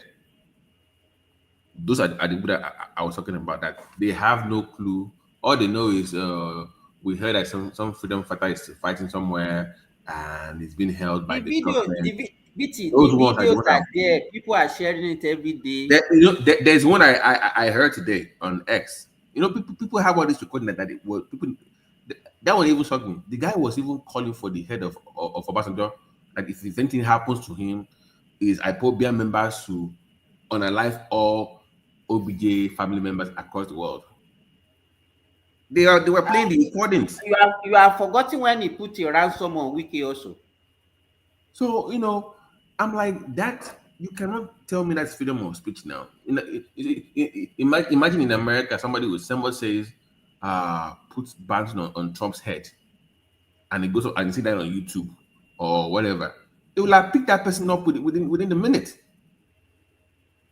So, and to my surprise, it's always the Nigerians abroad that are supporting this. They live in a country that will not, imagine in your country, Saudi Arabia, or even in the UK. You can't say that now. But our Nigerians in those same countries will be the ones defending this. So my question is, if the guy in Finland was sent to 6 months in prison and is a junior officer of this guy, so how this guy should be looking at he should be looking at life imprisonment or even treason like that by hanging. You know, and that is what I was saying earlier. Okay, now if the subordinate of this guy was, sentenced, he's sentenced in Finland, and the culprit himself in our own country will now, what would that make? They just make a mockery of our judicial system and even our image as a country, that we're not serious. So even the political leaders, you know, they would talk tough in public. There was this House of Rep member from the Southeast that was. No, that's Kanu now. That's the deputy. No, not him. Somebody else. It's like, I have blah blah blah blah blah. Do you know what the speaker said? The speaker said, "Mr. Man, you have my phone number. I know you personally. What you're saying, you can have told me personally. There's no need to make a show of this. But he has to do that for the IPOBians. It's working for us. But the point is that behind the scenes, it doesn't mean what he's saying. It's BSing the public. So the speaker was pretty much saying, guy, I know you now. What are you doing? You don't really mean what you're saying. So they come to and say, oh, free Nnamdi Kanu, free him from this. But behind the scenes, they don't want him released. Even in that Southeast, they don't want him released. That's the reason why he's still there. But I think that the case in Finland pretty much stalled any political solution. That one has sailed now. But he has to put up his defense. And he keeps stalling this. Because I don't think he has any defense against the crimes that the allegation against. Emperor Elijah. Oh, yeah, Ola. Don't you think that this Nnamdi Kanu thing is a noise for this governor? For this government? Ola, before you go ahead, did you hear what I said? I said, this guy put a fatwa on your man, on Obasanjo. Did you hear that tape? Who? Nnamdi Kanu. I heard that clip today. That if they pick him up, is IPOBians to wipe this wipe out his generation globally. People have all these audio tapes. Because the problem is this: it was a mistake that Obasanjo was not the one in power that time. Maybe by now his case will have been decided. You're bad now. You have to the thing I. But see, Obasanjo is playing politics with his case now. Just wait. Leave Obasanjo. Baba is just engaging himself. They are all doing Shekushe now. It's all Shekushe. Yeah, so Baba just needs something to do exercise. So he knows. See, the thing is this: what I would have really appreciated in this government is, whatever is happening now was what Buhari created. And I think Tinubu can do something in the sense that if they can accelerate the case of this guy, so at least to do something. Because the thing is this: all those people saying free, I don't understand what they are talking about. Because to me, I didn't support how it was picked up, how it was picked up, and I didn't Because to me, support. I didn't support how it was picked up, how it was picked up, and I didn't support how it was picked up. Where am I echoing? What's happening there? Well, so one no void. You know, Èmi kọ́ mi ò mọ kí ló ṣẹlẹ̀ ṣé kí ni ẹ̀ ń repeat ara ẹni. I don't understand what is happening to. no, that's you now. You didn't know when I has your mic on, so. No, yeah, I have my mic on, but the thing was repeating itself. That's why I was surprised. No, you're okay now. You're good now. Yeah. So the thing is, I think the like of Sowore, well, is free to protest, but sometimes, èèyàn lè gbẹ́bọ kọjá oríta when you carry your sacrifice beyond the T-junction. Everybody may be seeing the way seen by you are the one causing this much of this thing. First of all, did you put on your TV? So the thing I was expecting, I be expecting from him is the thing I be expecting from him is to, when you are going to protest, don't go to Aso Rock. You just heard recently that some people tried to plan a coup, and you were so stupid. And where you wanted to protest, you now went to Aso Rock. Are you mad? She won't tell any. I think sometimes you may be doing something good by saying you are an activist, but when you are now taking a step beyond what it's supposed to be, why Aso Rock? Not at this time. I know it's just like you are trying to blackmail the government. That's why you went to that place. You could have gone to other places and made your protest. And even when you are not protesting now, let us even look at what you are even protesting against. Someone is being charged for treason and some kind of felony or whatever, something related to terrorism. You should not be associating yourself.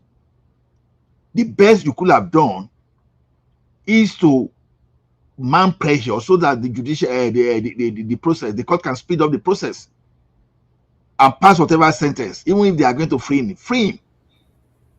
But you should be ashamed that you are in a country that you maybe still carrying the green card of a country where they cannot even tolerate terrorism for just a second. Where you dare not do that such of kind of thing for a second, and they not burn you well, make something like that happen in the US, and you now pledge support. You don't do that. In as much that some of us were not happy with the way you were initially picked, but your activities has since shown that you are not the person, you are not kind of person that should get the sympathy of the public. I was listening to all those people that were reporting to him during the answers. The way it was asking people that any police they see, they should pay the police. And someone now want to compare that guy and Sunday Igboho. I think anybody that went ahead today to protest on behalf of those guys, I think I don't know. Maybe they have one question or the other to answer. No, but so he said that they were protesting for the unconditional release of Nnamdi Kanu. That's stupidity. Go ahead, sir. Go ahead. No, that's what I wanted to, so that you know that's what. Why unconditional? So if you have your evidences that this guy did nothing, protest to speed up so that governments will not be holding. You understand? If you have come out that okay, we are protesting so that the judicial process can be sped up, that's not completely understandable. But Ola, why do we do what about? Our what about in that country is becoming crazy. Every time we use what about to justify illicit things. Okay, now you see people say, okay, what about bandits being freed? What about this? What about that? What about? So why do we normally do what about whenever we want to even enforce any kind of law in that country. When you talk about corruption, people will do what about with it? Okay, is it the only one? What about this person? What did they do about? Okay, so why do we normally do what about? That's the sentiment most Nigerians Well, use. It's just a sentiment. you should understand that we are not the same, and our country is all about tribalism. And the thing is this: sometimes many of us that we think knows better don't know anything, don't really understand how things should run. Oh, That's Ola, why that's why you will see some people. Ola, can you hear me? I can hear you. I can hear you. Okay, go ahead. That's why some people were so eager, were very ready to celebrate coup plotters in Nigeria. You know, I read some kind of misled people on X that were saying, oh, that they prefer even the military, anything. You see, you heard the word, they prefer anything to Tinubu government. That is because of tribalism and hatred, unnecessary hatred. Okay, that's the only reason. No any other reason. And those people that we have witnessed military governance in Nigeria, we will never, I repeat, never pray for such a military intervention in that country. A military intervention in that country today, that means that country will split immediately. And sorry, you come again. And if the rumor coup was true, and they said that most of the people that planned the coup are from the northern part of the country, what are you trying to say? What are you trying to do? Do you think a coup will happen now, and most of the military staff will come from the north? What would the south do? Even the super people that they think they don't like the current president, that means even your man can be arrested and put into jail. They never know anything. They never understand what they. Those people that they are on that X that are talking now anyhow. They didn't understand when the like of Franco Menka was the Directorate of Military Intelligence and some other people. They didn't understand anything. All those when military guys were reigning, that you talk against the military, you will just disappear on the street and you will never be fun forever. They don't understand. You know, they don't know that all these things they are talking on social media, that some of them will have gone missing on the road. Since when? They dare not say pen. You understand? Will pick up their family and but guys, let's assume that the story is true, that there was an attempt.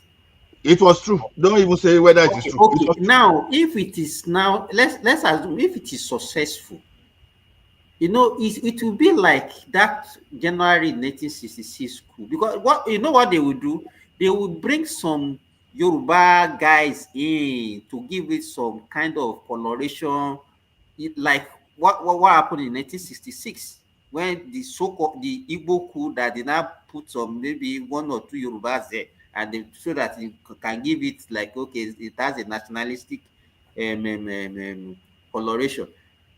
I don't know who at this stage, at 21st century, somebody will be planning a coup. So we will now have a military government in a country like Nigeria. Simba, to me, I think in my own mind, I think the best thing for that country, it might look a little bit biased. I think we should just go total regionalism. Because at a stand, we should tell ourselves the truth. We don't like one another. Remy, let me say this. If you have been reading books of what happened pre and post independence, you will not be talking. That regional this thing was a problem that time. Problem. If you see the kind of no, Simba. The question is this now. Hold on, Remy, hold on. See, we can't dispel everything. There's no system that is perfect. When we say this one is a problem, the old one is a problem, it now becomes the questions, what exactly do you want? Okay. Now, we realize during the regional, hold on. We realize, okay, maybe we just even came here together. I don't even know. Well, excuse me, Ola, if I Would I be able to come back if my system's logged out? Yes, yes. Yes, But, Okay. yeah, Okay. but we have Simba Olanre. yeah, but we pay $1,000 piece for you to know. So what we are saying is this: with this, the first republic was not perfect, but based on the fact and figure, everybody was growing at his own pace. You understand? It was the selfishness of some people Yes. that brought them to power. Forget about the excuses they were given. They too, they were power drunk. The military, when they got to that place, whosoever sponsored them, I think they don't really care. They only care if you support them. If you don't support them, they will F you up. Ola, let me ask you this. Do you know the number of attempts pre-independent 1953? The Northerners, they threatened to pull out of Nigeria, even when they were still practicing regional government in 1953, in 1962, and in 1966. Okay. You understand? Let me finish now. You know, if it's because maybe we were not alive and maybe we don't have a preview to what really happened. You know, that regional district, unless I don't know whether they are going to now do it. Okay. Maybe, Simba, what about this one? Because the only thing that we see, let me wait, because you are the advocate of every time you saw resource control, that's what you come and tell us every time. Okay. The problem, let me tell you, it's not only about resources. You understand? There are some. Let me tell you, the northern region that we're not looking at, if they are the one that actually prevented everybody to live today. They were actually the first that was, in fact, Muritala at that time, immediately after the July 1966 coup, the first thing they said was them to secede away from Nigeria. And it was the British High Commission, and the American embassy and some senior civil servants from the north that actually prevented them from seceding from Nigeria at that time. So to me, all these things that we are saying, go back to regional, this what are they even doing at that time? It was they are doing it 50, 30, 20, even the resources. Okay, if something is coming out from your own region, you take 50% of it, you put 30% into the national district that everybody will share, and 20% for custom, military, and the rest.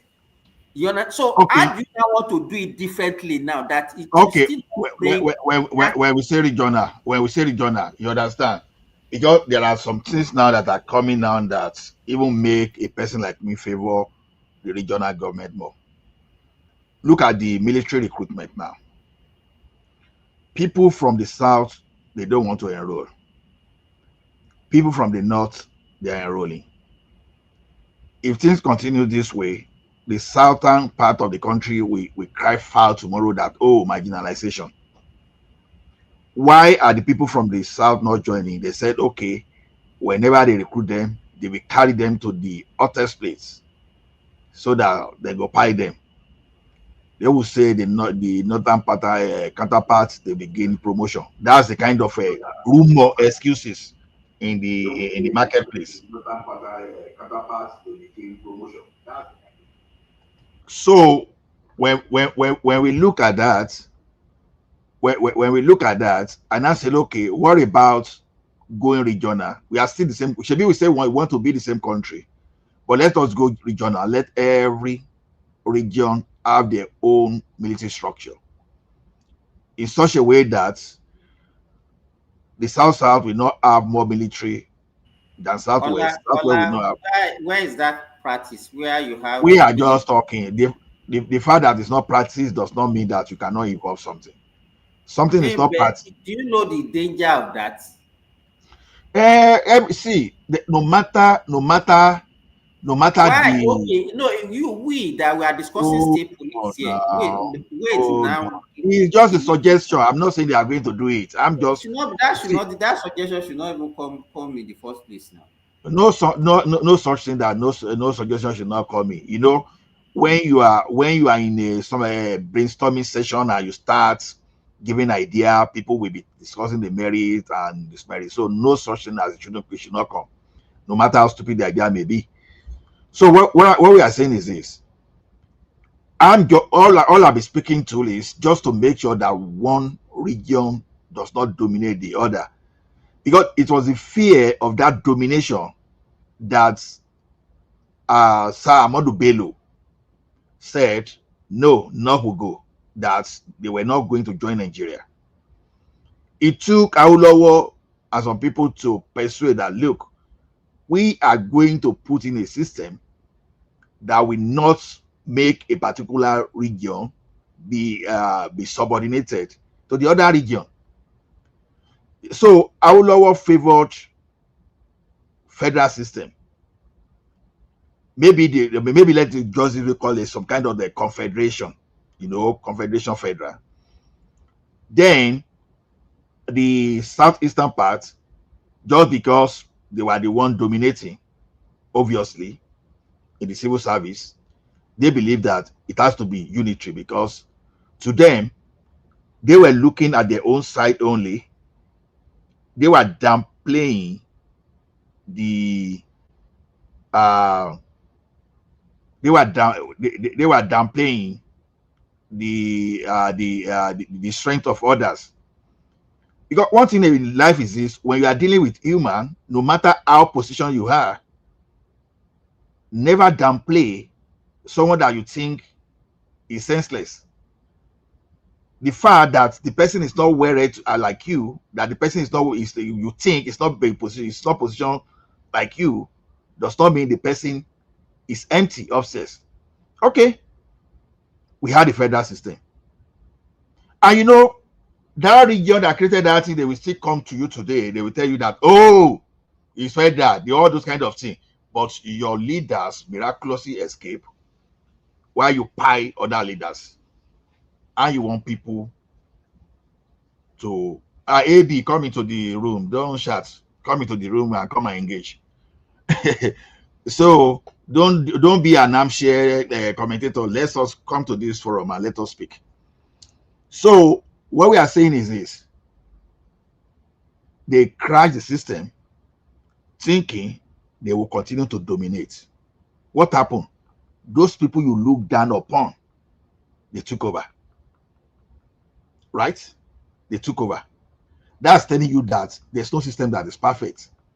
So, but what we are saying is this: at least if you allow me to go and develop at my own pace, and you stay within your region, you develop in your own pace, and you remove all this whatever that is going to be federal, majorly, there should be a system that makes sure that you distribute something that is federal accordingly, so that you don't allow a region to dominate the other region.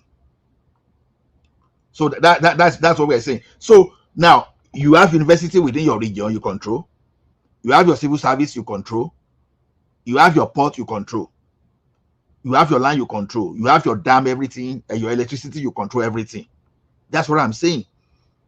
But if military is even threatening, you put a regional structure to the extent that you may have just one commander in chief, just for saying. Let me ask you this. Okay, all these things that you are talking now, at least those were the structure that those days.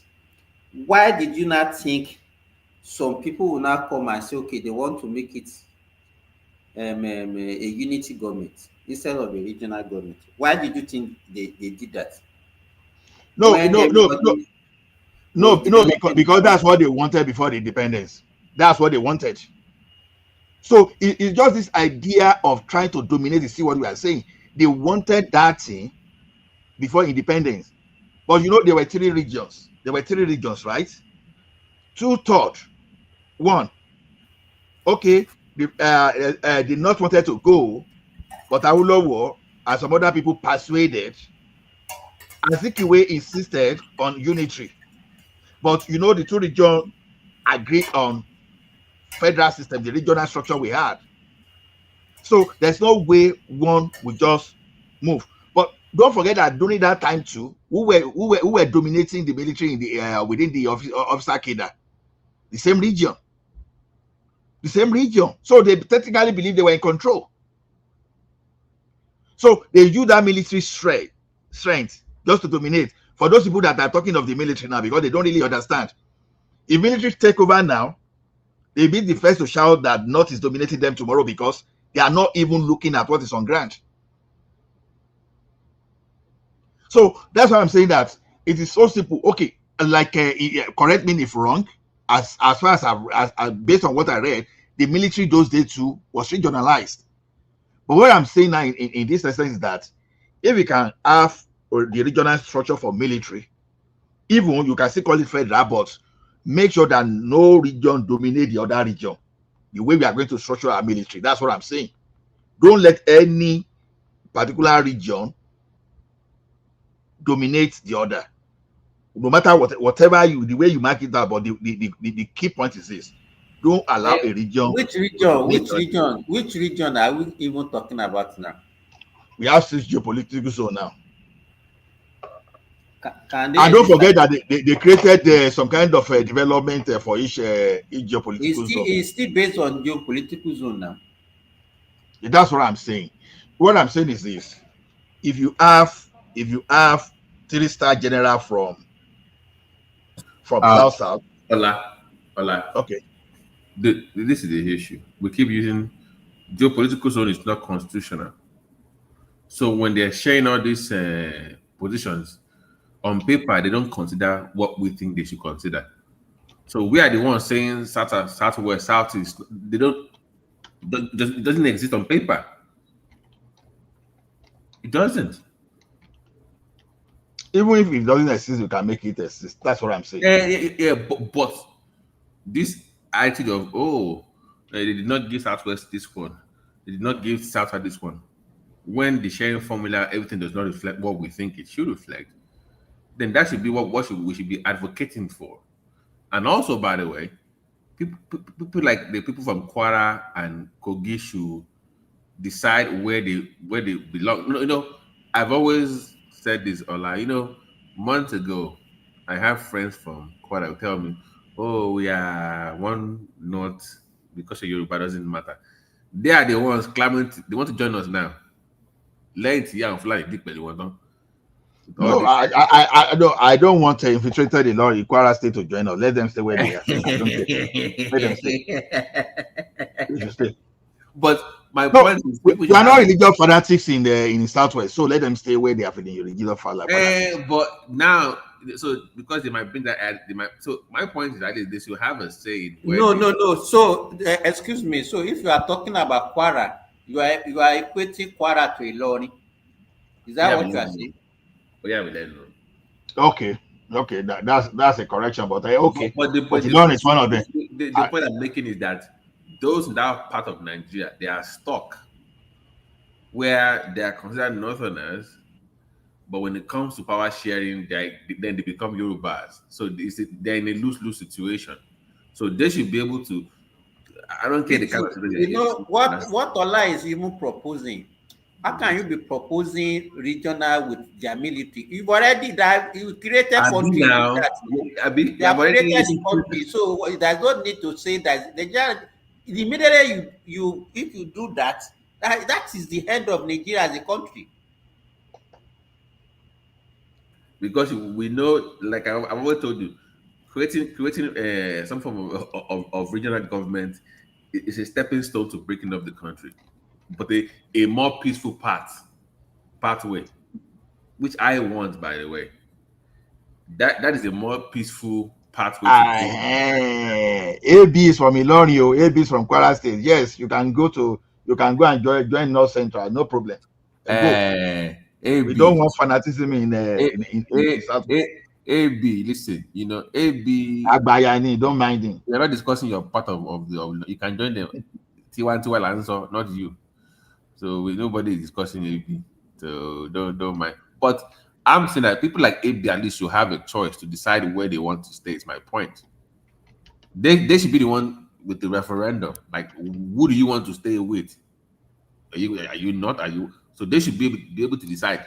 You can't lump people up together now, unfairly, by the way, and they have no say, and they have no political power, no economic strength, and I think it's unfair to them. So that's what I'm saying. So until we can put this so-called sixth geopolitical zone on paper and make it official, then we should stop wasting our time. You know, we still have north, east, and west on paper. That's what we have on west. We don't have anything called south or southeast or northeast. It does not exist.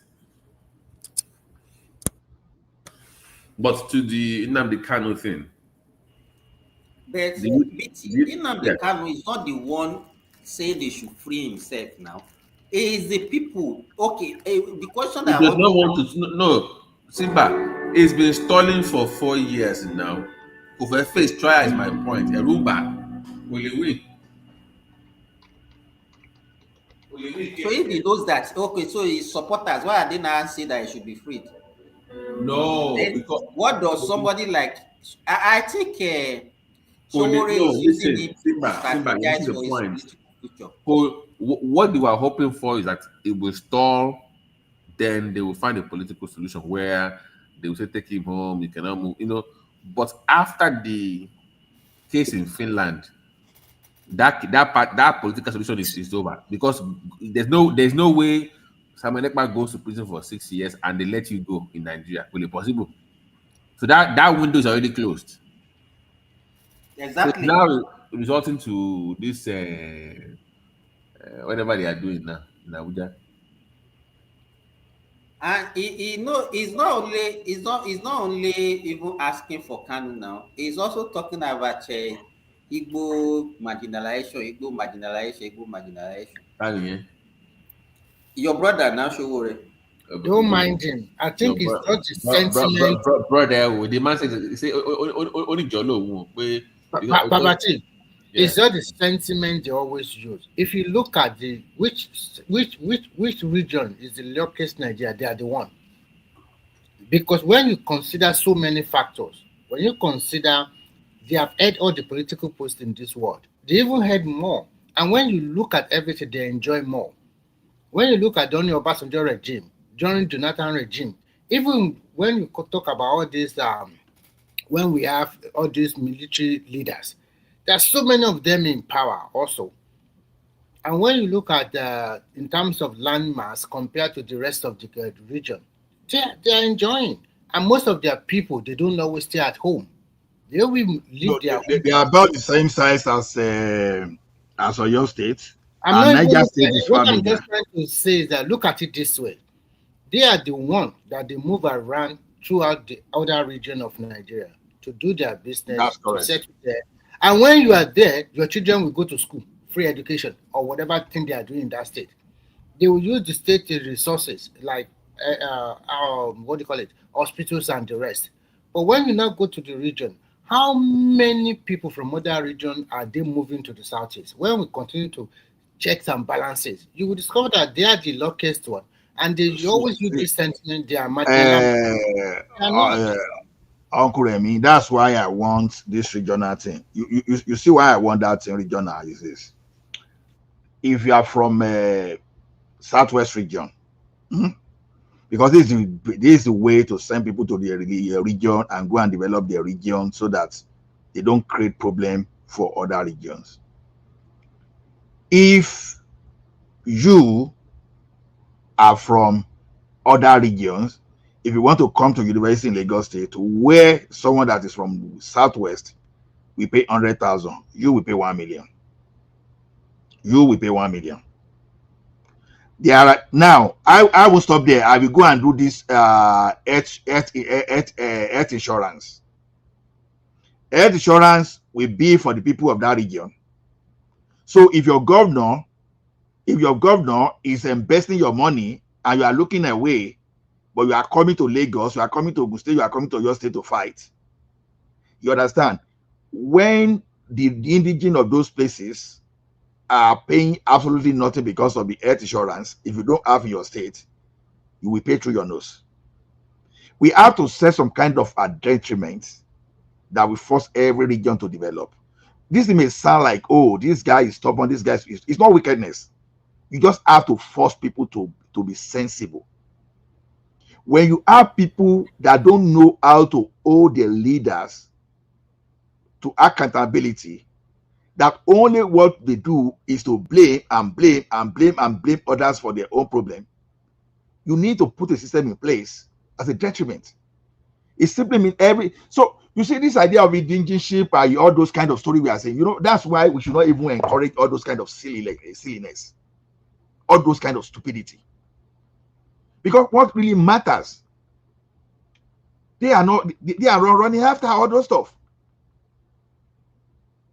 So there should be a system that will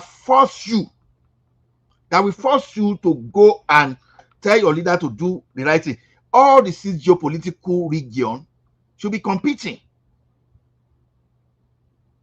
They should be competing. So in America today, I know it's state by state. You understand? You want to school in Georgia, someone living in Georgia where they will be paying, I'm just giving an example, when they will be paying 800, you are coming from Illinois, maybe you'll be, for the same cost, you'll be paying like 2,500. Ola, look at it this way. There's one thing in particular that I notice about an average Nigerian. If one state or one region is developing, then you see that unnecessary jealousy, envy, and hatred. Nobody stop. In fact, if I were governor of small states in Nigeria, with that kind of double allocation or triple allocation you are getting now, it does not stop you from developing your state. Look at Lagos, for example. I will say this. Yeah. Look at Bayelsa for it. It should be like heaven now, with the kind of and Delta State and Delta. Look at Akwa Ibom is a good place to live, but they are not leveraging. Inviting people to continue to, manufacture something there so that it can attract more people to live there. I just want to use the example of Lagos State, for example. The light rail that we have in Lagos State, if you go to other countries, these are projects undertaken by country. And if a state like Lagos continue to plan ahead, forget about whether the point is that it's easy to do business there and it's easy for you to realize your dream. And because of this, it will attract a lot of people to go to this state. It's just simple. If Lagos is not doing the right thing, you will go there. If you cannot realize nothing there, will you go there? Nobody go there.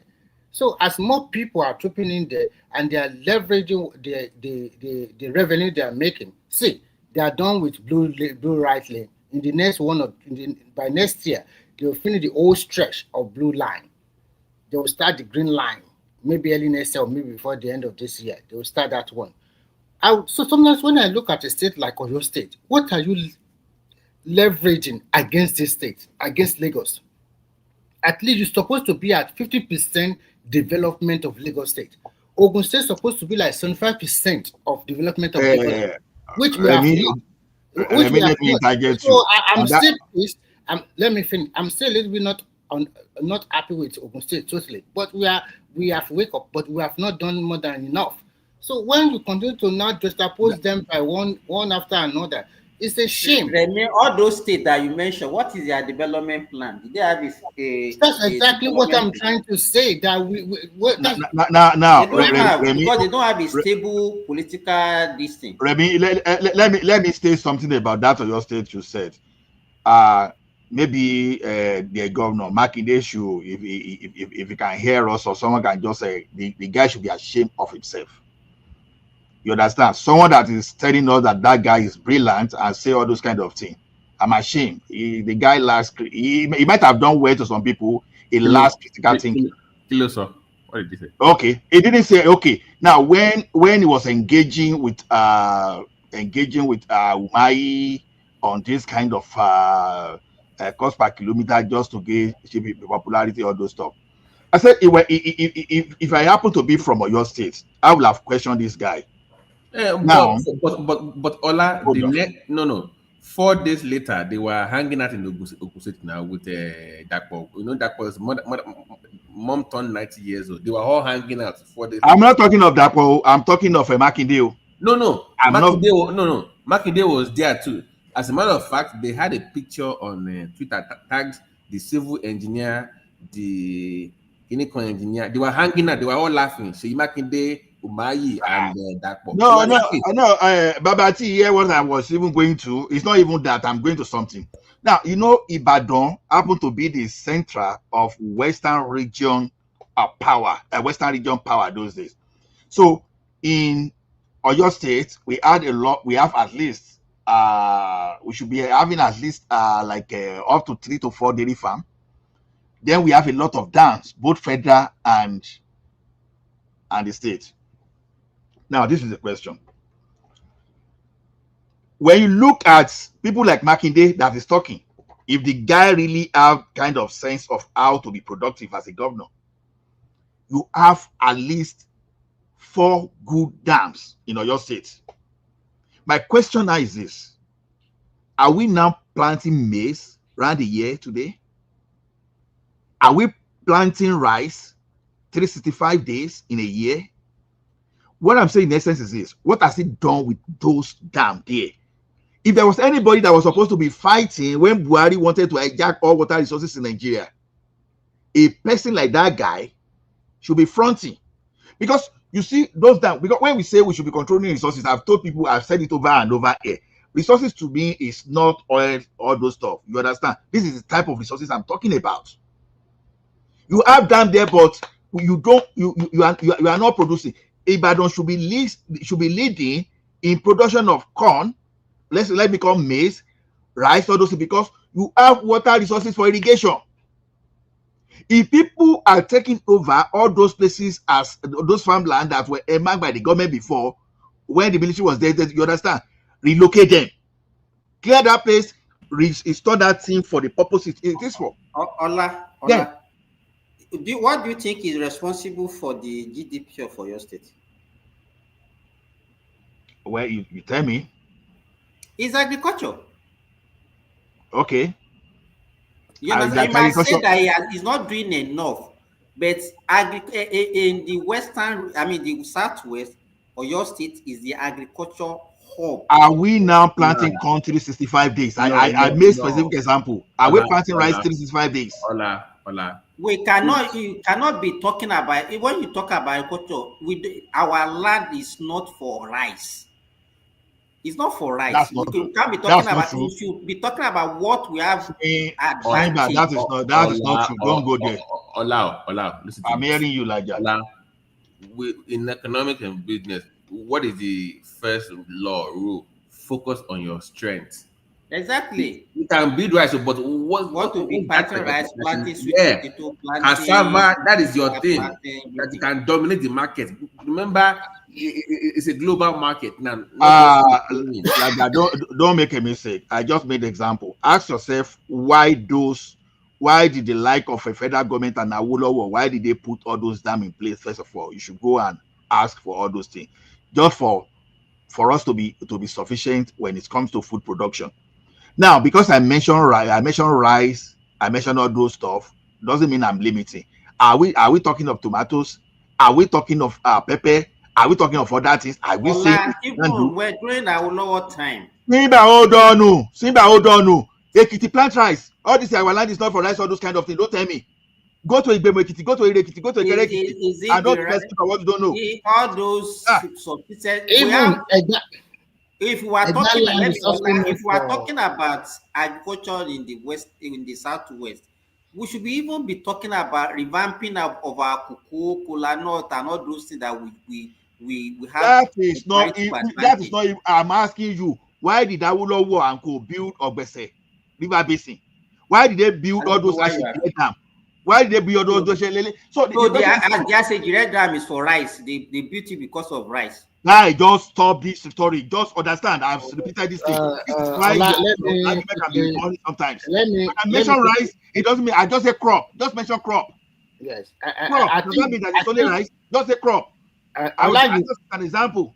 Ola, you are partially right, because when we talk about Ofada rice is being planted. We plant rice in Ekiti. You are telling me story. So we cannot say that the Southwest they don't have land for rice plantation. They do have.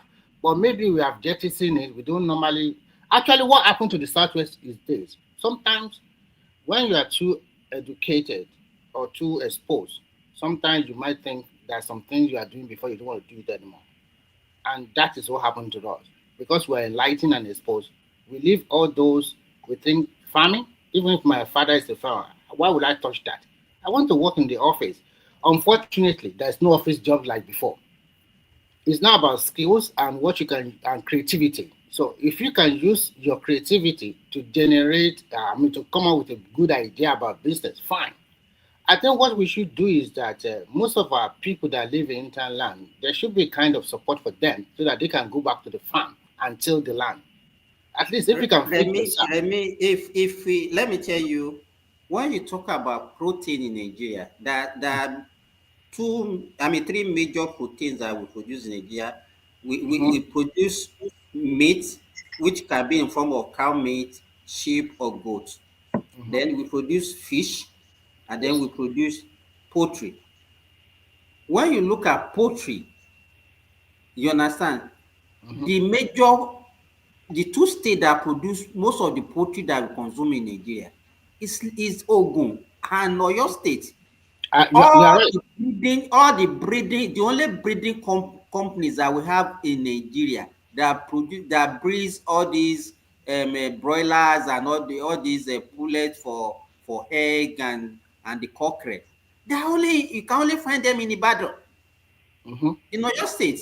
So if you have advantage of all this, that's what I'm saying. It's not about just looking about everything and tomato, whatever. Simba, there's something. No, Remy, hold on. There's something you do when someone suggests solution. You can always add your own solution without discarding other solution. When you are brainstorming, everybody make presentation, and you rank all those things based. But before someone even says something, you discard immediately without listening. I'm asking you the question. Okay, in Ekiti then, when the UPN government, they have Egbe Dam, they have Ureje Dam, they have Ero Dam, they have Obese multipurpose dam. The question you should ask is this: what was the purpose? What was the purpose? Like I told you, I'm from Ekiti. I grew up in Ekiti. I know that when you go to Ikere, when you go to Afawo, when you go to Ire-Ekiti, when you go to Igbimo, I know they grow rice. When I was growing up, when my younger one, we go and harvest rice with the people. You understand? Whatever you harvest, they will divide it into 3 parts, and they will give you a part. At that time, at a particular point in time, we were not spending money buying rice. I tell you, we put that rice paddy, we put at home there, even though they were local. But I can tell you, we had more than enough rice. We are not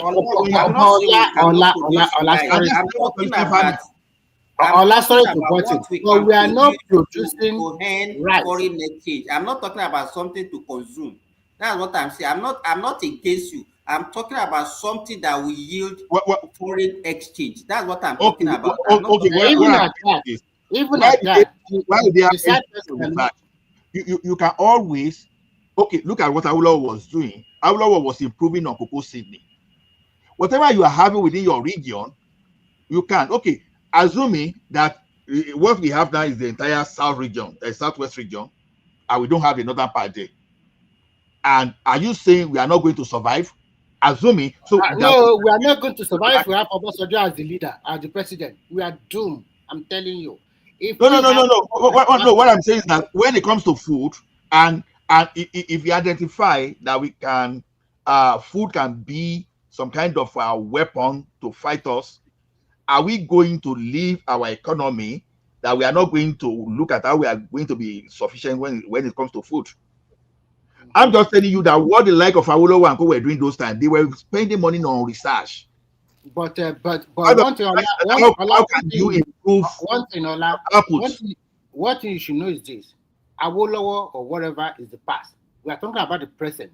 The present also means that the food you are producing in Nigeria is not only for Nigeria alone, because farmers cannot export their product, and because they export it out, because we have more Nigeria in the diaspora, and more Nigeria, and more. Let me finish quickly. And more people maybe get married to Nigeria or probably associated with Nigeria. They also fall in love with your food. So at the end of the day, the food they are producing or planting in Nigeria is not only for Nigeria alone, living in Nigeria as a country.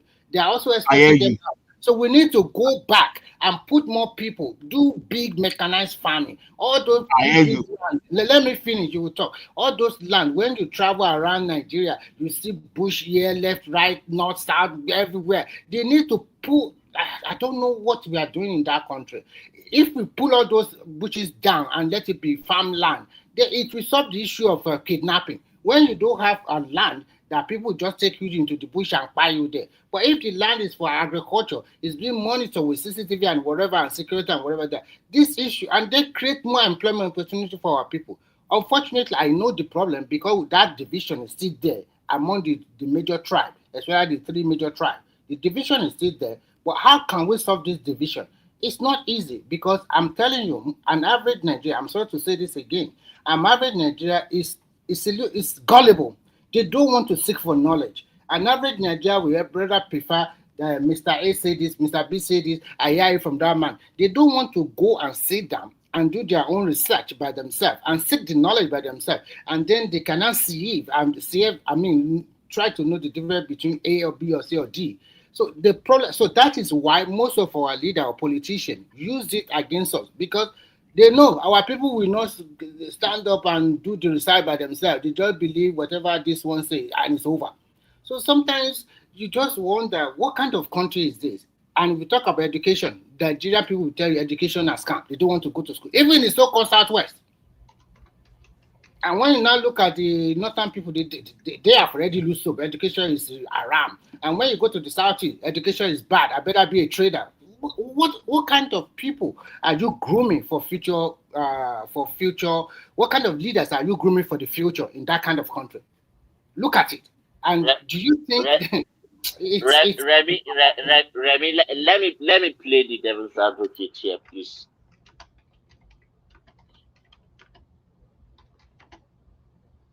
Go ahead. Yeah, okay. You see this reason that you are saying that Nigerians don't want to go to school and all that. Where are the public schools that are up to the standard that will inculcate the kind of knowledge that is suitable for the that is a lame excuse. When we are growing up, the standard of the school is not so superb, but people still study and they work hard. It's not about standard. Everything is standard. I don't agree with that. No. Let me just make the point, please. Okay. You would believe, you would understand that time has a way of depreciating what is not maintained, and to the level that it becomes moribund, unusable, and all that. Now there are different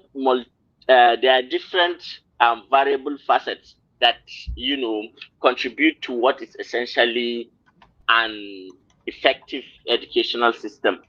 Now, if you are in your minds of minds, can you beat your chest and tell me that the level of the education that your children got in kindergarten and in secondary school is the same in which local governments and the state governments and that are offering?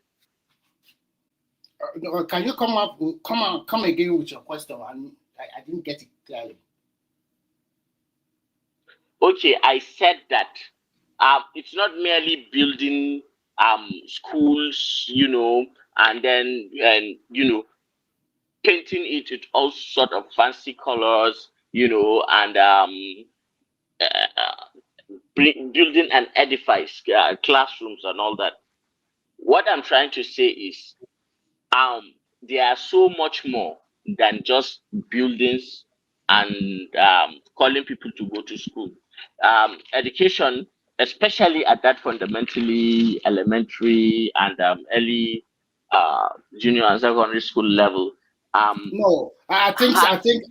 Sorry, Azan. What I'm trying to say is very simple. I don't want you to use the issue of standard to take the education is not as good. What I'm trying to tell you is that even children of nowadays, if they happen to be born into middle class parent or maybe an average educated Nigerian, they were lucky. Because during our own time, even some schools, sometimes they give them chairs and table free of charge, and also give them book free of charge. It's not that the standard is there and you respect your teachers, but because of globalization, things have changed. And because those children of nowadays, the orientation was not so good like what we had. And I think it's the reason because of the failure of both leadership and followership in Nigeria for a long time, especially since 1999. People were just interested in that. But who takes the chunk of the blame? No, guy. This education you are even talking about, you understand? You know, when you are having education in Nigeria, there should be a purpose. You understand? Yes. Education will not be for you just to go to primary school, secondary school, and university. Then what comes after? Afterward, what comes? Because we're talking of education now. I don't know why we even diverted away from that place. Yes. Let me bring it home, Ola. Please, let me bring it home. Yeah, thank you. Yes. Okay. Look at it this way. There are a lot of moribund, extinct, useless courses that are being taught in our university, technical colleges, polytechnics, and all that. They are so moribund, useless. Can you imagine? I was at a polytechnic. I wouldn't say the name, the place, and what I discovered was I don't know whether a lot of you are computer savvy, but in the late 90s, there is this Hewlett-Packard used to dominate the computer hardware industry. And then HP, but that at that time they were called Hewlett-Packard. Completely. Hewlett-Packard. They are HP. They did not rebrand. Yes. And what they were using that time is the DOS, disk operating system. So Windows has not yet penetrated the market, right? So when you on that computer, what you see is a black background, and then when you want to go so it's a disk operating system. So you write C / program / game / dev / this / that. So then you press enter, and then that takes you directly to the what you are trying to access. And if you make one slight mistake, say a comma or a dot or a dash or a hyphen or whatever, then it brings an error message. So imagine somebody who is operating and is taught computer science with such a computer, and then you imagine somebody who is being taught computer at a stage where at a place where, or at a school or educational environment where they are using sophisticated computers with high level GPUs that can do But you are just making example. Sorry, Azam. You are making example. No. Hold on. You will continue. Actually, what you are saying cannot compete now. That child cannot compete now. Haba. Okay, now I just want to now to blame it on that child because he was not given the opportunity is somehow too elitist. And I just don't want us to fall into that pitfall. I am not blaming it on the student. What I'm trying to say is very simple. We need to sit down and look at what are the ways we need to encourage our people to go back to school. Because when you have a literate society, then other things is easier to be fixed.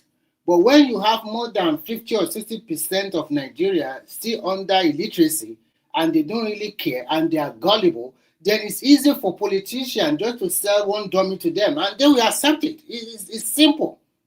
But as you have more literate society, people can see the difference by themselves. You don't need to go there and tell them lies, and they will just accept that way. Unfortunately for this country, I will be frank here. Every region, there are some regions that they don't even want their people to develop. They just want to keep them at bay using tribal and religion. Okay, I asked you a question you've not even answered. I told you that I said it is more than taking people to primary school and secondary school. Otherwise, if people will go to primary school and secondary school and they cannot do any good for themselves, it's just a matter of time they question you. What's the purpose of this education?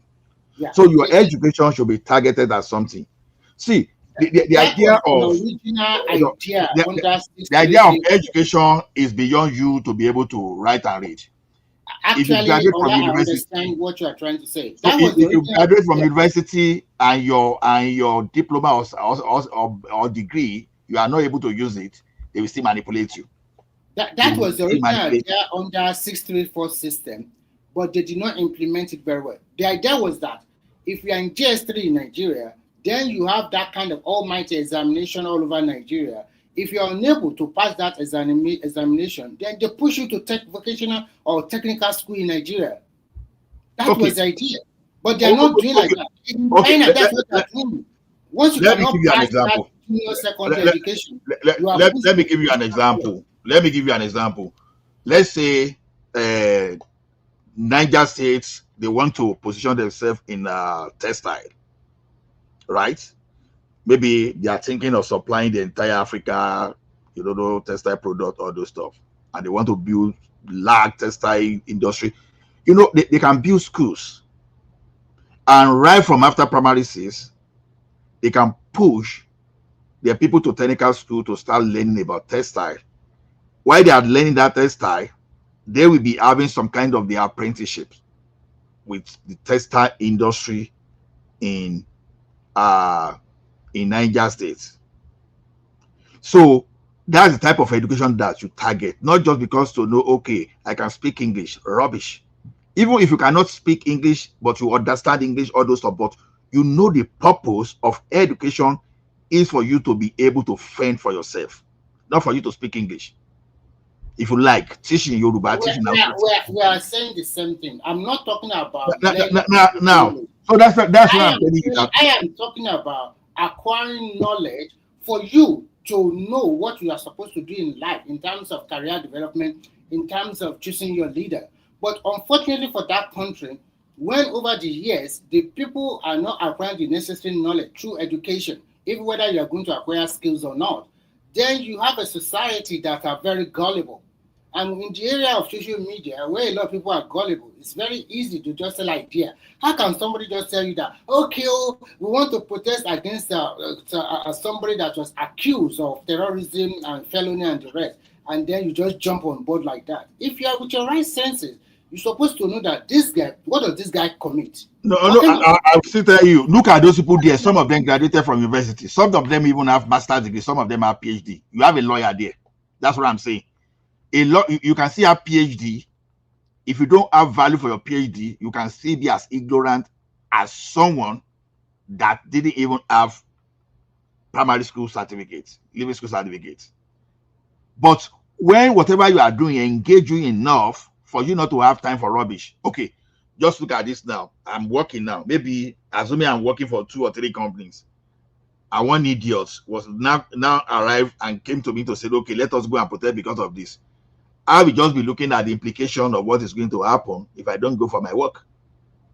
I'll be looking at, okay, if I don't go, someone might take over my shift and I may not be able to get that shift again. So I have someone, human mind is either you occupy your mind with positivity or negativity.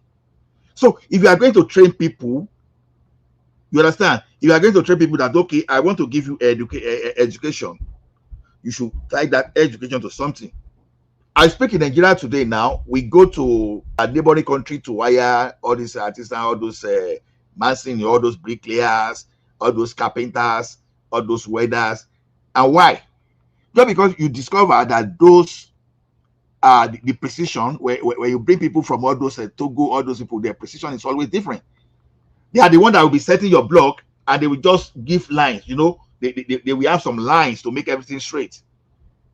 They measure everything. Now, in Nigeria, where we are still talking whether people should learn mathematics, those guys, they be carrying some kind of something like a square to be measuring the angle, where how they are going to set the block.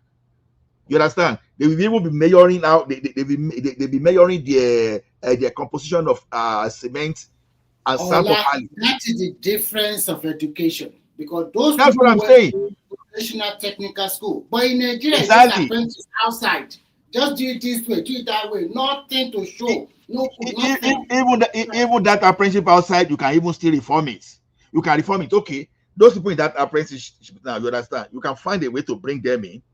That okay, as you are doing these apprenticeships, you'll be going to school. How to start? It's just exactly what you've done. What you are doing, and that okay, technical school is free. Yes, it's free, but you just have to make it compulsory for those people that are doing all those, whether you're organizer and all those stuff, that they must have certification, and you should start certifying for them. All those builders you see, start certifying so that anybody anyhow cannot be building. So that maybe you start doing all those things, maybe the next 20-25 years, we won't be experiencing all those kind of building collapse. You know, today, you ask someone to build house for you, they will do the column, and when they are doing your decking, over S-Lab, they will tell you, well, guy, it doesn't matter. Let's say that hey, you are putting too much cement, all those stuff. Because some of them, they don't really understand, they don't understand the implication of what they are doing. Where you are supposed to mix, let's say 241, for example, you now make it 221. Some of them doesn't know that it is not even for today. That okay, maybe if you do the right composition, maybe that thing will last for 40 years. But what you do now, what you just do now, that say, oh, guy, it doesn't matter. We build one house for that guy there. This is what is the, and the house is still standing there. Some of them they don't know the difference in all those composition. Where a social engineer is designing things to last for 50 to 100 years, one common person will come in the street and come and give you a composition that will only last for 5 years. And you hear that the building collapsed after 5 years. That is why when you talk about all those mechanics you see, you start now, instead of you encouraging people to say, okay, go to all those technicals, start from them. Those people, start from them, integrate them, encourage them. Whether you are going to engage teachers that will be having some kind of community teachings, and you start pushing them, and you start issuing them certificates. Start building. Over time, 20 years, 30 years, they will value all those stuff. Whatever new technology you have, start transferring to them. Instead of bringing people from Republic of Benin, instead of people from Togo to come and be doing all their job in Nigeria. Meanwhile, all those people that are doing road too, you understand, they be training people too. They be training people on how to do things. So there are a lot of ways we can have education. That's what I'm saying. It's beyond going to primary school, read and write only. Even a person like me, I don't mind. You will start even teaching them something technical from primary one. How to bend iron, how to do carpentry. Let them learn the geometry. Some people that are saying they should not learn mathematics. I don't know how you are going to become an iron bender that you won't know about geometry. I still don't know. I don't know how you are going to be a graphic artist that you are not going to know some basic mathematics. So to me, it's not just about to go and learn how to speak English in school, because that's what we do majorly. My English is better than yours. That's why we are not seeing the impact. So to me, I think all these governors, we are not holding them enough, honestly. Everybody just want to go and fight Tinubu in Abuja. They want presidency. You don't even know why you don't even want Tinubu there. Many that are fighting, they don't even know exactly why they are fighting Tinubu. They don't even know. So that's it. The same. We shouldn't bother ourselves too much about that, because we already know that the tribal sentiment is there, the religious sentiment is there. It's because my candidate lost out, so that is why I'm fighting him. Because your candidate lost out, that does not mean you should wish your own country negativity. You should wish them failure. I've never seen a set of people, because of just a simple leader, they are class. Whatever happened, Tinubu will spend less than 8 years. and there will be people 8 years and he will get out. Another president will be there. So what's the big deal? The idea is this now. Whatever you have against this man, you cannot tell us that you do not see some positivity that have come out of his government. For the first time in the history of that country, our export overshoot our import.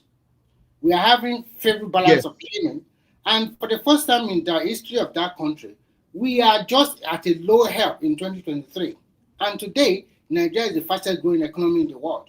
Even World Bank project our forecast from 3.2 to 3.9% now. And some people are even saying we are going to drop even your so-called America or Canada, they are not even growing at that pace. Even your brother Rufai is arguing against that. I told Rufai yesterday that does it even matter if Nigeria is the fastest growing? What's your problem? I told him. No, what I'm trying to say is that I think you have to see some positivity that is coming out from the present government. I don't even care whether Nigeria is the fastest growing. The question is that we are growing. That's what is important to me. So at the end of the day, when you look at all the parameters and then you also look at what can make a nation grow, my fear is that you have to put the right people with the right intelligence, put them in this same of affairs, and then our people, we are too lazy and docile. Let's hold these governors in our state accountable. Some of them are getting trillions of money in 6 months or 7 or 8 months. Some of them are getting billions of money every month. And most of these states, if you look at their civil service, it's lean. Even your state, they have a lean civil service now because they have retrenched a lot of people in a long time. It's not that they have over-bloated civil service. So there's a lot of money coming in. Why are they not doing the road, the inter-road? Don't let any governor tell you, oh, it's a federal road. At least Okpebholo, the governor of Edo State, is doing a federal road project as we talk today. And when we look at some small states like you know why I was talking about agriculture the other time? I asked you a simple question now. What are they using the Budukatu Ranch for now as you speak? I don't even know. Maybe they are using for tourism. And who is going there? Oh, Budukatu Ranch is not being maximized. Yes, that's the problem I have with the country.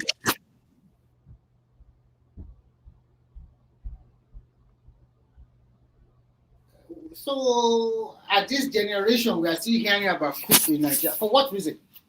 For what reason? Tell me, those ones that they have a military head of state like Burkina Faso and Nigeria, are they enjoying life? Look, when somebody shoots that place, it's full of mud. It's terrible. And now you can still see a little bit of beauty of Nigeria. More and more people are coming to Nigeria and they are transversing. There's this particular guy, is a YouTuber from Cameroon to Nigeria, passed through all the east onto the southwest, and he was amazed that most of the state capitals are very beautiful, in that the competition is there. And that's how it's supposed to be. We should not, we in Nigeria, we should have more than 10 dreams in different states. If you cannot realize your dream in Lagos, you can go to Onitsha to realize your dream. You can go to anywhere in Nigeria to realize your dream. It's not supposed to be everybody just go to Lagos or go to Port Harcourt or maybe go to Kano. No, there must be a lot of opportunity for people. Okay, I don't know if Azan is still there. You see why I was talking about rice the other time is this. Rice was just an analogy. But it's good to let me tell you something that when you look at the top rice producer in Nigeria, in the world, Nigeria is not one of them. Bangladesh, the entire landmass of Bangladesh, I think is closer to what we have in the southwest of Nigeria. You understand? So my point is this: when all those old politicians were planning, part of the planning is for us to have food sufficiency, then water to power water corporation and all those stuff. You know, agriculture, like people say, it's not just for crop alone. We have livestock and all those stuff, which I agree.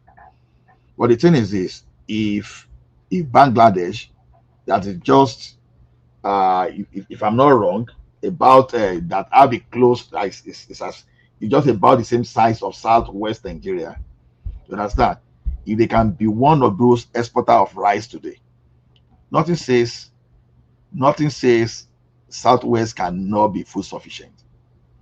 Nothing says that. Ola, Ola, let me chip in. Go ahead. Go ahead, sir. Go ahead. Yes, to your point about Bangladesh, I want to draw your attention to. I'm just trying to buttress your point too. But that does not make my argument and yours mutually exclusive in the sense that Malaysia right now is the number one highest producer of red oil. What do we call red oil? Palm oil. Palm oil. Palm oil. Yes. So, and could you imagine that the seed, the origin of that red oil is Nigerian seed of palm oil that they have now grown in such an industrial scale that they are the number one indispensable, fetching them close to 45 to 60 billion dollars annually in exports. Exactly. Now, so that is a stab in my that is a dagger to my heart anytime I hear this statistic. And you may be up to something in that regard, but I don't think there's a black and white solution to all this. But you know, a multi-layered developmental and approach that may take 5 to 7 to 10 to 15 years for us to get to where we want to be. And I'm not sure if we are capable of long-term planning, but I hope that we can, because of the nature of our politics, where one man starts something and then another government comes and just say, no, F it, and we are going to go in the another direction. So that has always been our Achilles heel. Go ahead. Yeah, no, that is why the regional thing is better, because I think this federal thing is sometimes it takes us one step forward and several steps backward, because if every region start, because it's good that we have all those regional development authority, or what do we call it. If we can focus on the strength of that region, I think it's going to work for us.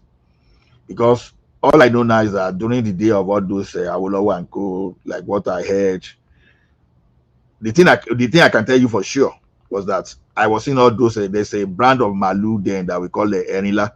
All those ones used to be big and with no horn, but they are very massive, very big. That's what we used to see, at least in Ekiti then. So then whenever we didn't have enough, they used train to bring more cattle from the north. Everybody focused on his own strength. Hide and skin, I think, was a good thing in the northern part of the country, and coal was the strength. Coal was the strength in the eastern part. And I think the Midwest, I think rubber, palm, rubber and the palm and the palm kernel. You understand, palm? So palm economy. Yes. So yes. Let me tell you something, and to maybe that you missed. You see, what has happened was in the Northwest, it was usually granules, cotton, and all that used to columbine, tobacco. Oh, yeah. Now all those cows and meats that you saw were coming from this my own side of the Northeast. So I remember where we used to stuff trains with 5,000, 6,000 cattle, and then we ship them down south. We transport them down south to Port Harcourt, to Lagos, to all those places. That is daily, because the transport, the rail infrastructure was available. That now I'm talking to you about 80s, late 80s, early 90s, before all the rail infrastructure collapsed, and then it was not the same again, because people who had to do that had to endure difficult multiple taxation, harassment by police and soldiers on the road while getting there. When they get to Lagos or the south or the southeast, they are harassed too by who do they call thugs and people who stay on the road and demand that they pay unreasonable taxes and things like that. So when the rail was available, it bypassed all that. So that when it gets to the market in Lagos,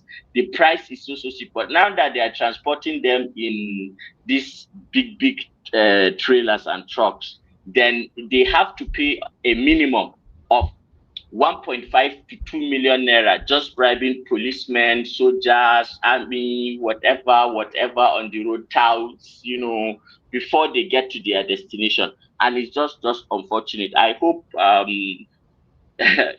I hope we will get that, we'll get past that, and maybe but it is what it is actually. You see, and one of the best way to get to those places that we now come to what it means says the other time, that when we say education, sometimes we target that education.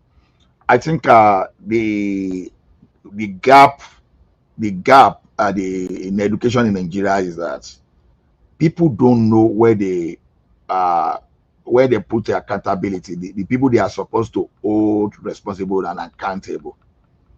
That's why everybody believes that the problem is going to be solved from Abuja. No, the problem will not be solved from Abuja. Okay, look at what Lagos is doing now. For example, everybody talk of Lagos today. Lagos is not waiting for Abuja to do anything. Whether Abuja or no Abuja, as a matter of fact, Abuja even tried to stifle Lagos. And Lagos still move forward. And look at where Lagos is today. Then Omi Eko is a new initiative now, where they are using the advantage of water in Lagos for mass transit. I still remember in 1984, was it 1984 or 1985, when we have Commodore Bamidele Otiko as the governor there. There was this thing we call when a mass transit, not only buses, but we are talking of ship around all those riverine area. So all those initiatives now, you don't find all these people now, they all play politics. We all focus, okay, Showore and Co now, they went to protest today. Go to protest, but you protest wrongly. You demanded for wrong thing. Someone is being charged for treason and all those stuff. And they are so shameless. You now say unconditional release. It's not as if that guy did not do anything. Just say, okay, speed this thing up. If court like, make them free the guy. But the question is this. Showore is from Ondo State. I've not heard of him putting pressure on Ondo State governor to do something. Many people are there, they are not holding their governor. All those governors, they are just having free days. And people don't even know. The state road are there. Ola, yeah. Ola, sorry. Yes, sir. Let me just play the devil's advocate again. Ojukwu actually is directly responsible for the death of probably millions. When you compare Nnamdi Kanu and Ojukwu, he dwarfs in the kind of mayhem that he has caused. Now, our forefathers, out of political expediency, has granted Ojukwu state pardon. Now, this is the reason why I object the concept of amnesty. I object the concept of placating criminals, such that Ojukwu got a state burial. Do you know Jonathan gave him a state burial? Now, what does that put in the psyche of the next generation is the fact that there is no threshold of violence that you can unleash. The Nigerian government, at a time of political expediency, can actually set you free and give you an amnesty and all that. So when we criticize the Igbos and think that somehow there is a ridiculousness in what they are doing, if you look at it critically and you look at the precedents and the history and the manner in which the Nigerian state has conducted itself over a couple of decades, then maybe they are not that ridiculous, maybe, and maybe this might just be a strategy to be putting some form of subtle pressure to the point that it reaches a crescendo and a boiling point, to the point that maybe it's not Tinubu, maybe it's the next president, maybe it's the next person who would campaign that when he gets to presidency, he's going to release Nnamdi Kanu and all that. And I cringe to see that reality, but I'm not putting it out of the things that the Nigerian government can actually do. So maybe as we condemn, let's also consider that there is Azan, don't waste your time. A president. Azan, don't waste your time on that, Nnamdi Kanu anymore. When if Finland can send a lieutenant to jail for all the atrocity, come on, man. International community are looking at Nigeria. In fact, if it's in developed country, Sowore will be cooling his heels in prison already too. They will not allow him to do. You are telling us that we should free a terrorist. That country is a joke sometimes. Forget it. Look at all the atrocity committed on the name of Nnamdi Kanu to his people. Remy, I agree with you. I agree. So with don't you. let us come here talking about it's a joke. Forgive and forget. Forgive and forget. No, everybody that's doing they should be punished. Okay. Let me give you one analogy that came from somewhere yesterday. They call it Cobra effect and why the government should never negotiate with bandits and terrorists. You see that Cobra effect, when the British, during the colonial Indians, when you understand. Now they had this problem of a deadly cobra in Delhi. So now to reduce them, the government started offering a reward for every dead cobra. So initially people started buying the cobras, before you know, the cobra in the bush, they finished. You know what happened? When people now realized that money was stopping, that the money was no longer coming, people started breeding cobra. And they were releasing those cobra in the bush. At the end of the day, they wanted to solve a problem, maybe that was, let's say, causing them like, let's say, 100 fatality in a year. So, but by the time they introduced all these the incentives, they ended up having the number of cobra that were buying like thousands. You understand? I remember the case. I've read about it before. Okay, so that's the law of intended consequences and unintended consequences. You see that little thing that Yar'Adua did in Niger Delta. Everybody praises, right? Yeah, it looked good. You understand? Before you know, the thing escalated. That was why. Before in Nigeria, nobody would be bold enough of talking about amnesty for terrorists. But today, people are no longer ashamed. They will come out. That's why people were. You understand? They were telling, okay. And if so. To me, that is unfortunate. That was an unfortunate footnote in our history.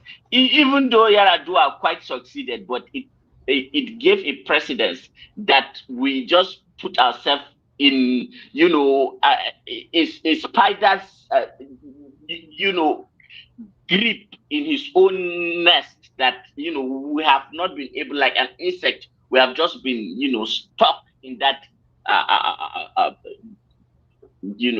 spawn of the spider, and who knows how we can get out of it. Exactly. You see, that's why what's the name of this military doctor, and this is a clergy too. This military that was saying, now we know that I was saying we know the bandits, we know their family. You understand? Then you have situation where El-Rufai was even telling us about those people that he paid to.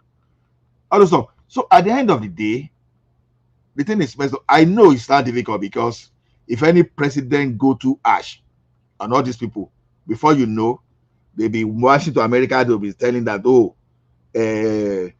one president is committing genocide against our people.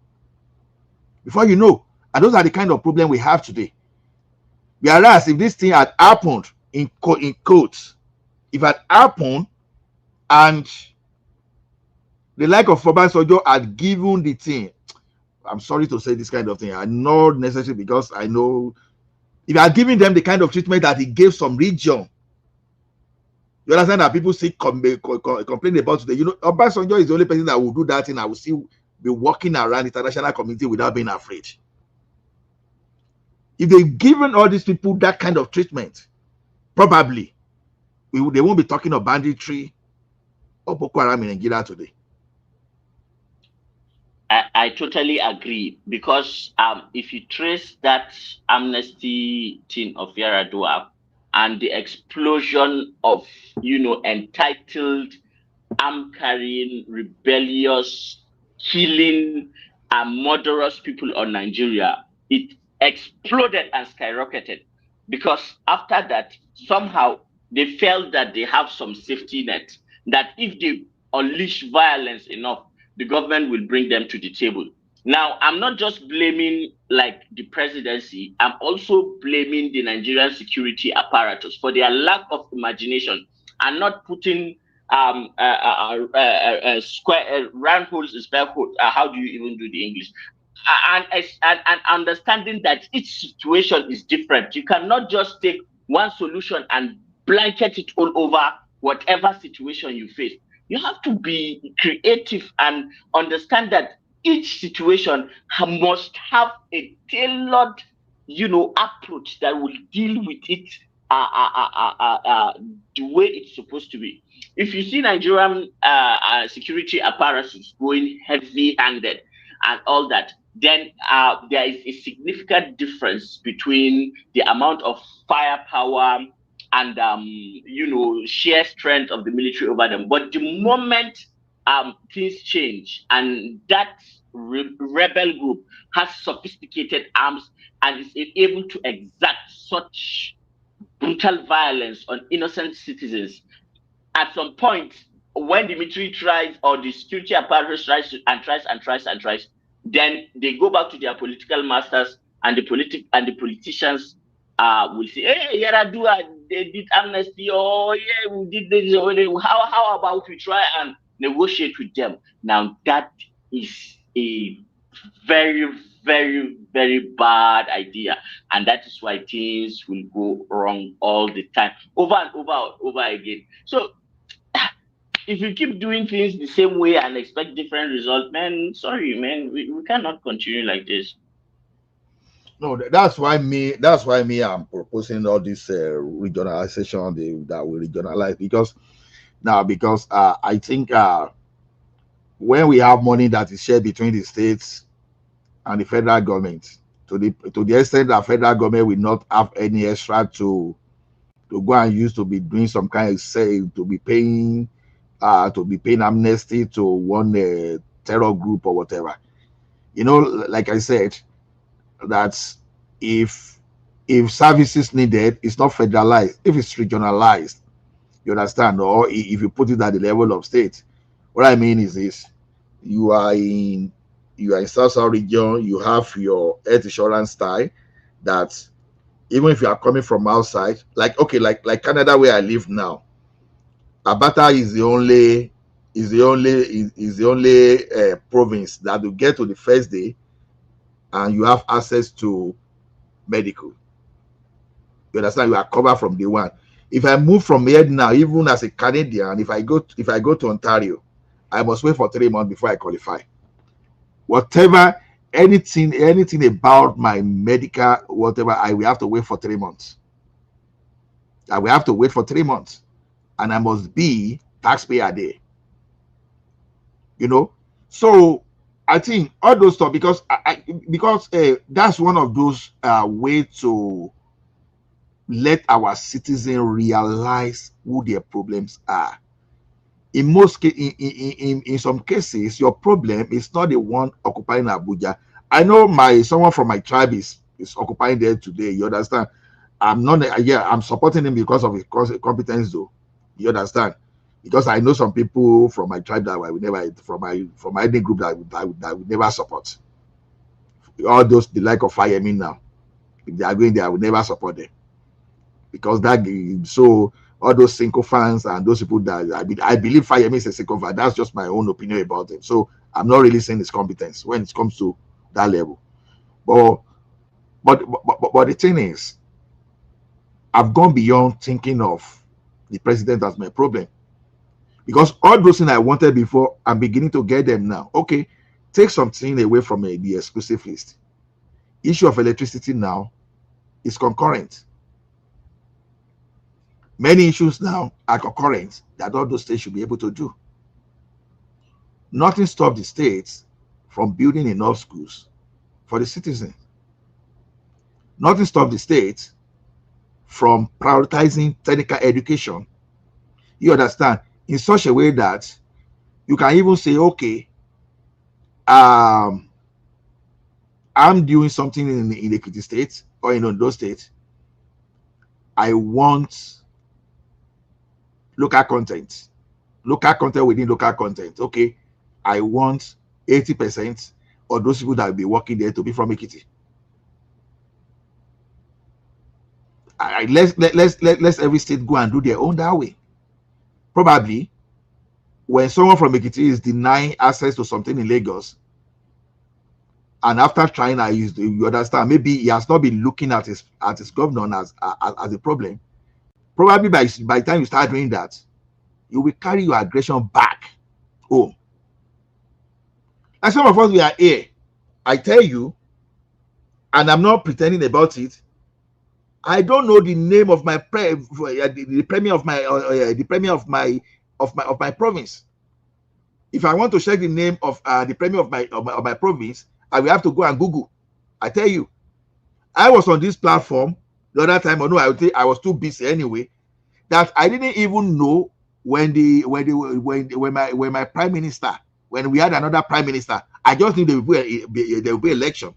But because I had no business, I have no business with my prime. I have business mostly with my mayor. When I need student loan, I know that, okay, that's the issue of province.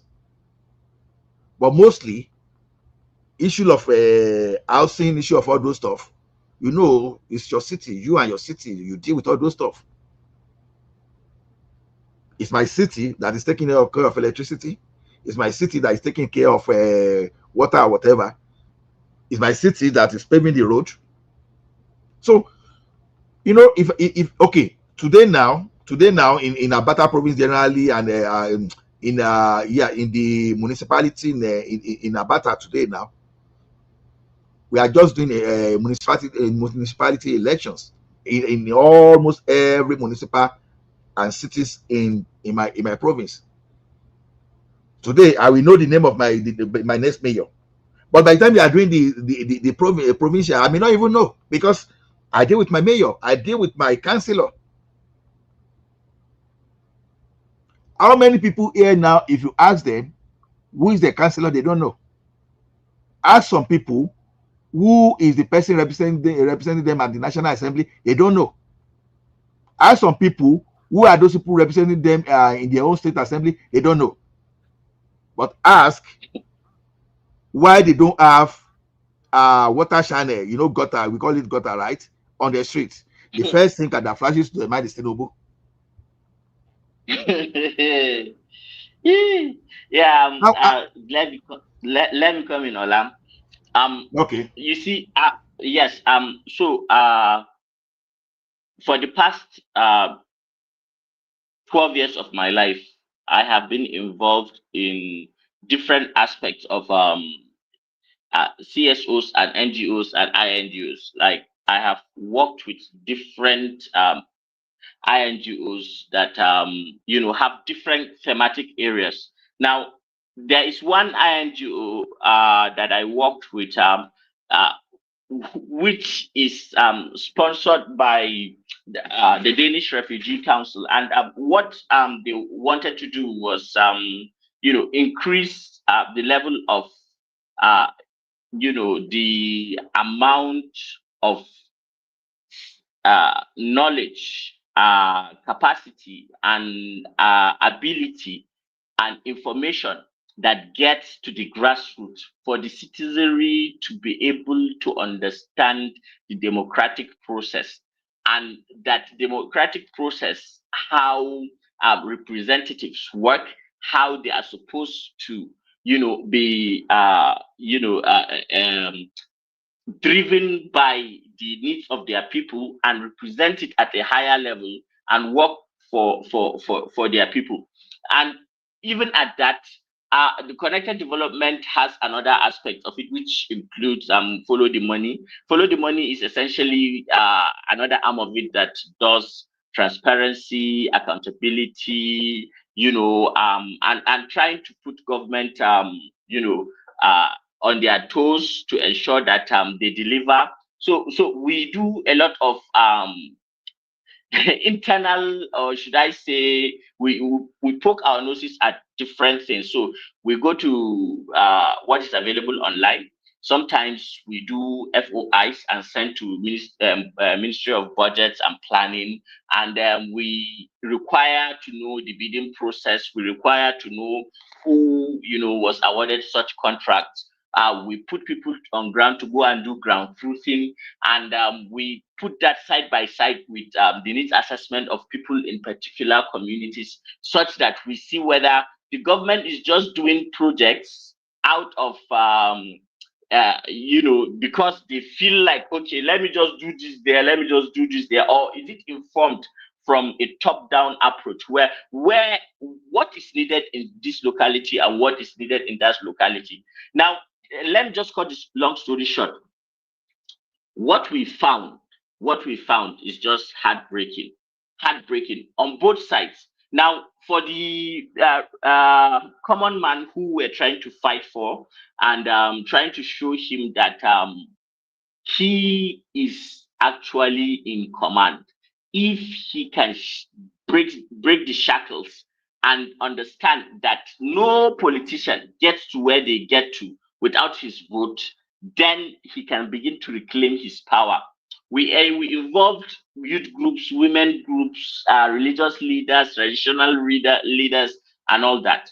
And we did extensive, training. We did it in even local language. We explained things to them and all that, and trying to get them to understand that this is what is involved in a truly democratic process. And democracies don't function on a majority ignorant population.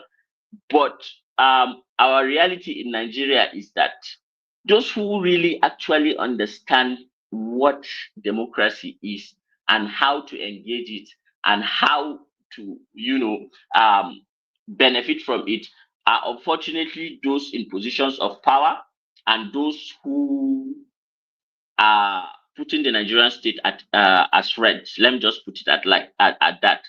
So one thing happened that broke my heart, and it was one of the reasons why I decided to leave that space entirely.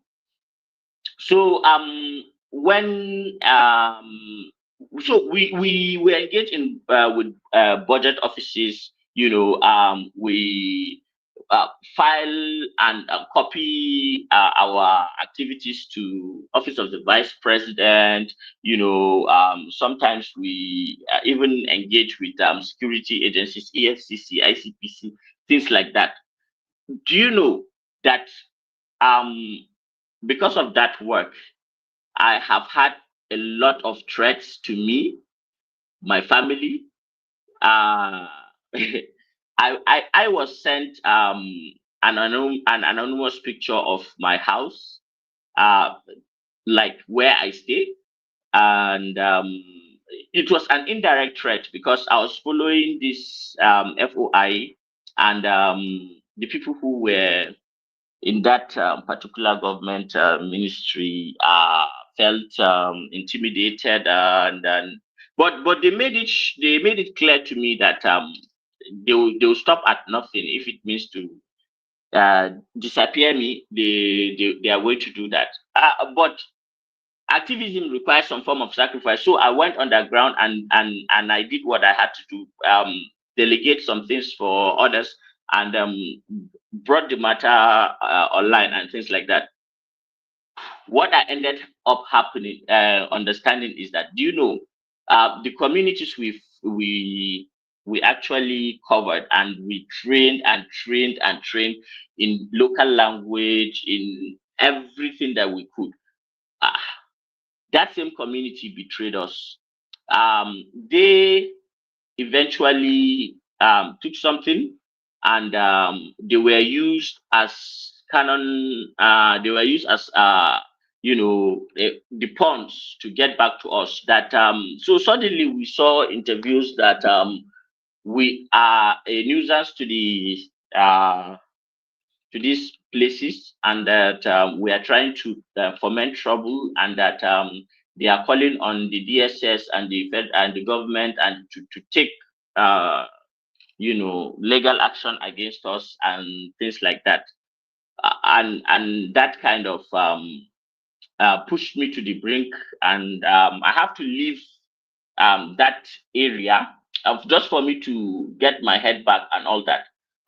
But it taught me something. Democracy can't thrive under ignorance, and unfortunately, majority of our people are ignorant and are there for the taking, and the political elites understand that. So it is a very, very delicate tightrope to walk on, and try to deliver. I don't know, maybe someday when I'm in power, I may do my part, but as it is right now, just citizens, mobilizing and doing things, I don't think we'll really get there. There's so many fault lines, ignorance, religion, region, tribe, so many fault lines. Finding common ground for the average Nigerian is so much difficult. Let me just leave it at that. No, what you said is real. I can tell you. You see, the difference I even find in this our generation and the older generation is that I remember when growing up, even as a primary school pupil, just look at me be shouting all power in 1979 with my parents without even understanding what they were doing. But I was following. I was seeing the way they were discussing all those stuff. And one thing I know about that is that all our parents do then, no matter the threats were always there. The type of threats in that, if you know what happened in Ondo State. Ondo State was one of the reasons that all this Buhari took over. That was the day they were using egg to burn house. You understand? Some popular politicians, that it took them away.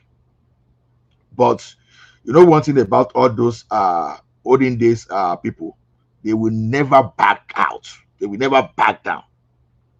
They will still get and vote for whoever they wanted to.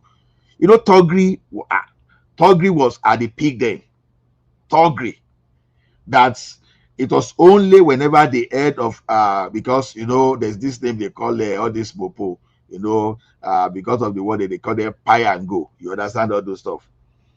So that's what but all those babas, all those people at that time, they were politically, you understand, they were politically informed. They will perform their own duty. The one we have today, it could be one of those fear. You understand? Because we've lost the orientation. It could be one of those fear that people now focus more on the central, all those stuff. Even a counselor in his ward in the 80s, late 70s, it's not as if you didn't have the strong mind, you won't even want to become a counselor. Because once you call yourself a leader like this, you put your life on the line immediately.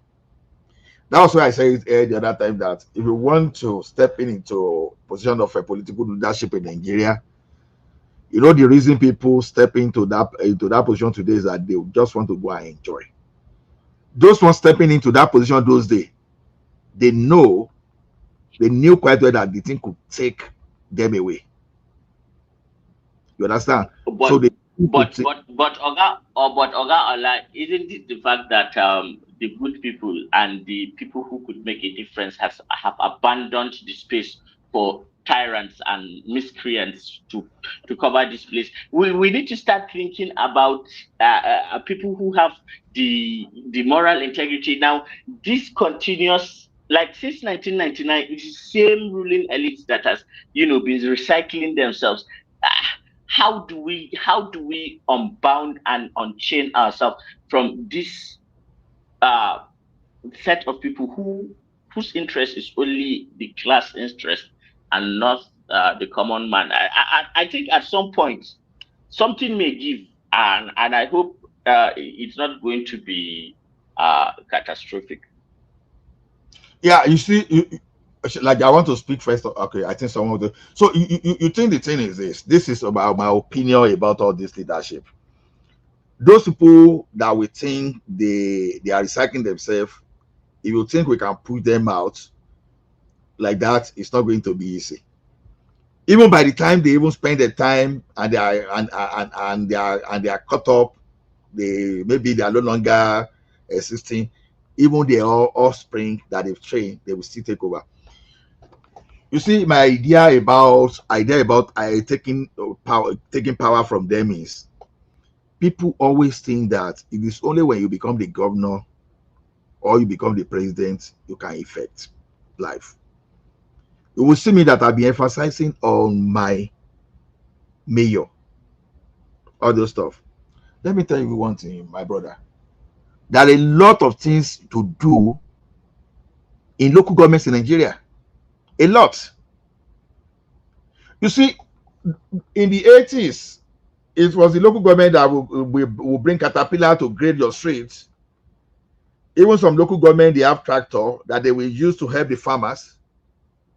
There are some roles that, because you don't have to, people believe that the only way to grow the economy is only by the time, okay, you become the governor and you construct road, you do all those. No. You can even be a local government chairman and focus nothing more than maybe agricultural value chain. That okay, my people are producing rice, they are producing yam, but they don't have a way to store it. They don't have a way to maximize the value. Maybe you start thinking that okay, this is my local rice that used to come with stone. What if I look for some of our guys in diaspora and I find a way to bring some kind of better processing facility down, and a farmer will process and will repackage. I create some kind of board that we have some kind of marketing that will be looking for market for the product from the local area. I'm just giving a scenario now. Or maybe I want to say, okay, yeah, this Nigeria, they need carpenters, but we don't have enough carpenters. What of if I create some kind of workshop, I start training the skilled people from my region so that they have enough skills so that when they get to Lagos, when they get to anywhere, they can boast, they can compete, and people will see how good they are. You understand? There are a lot of things you can do within your localities. But the focus has always been, when you see people over focusing on state assembly, on becoming the state governor, going to the national, when you look at all those stuff, sometimes it is just because they are going there for their purse. Let me tell you one thing. As a local government chairman in your local government today now, even if you are not getting money from the government, you are not getting enough, there is a way you can rally around all your people in diaspora. I remember during the time of Bandele Otiko, when they wanted to start Ondo State Mass Transit, or when a mass transit that time, they did launching. I still remember that time, Sonny Ade. I cannot even forget. I think as I was in 1984 or 1985, that guy donated 10,000. I can't still forget. He donated 10,000 naira then. Then I know so many people that were, you know what 10,000 naira was in 1985. That the bought ship they bought later, they now went to even buy the buses. Then when I'm asking, so the thing is this: in that your locality, okay, now you may decide now to say, okay, we have some kind of farm settlement, and instead of everybody sinking borehole, I look at a particular community, I want to sink borehole here. Or maybe we have a dam somewhere, some people cannot get water to do that. They say, okay, I can say, okay, my major investment will be on running pipe through our farmland, so that we find some way to power, whether by generator, whether by solar energy, that we just get water to be. You focus on even helping the farmers only. That is a lot. It's not until you go and grade road, or you go and give some people transformer. A lot you can do. But we have shortage. Then when you say some people are good, some people are good, you understand? Those people you can feel like are good, you understand? It depends on their value too, because the good one we are talking about, okay, when Okonjo-Iweala wanted to come back to Nigeria, the cost of bringing Okonjo-Iweala was paying her in dollars. And our finance minister, you know, sometimes the woman did very well, but sometimes you can still get very good people locally. You don't have to go diaspora. You just need to, people just need to start brainstorming now. You start looking at what you need within your community. If people go back to their community, grassroots, your local government, your city or your township, and you start doing good there, people will have idea of what good governor is. And you will find a situation where people will stand for you. Fayose, that you saw there, Fayose people stood for Fayose. Otherwise, Fayose had no chance against Adebayo, who was the governor there, because Adebayo, then the Alabi was the deputy governor there. They managed to do one time. You could not even, you can't point to what one good thing, something serious they did today. But you know what Fayose was doing that time? He would use tanker to supply people water within the on the street. We just associate himself with people. We help a lot of people, and people would just recognize that this guy will be a good leader. Even though Fayose may be, you can call him a rash person, a rational person, but you cannot take away his footprint in the kitty. You can't. You understand? And that guy, people within your community will protect you. But today, if I want to go, if the first thing I want to do is to go and contest against Tinubu or contest, you understand? Of course, you know the risk from when you are taking that. You know the risk already. But if you go to where people are not even focusing on, you develop yourself from that place. As a matter of fact, before you know, it could even be all those mainstay politicians that will even call you. What if you do this? They had no option than just to embrace Fayose then now. Who knew Fayose before that time? All of a sudden, within a year, even when Adebayo was there, Fayose knew, Fayose knew, even when the city governor was there. So what I'm saying is this. When we talk of education, we are talking about, I think a lot need to go to our citizenship education or social study.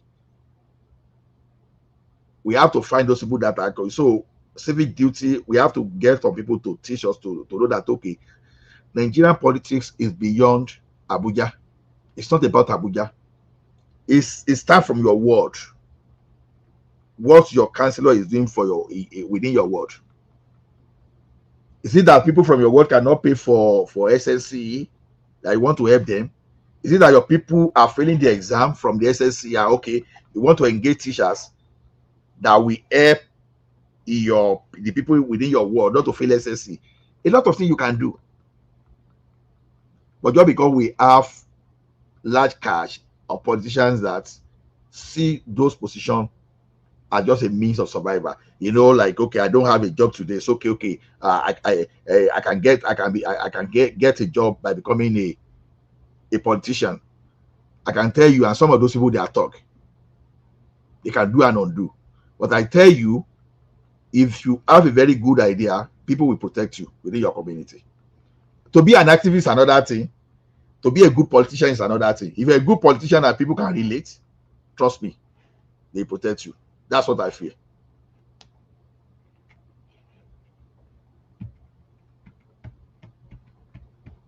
Adewale. I can hear you guys now. You guys contribute now. Abi, you don't turn it into monologue. Abi, me, I just talk alone like parrot. Sorry, Jerry, I was doing something here. That's why. I don't know. Give me just a minute. I'll be right back. Give me just a minute. Give me just a minute, okay? Okay, Remy, are you there? Babati.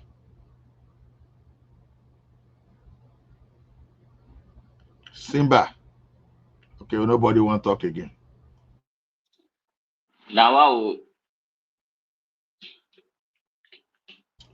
maybe people are tired. Even me, as I'm speaking to you, it's a to 12.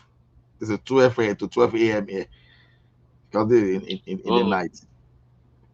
Oh, to 12, that is 11:37?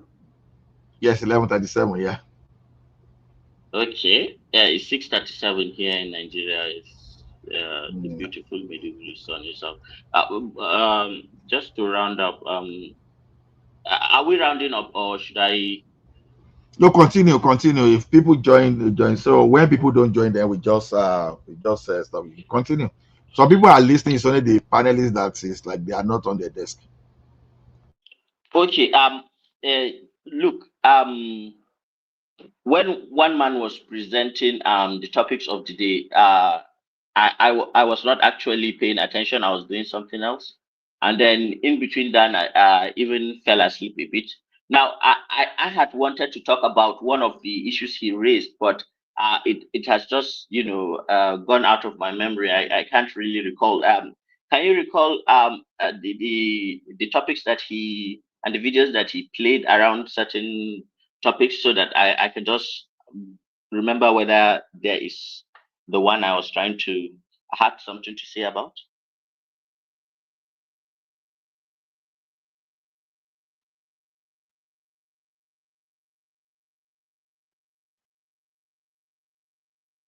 Hello, anybody there? I think you spoke about it somewhere else. I mean, Babati. Is that Babati? No, that's Adewale.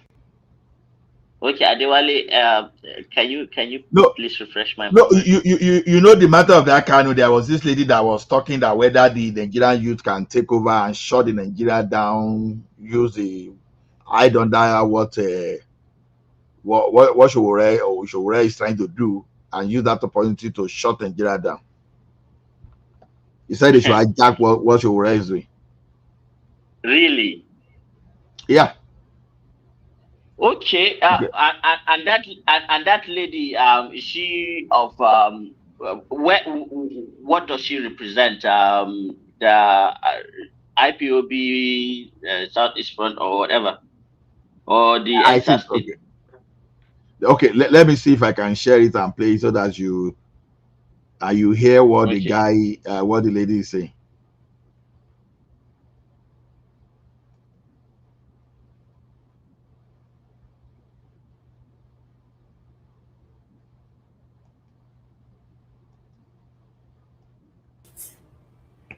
Can we finally turn it into is it audible? Revolution in Nigeria? The biggest the world have ever seen. A little bit low.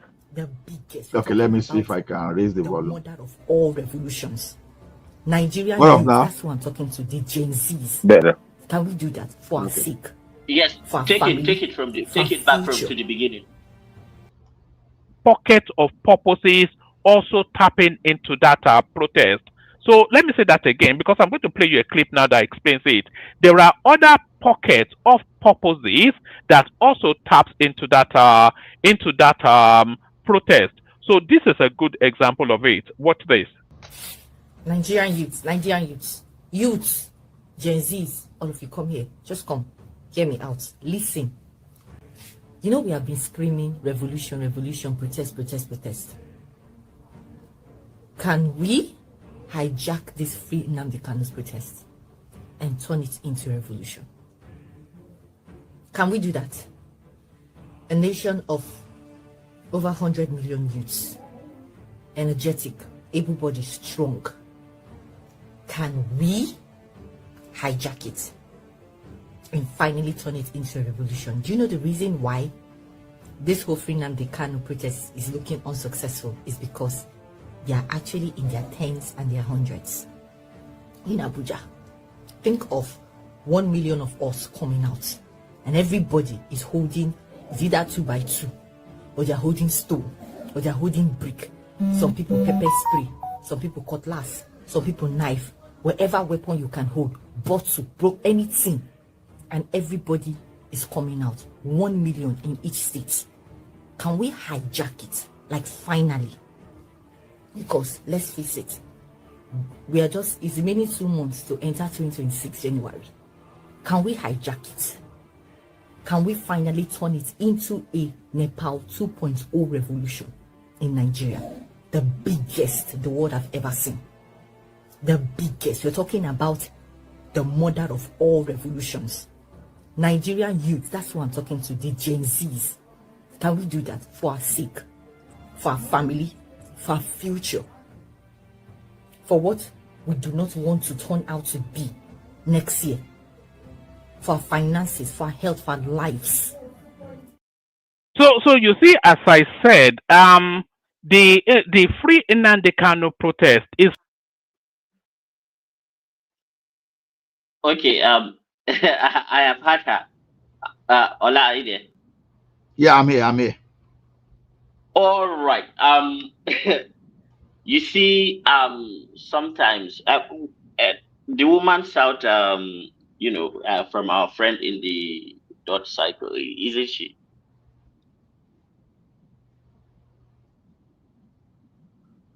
Repeat that question, Hassan.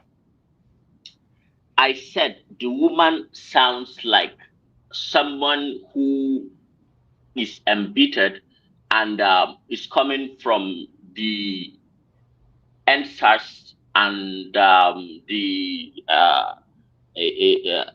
a cycle reference that the late Buhari, is she coming from that space? But by the accent, I can tell number one that is either from the south or from southeast, and also that obedient kind of bitterness, and also ignorance as well. I can see that feature very well in the way she was expressing herself. Yes, you're right, Hassan. Yes, my intuition is that it's the typical manner of engagement. Now, I, I want to lay some form of foundation, which is kind of critical. You see, in intellectual discussions, and when people try to instigate, and when people try to talk, but when they have ulterior motives, it comes across as shallow, it comes across as archaic, it comes across as devoid from existing reality, and it comes across as a basic um, inability to understand uh, your own primary reality. Now, why do I say this? If you notice, she's making reference to the Gen Z and all that. Now, recent happenings, what happened in Madagascar was termed in news cycles as the Gen Z overthrew a dictator, and then and Cameroon too. There is a talk that the Gen Zs played a role in what is happening in their political brouhaha and all that. I first things first, dictators ignite revolutions. But we do not have a dictator in Nigeria. So that is the first fallacy. The second thing is the talk of hijacking. Now, if you look at the core meaning of hijack, it's a negative word that implies criminality. Whenever you hijack, then you are onto ulterior motives. 3, there is a shallow Azan, yes. sorry, hijack for who? Yes, I'll get to that. I'll get to that, but I'm trying to build a picture. She doesn't sound intellectually adept. She sounds It's just catching yeah. cruise. That's what they do. That's the way they behave. Yes, It's just catching cruise.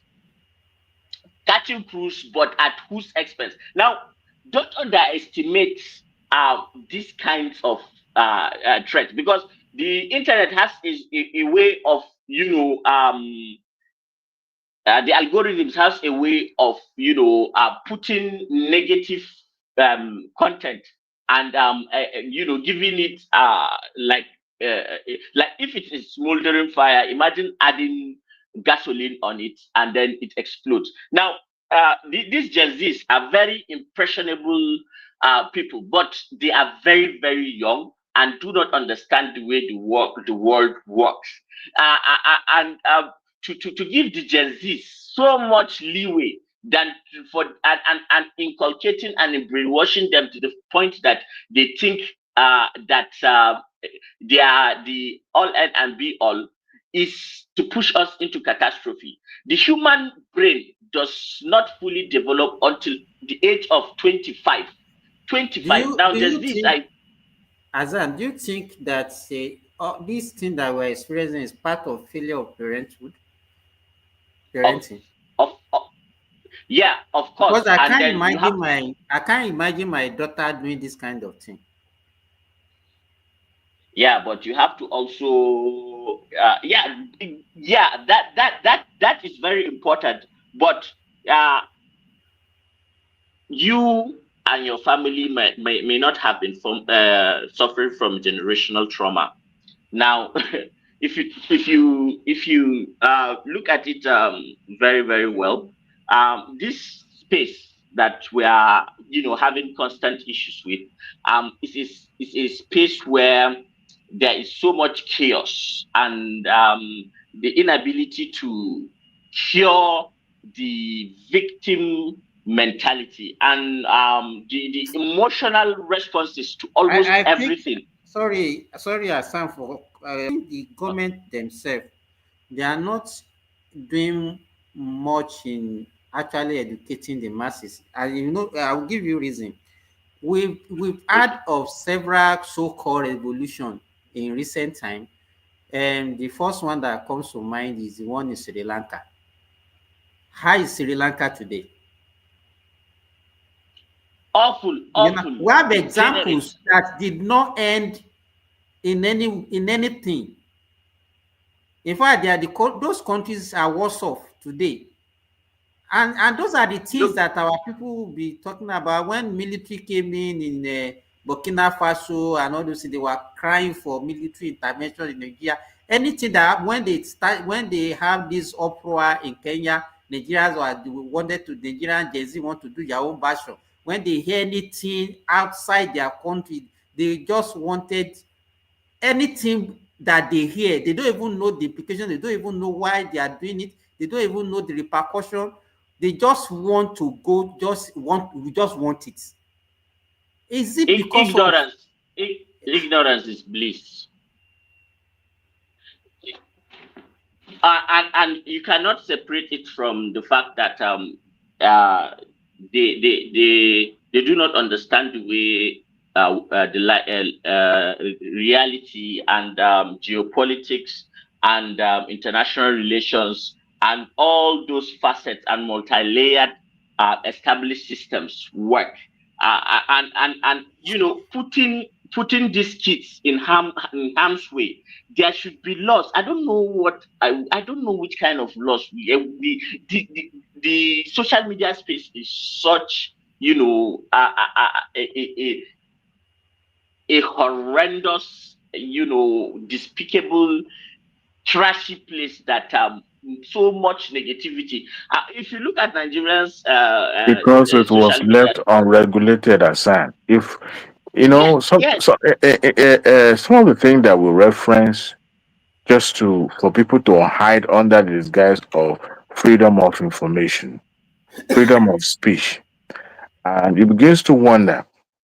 Yes, we are under a democratic system, but in a situation where your speech, of which you are entitled to, now becomes a point of reference for violence, now becomes your reference for anarchy, then that can be regarded as a freedom of speech. Then such yes. such statements or such should be punishable under the law. But of course, we have constitution that was put together when social media was never not even available at that time. So our law becomes obsolete. You know. Aha. I think they amended it now, didn't they? You know, to cover all these things. But I think it's the implementation There that are a is lot of still. gray areas in that area, Asa. But if any government that is willing to amend the constitution in a way that will cover and then protect against, because if we are not deliberately protect or enhance our constitution to cater for things like this, it could easily become a problem. Look at what this young lady was talking about. That's a call for anarchy. That's a call for anarchy, of course, and at some point, if you do not take serious action on this, it's going to cause serious havoc that all of us will suffer from it, and generations will suffer from it. It's high time that the government gets serious about these things. It just blows my mind how these things are just let to go unchecked. Eh, Freedom of speech, does your freedom of speech ends where it begins to infringe on other people's right to exist. And even when you are inciting, you are galvanizing, you are calling for violence and anarchy. Haven't we learned a lot? Look at the chaos and the mayhem that one albino using a radio from the UK, who is now in the dungeons of DSS, cost, and people are still paying for it today. Why can't we learn our lesson in this country? I was just making reference earlier with Nnamdi Kanu, with Yaradua's amnesty, and how the Nigerian government just took it as the golden solution to any insurrection. That to the point that whoever comes up with arms, the president will let's negotiate, let's give the amnesty, drop down your elbows. While Yaradua himself Yaradua will never agree. The one they are trying to copy will never agree to do this kind of things. When Yaradua gave the Niger Delta amnesty, I remember in 2009 he was going to Brazil, and that was when the Boko Haram insurrection started in Maiduguri, and they took control almost all of Maiduguri, killed the two the second in command to the CP of police, killed tens of soldiers, killed a lot of civilians, broke prisons, did a lot of things. And when it came to the notice of the president, Yaradua, at that time, he was going for an important meeting in Brazil. And, correspondents were asking him the situation in Borno. And he said that he has already deployed and asked that the military and other security agencies, deal with them and deal with them decisively, that they should deal with the situation, and that before he comes back from Nigeria, he doesn't want to hear one term that all of them should be killed finish before he comes back to Nigeria. Now, this is the same Yaradua who strategically gave amnesty to the Niger Delta people, but then at the same time saw it that it is not the same thing as with the Boko Haram, and then the Boko Haram had to be crushed. He sent Colonel, no, is it Brigadier, is it Lieutenant General Maina to come and do the Meduguri work to flush out Boko Haram. And in 3 days, all the territories that Boko Haram had been recovered, Mohammed Yusuf was caught. Like the military operation was so much so well that it did not even finish the fighters. It got to the leader, arrested him, handcuffed him. You know, I don't know whether you people have seen the videos, but the military then eventually handed him to the police. And then that was when the police now, because Boko Haram has killed a lot of their members during that 3-day mayhem, they just decided to kill him extrajudicially. And that was kind of the bane of where, the sparks of the fire began. So you cannot just continue to respond to different threats the same way. We have to adapt and create mechanisms that are effective in prevention, and then dealing with it real time, and then having effective punishments and control for whatever that comes after. But this kind of leeway, and then people hiding under free speech to do nonsense, I think that time has gone. Nowhere in the world are people allowed to do such nonsense. We are not the United States. Even in the United States, there are a lot of incitements. In the UK, all developed countries, you cannot just go online and do nonsense. If you get reported, you are going to face serious repercussions. So it is what it is. I hope we adapt fast enough, because the threats are just multidimensional.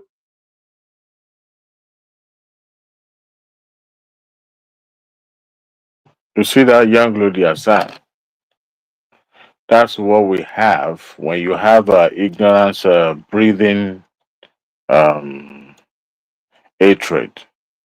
You see, if we have to talk about what actually, where there's people like this get radicalized from, they will begin to unravel the kind of problem that we now have in our society. In an ideal society, a young man like this will have been engaged. Remember in those days when we used to go to what do you call it? Newspaper stand, and then we will read. That was an era of magazines and all that. That's again. Yeah, right there on the spot. I mean, reading the same information, then we start making up our own interpretation. But you see, we now live in the era of social media, influencing, blogging,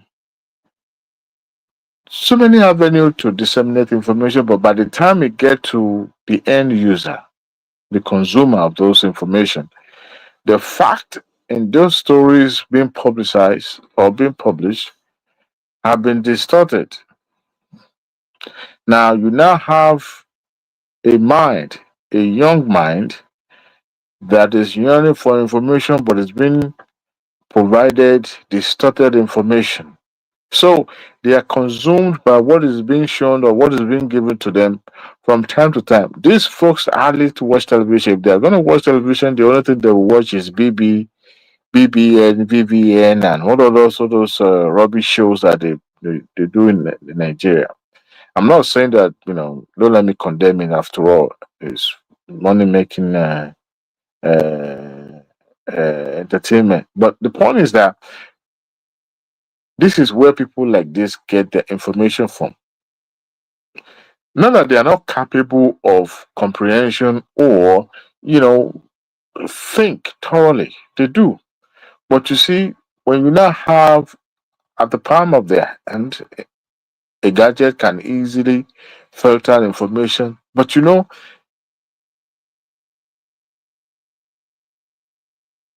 people like this, um, bad stories sell. Good story doesn't sell these days. Hardly you will see a good story on a newspaper that people will be interested in reading or even watching on television because it Adewale, becomes you know, stale and boring. one of the major problem is, I think they mentioned it this morning, is lack of role model, and then the advent of the social media makes unfiltered information available to most of these young kids.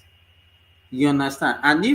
And then the struggle for livelihood by the parent does not even make them to have much time for their parent. You know, when you get all those information those days and you come and you tell your parents, this is what I heard, they will say, where did you hear this one? You understand what I'm saying, Diwali? No, this thing is not good. They will, and immediately you will not even go near such a person again. If they see you doing certain thing, they will ask you, where did you learn this? And immediately they will discourage you and you will listen.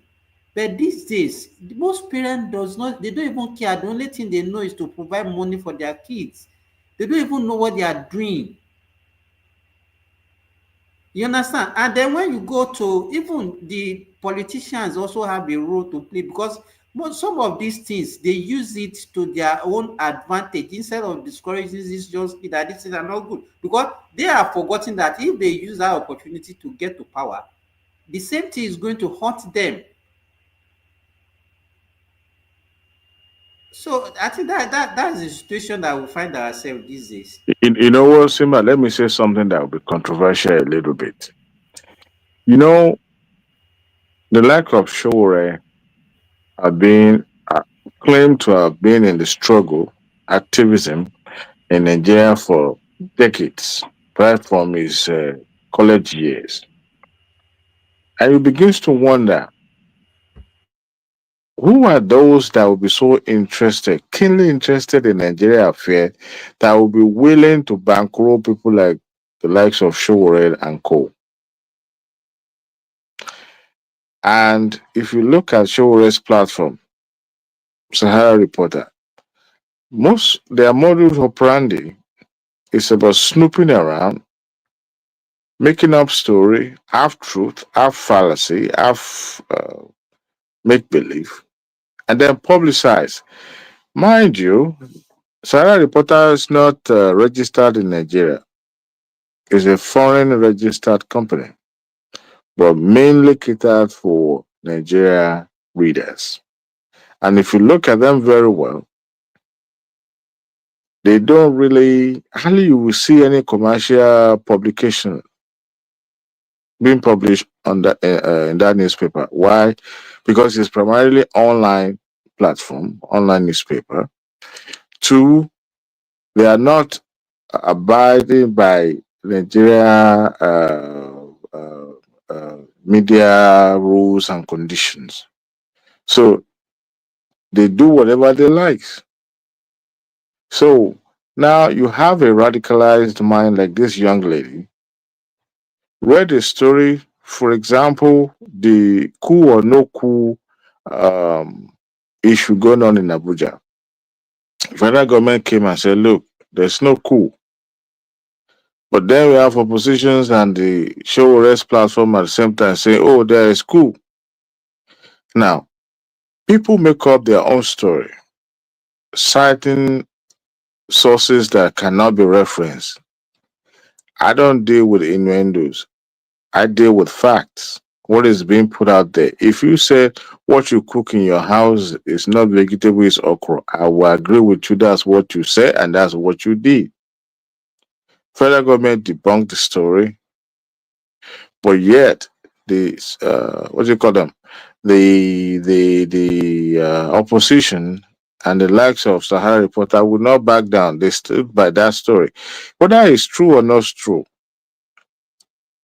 the federal government had already debunked it. So I don't see people like this young man, this young lady, reading such story, believing in what Sahara Reporter published, and then calling for hijacking of, let's just say, this protest was actually genuine, a genuine one, but she's calling to hijack it, just like the, what do you call it, NSAS that was hijacked. Now, if let's say they successfully hijack the protest, overthrow the government, throw the country into chaos, and anarchy loom large, like what's happening in Nepal, they don't know that to rebuild. Because once a process has been disrupted, it takes a long while You know, before. Adewale, this kind of a lady, just if somebody can just call her, ask her how they should go about it. You understand? She doesn't even know what revolution means. She No, doesn't know. she doesn't know. She doesn't know. And now that you look, they are consumed by not just the hatred, but they fixated on the general election, their candidates not winning. One. Two, if their candidate had won and Nigeria has been thrown into economic chaos, would they still be shouting, "Oh Messiah" to their candidate? You know, Adewale, I saw one video. The guy is on YouTube. He's one Igbo guy in Dubai that was talking about, say that the Igbo can put economic blockade on Nigeria, that they are the one that are responsible for our economy, that within 2 or 3 days they can put economic blockade on Nigeria. I just look at those guys and I was laughing. Ignorance now. You understand? Ignorance. It's There were 3 of ignorance. them having that discussion, and it was a platform. Yeah, that's pure ignorance. They don't know. If you look at the last data that was published by the Department of Public Bureau, I believe. No, what is this department that is started with the data and all that? MBS, They, National Bureau of Statistics. Thank you. When you had the entire southeastern state together, their contribution towards the internally generated revenue to Nigeria, they take more from the Commonwealth than they are contributing. All the five states together, what they contributed is not up to what yours contributed. Let even say that the way they are subjects are being scattered across Nigeria. If everybody carry their luggage and go back home today, they think they will not be impacted. They will be most affected, and it has happened in that country before, when they tried to secede and everything was cut off from them. They paid the price, and the price was just wasn't something that you want that to repeat again. So who is threatening who? You know, earlier on this morning when we were discussing with Ola and we were discussing agriculture, I mentioned something. I said the major protein that we consume in Nigeria. Because I wanted to say this because of what they say happened to them during that civil war about malnutrition and all those things. You remember? And I asked them, I said, okay, why won't they have malnutrition? Tell me, what did they produce in the southeast in terms of food? What type of food did they produce? You don't produce food. You don't produce any form of food. You don't have access to sea. Talk less of say that you produce fish. You don't even have land for agriculture. I think is it a Boeing, the one that is closer to Benue? Which one is Enugu, right? No, it's a boy, you know. Boy, okay. I think they're into agricultural production. No, what that one you can't even rely on that one now. You understand? I remember when I was serving, I served in Edo State, in a Patuski area, and those ladies from the east that we serve together. Do you know that each time they want to travel, they will buy apple, buy gari, buy plantain. All the money, all they are saving is food that they will use to buy to take to the east. Hmm. If you want to, like me now in my own farm now, if I want to sell my chicken, it's the southeasterners that normally come and buy it. They come to the southwest to come and buy poultry, to come and buy pig, come and buy so many things. Hmm. Now the scenario has not changed. If there's any civil war now or whatever, the same scenario will still be played again.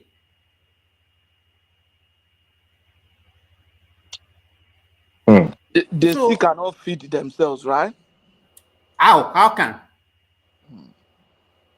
They don't have the land. They don't have the. What did they have? You know what's even my concern now? And I think people need to speak out. I think America wants to cause problem in Nigeria. They've been wanted to. They've been heading towards, causing the mayhem. But because this administration, Patoski, has the backing of the European Union, kind of, that's what is still saving the Tinubu's administration. You see, as far as 90s, they'll be predicting there will be some kind of religious or civil war in Nigeria, and that is where you started. Genocide is this, and that's how they start with life. What Patoski? NSAS, NSAS came from United States. The money that they used to prosecute that protest came from United States. But it no work. How can it work? See, Nigerians are smart. How can you be protesting for days without leaving the spot? What, even when the government decided to give you what you wanted, you still stay put. No, you know what? See, Nigeria, that's why Sowore would not succeed with this protest. People are already gone beyond protest. Because for what they are saying now, this Christian genocide, is that has Nigeria changed from what I left it? So am I not a it's Christian? misinformation. You sell this story. Do you know this thing? I saw a video of Fox News saying they're covering one news, they are covering this story. Which story is a Christian genocide? They just put one figure in front of this in one PowerPoint. In Nigeria. Say 12 million Christian displaced. How many million Christian Matthew will say? You see, most of the way you found is at the mainstream media houses. I want Fox ni Onimowo 18,000 churches. Fox is mainstream. 18,000 churches burned since 2009. 52,000 by. They are trying to amplify story that unfounded. You see, that is the point. 52,000 52,000 Christian. Baba Patoski, when was the last time, When was the last time you heard or seen American mission in Nigeria, United States mission in Nigeria? They don't have mission. Criticizing the government. When? That was the era of Abacha. Now? Since then, they would never openly criticize. They were doing this to this administration of Tinubu. Remember when they went on Twitter? Maybe they have embassy in Nigeria. It's about saying we're going to undermine you. Nigeria cannot wake up tomorrow and say all American people should pack their things and move, because they know they've interwoven. It's going to be hard to separate both of them. No, but the point is that how can you be lying to our face now? Don't they see, false information travel faster on the social media. Let me tell you what the problem is. When I saw that Fox News, I now went to the comment section. The people from our brethren from Southeast say, yes, it's true. All the Northerners, they are the beneficiary of that story. I saw one of them. I was just looking at it. That guy posted like 20 posts repeated, so that there will be so much. It's true. It's happening Traffic. now. Then I discovered that people from there, maybe one person have like 20 accounts and he's just putting comments Yeah. so that Yeah. news will rank. Yeah. To generate traffic now. Even You see in this Kaduna, where we used to have this Christian Muslim thing going on there. I mean, if you look at it for the past 2.5 years now, but to reduce now, in fact, not just reduce. it's What stop. Rufai could not achieve, Ubasani achieve it. At the end of the day, they say, it's true. All these people, it's because of the election, and they are just doing that at a point. Say, I'm a Christian. I am a Christian. I say, this is why they say I'm a Christian, I and don't they are know. making this kind of comment. A Christian make The this kind of the comment. the bandits in the north, in the northeast, people that they adopted. When was the last time they The abducted northeast, a Christian? northwest, bandits in Sorry, the north. northwest. When was the last time they abducted a Christian? Is it not Whether the same Muslim Christian, that they are no, picking? whether Christian or Muslim, the fact is that insecurity affects everybody. Thank God that Tinubu went to Rome, say, because they are trying. If this guy saw it from horizon, he could see through everything. Look. If he had not gone to the Vatican during the burial of the last pope, the story, the narration would have changed. You know why? Because they're trying to pitch a Christian against Muslim. So the way they amplify this Now, genocidal thing, so now say, after all, yeah, we told you Muslim is to Fulanize the entire country. So the man, in fact, recently he went back to that room again their for security for meeting yeah for for Sahel. anti-terrorism. So you can imagine, can tell that he's actually playing his card because he could see through the way they are trying to manipulate and everything. Just that all those stories will now gain traction in the media, but it backfired because the lack of Arise News was one of those media that actually debunked that. I could remember when that story first started. Arise debunked it, but they are trying to, kind of wet the ground for them, like, oh yeah, but Okay, the insecurity that is Arise debunked it. they did in one of their show, But the funniest thing is that if you put, in fact, my jobs, sometimes what some of the things I got exposed to. You see, if you have, if you look at the local televisions in America, and if you watch it, especially 10 o'clock during the prime time, you realize that the level of crime that happens in America, if it were to be amplified the way they are doing it in all those third world countries, nobody will step foot into this country. It's just terrible. Black on black. Okay. When was the last time you saw somebody going to a church in Nigeria shooting somebody sporadically? When was the last time you saw somebody going to And the now mosque? I say, they People, say, these look at deranged idiots go to they did do cover primary news. school. First news didn't go to Mass UK. shooting. To When was it the last time you had a mass my shooting in brother, Nigeria? Fox News didn't go to UK to cover what Pakistanis are doing to small girls there. In the name of what? They didn't cover all those ones. They say Nigeria. And this my brother was starting to say yes, that all the killing taking place in South is by Islamic terrorists. I say They say they've called themselves. The with fact this Nnamdi that Kanu that is killing them. Tinubu is taking a stand with the Palestinians for them to have a state. That alone kind of aggravated the United States, and I think Tinubu took that stand because one, you are not feeding me. You take all your aid, so why should I still continue to crawl towards you? Sure you get. So if you had not suspended your aid now, we can No, do the same. Tinubu would have played safe there. Ah, Because but let me tell you the truth, Palestinian, they've given them these states that the USA will recognize. That's not the first time they are recognizing Palestinian state. That's not the first time UN members are saying we recognize Palestinian state. The same Palestinian state that even Israel had agreed that they should have, even US agreed they should have. They say they don't want. When during Clinton, did he not offer them that solution? 2 states. And now No, did they the say Palestinian wanted it. The Israel does no? didn't They want didn't it. want it. No, yes, Arafat why was hopefully. Isaac Rabin shot? No. Yes, Arafat hopefully asked for 2 states. Mm-hmm. Israel doesn't want it. No, why was that Oslo Accord? What was the outcome of Oslo Accord? Do you even know? I always know that the Palestinians want 2 states. They know. No, They don't. Israel has offered. Oslo Accord was a two-state solution. Let's look at it now. Mhm.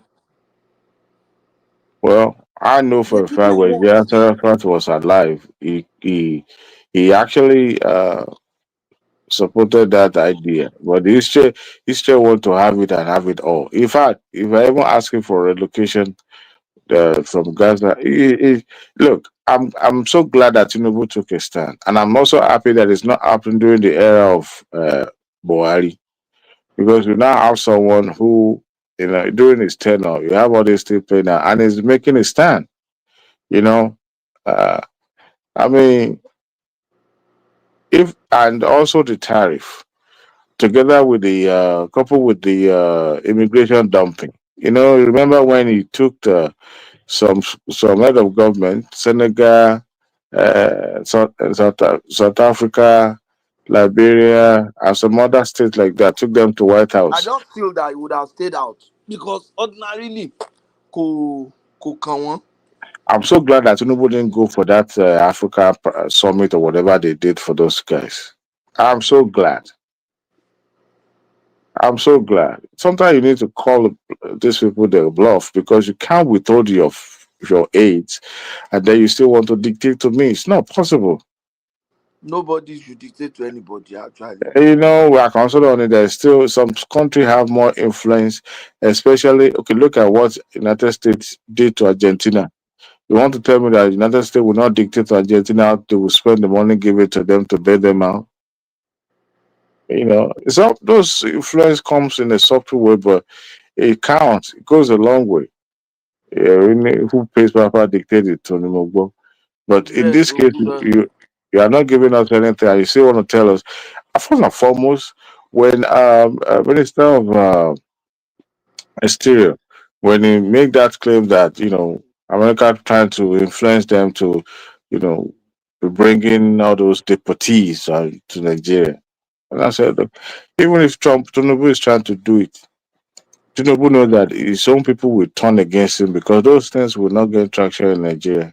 Nobody will ever support that, having all those Hispanic I deported. know Hispanic deported to Nigeria. Yeah. Well, Hispanic. Ghana took that. Ghana took that offer straight up. No, Ghana didn't take Hispanics now. Okay, who are they taking? No, Africans now. Whether Africa or no African, they should not Yeah, have allowed. No. They say Africans that want to be deported, that they can drop them in Nigeria. No, if he Wait specifically asked for Venezuela, now, that they will now help them to get to their country. That was the agreement. they Ghana. according to Minister of Exterior, because I'm referencing the fact, and I'm not trying to make up story. He particularly mentioned South Americans, and he said, if it was Africa that Trump was trying to deport to Nigeria. Now, Nigeria won't say nothing, not I mean, much now. But we're talking about people that have no cultural relationship with us, even diplomatic relationship with us. Now you want to be dumping them here. It's not done. If we hardly could take care of ourselves, now you want to be dumping people that, they would depend on the government and all that in Nigeria. You know the situation on ground. I'm looking it up now. Okay. I'm so glad that Tinubu didn't go there. I'm so glad. And that is the reason why they don't care about Tinubu. They're kind of indifferent. But I'm suspecting Tinubu at a point must have had, especially during the Democrat regime, Tinubu will have had good rapport with them. But because it's Republican, Tinubu was never a Republican in America. So it's a progressive, What and was it? he aligned with the Democrat more. Do you know him then? Oh, where? Comfort here. No. When Obama became president, okay, during his inauguration, He was invited, and then he was still a sitting governor. No, he was no longer a governor, actually. Was he a governor 2008?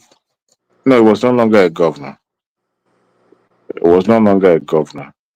But what I'm trying to say that he was invited, you know, and he aligned with the progressive. We have the Okay. liberal side of him. So that's why I know So a lot of people get invited for different reasons. a lot of it, Because but Paul you have to be a Francis, like mind. And he has Paul always had he was had invited he had to always been Trump. aligning. Can you? So that is true. I'm talking about Obama.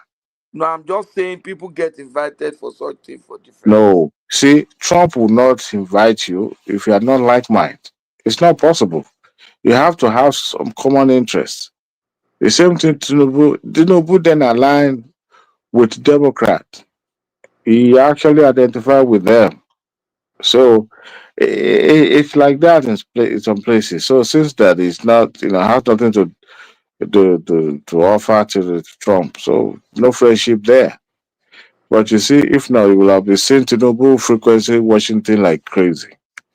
And those people that are going behind the door, trying to use them to influence what's going to happen domestically in Nigeria, they fail because Only in September 2025, Ghana agreed non-Ghanaian West African nationals who were being deported from the United States.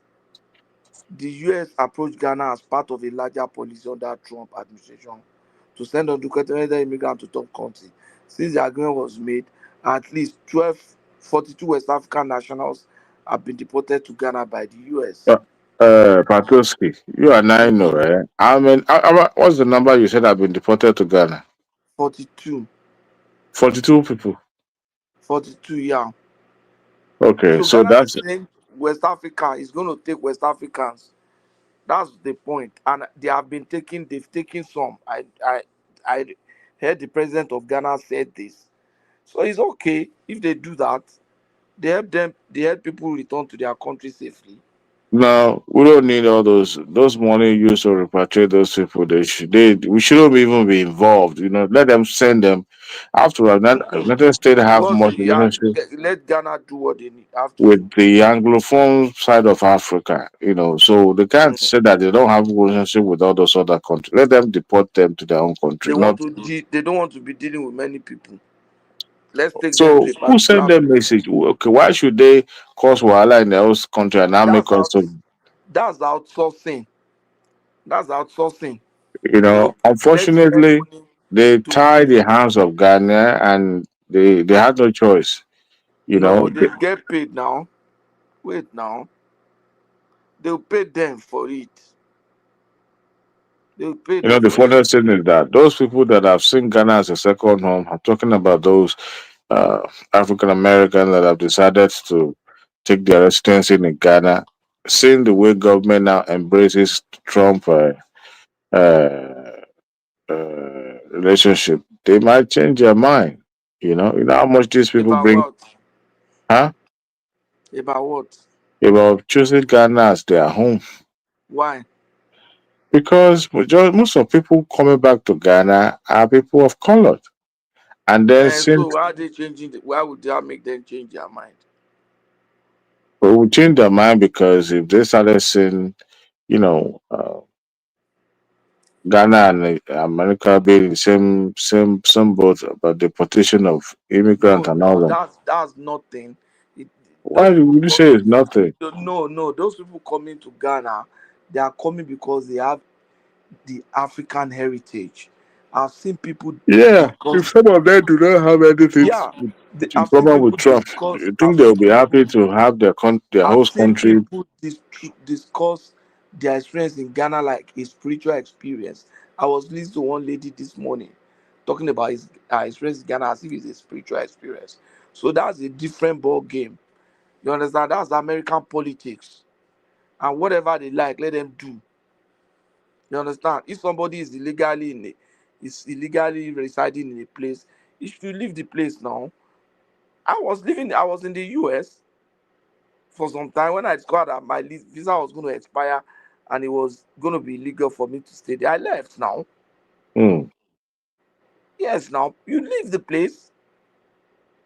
So If we were to be during this Trump era, you probably would have been on your way home. Because no, I wouldn't even wait now. That's what I'm the saying. way it's picking I up will never people left overstay and my right. visa now. You know, So many you don't overstay your visa and stay in a place and thinking that everything's going to be okay. No, now. You agreed that you were going to stay in a particular place for a period of time. So why are you breaking your end of the agreement? If you break your end of the agreement by overstaying, then the other side should be able to enforce their own agreement by saying you should go. but there are some cases, there are times there will be circumstances that will warrant you Like staying what? longer. For example, we've seen cases where uh, people came to the United States, one, for one reason or the other, got engaged with somebody sexually, the lady got pregnant, and Mm-hmm. there are a lot of No, circumstances, there are medical. processes.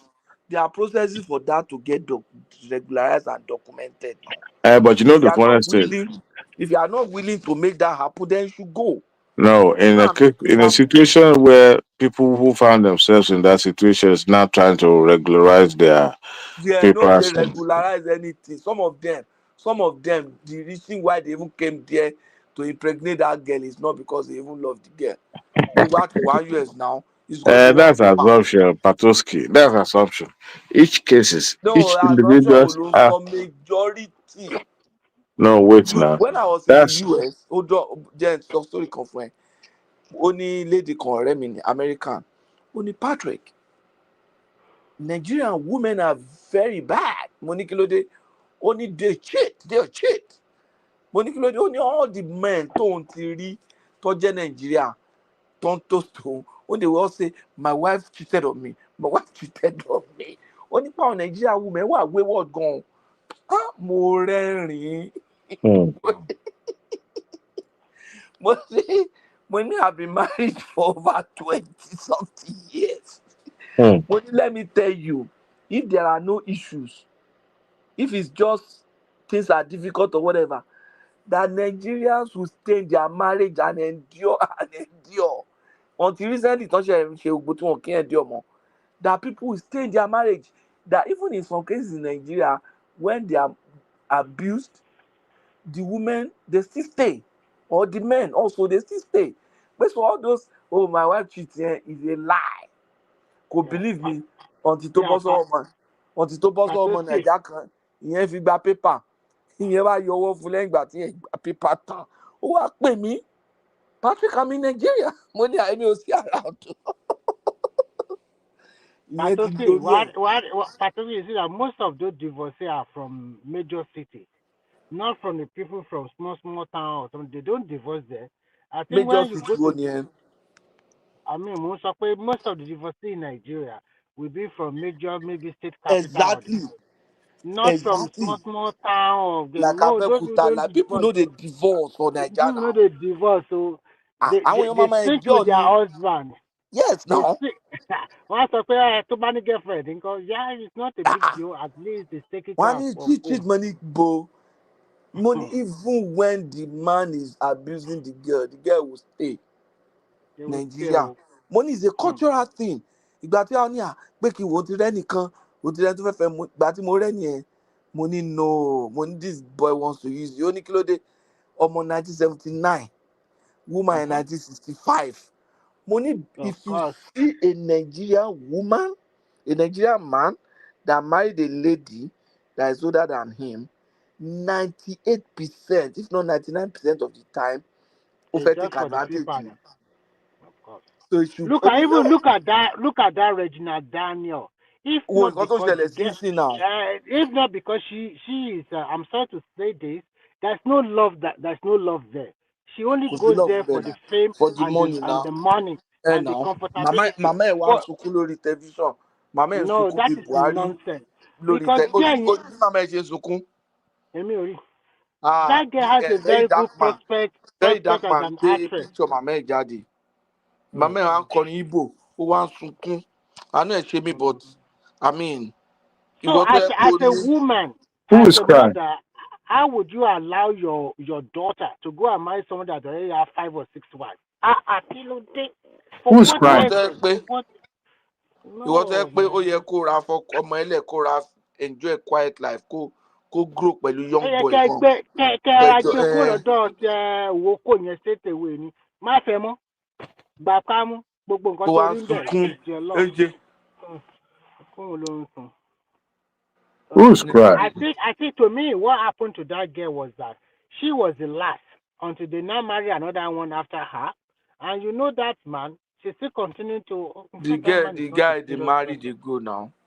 The guy they marry they go. That man is not a very good person. My concern now is conscious cause the problems in Nigeria in the name of religion.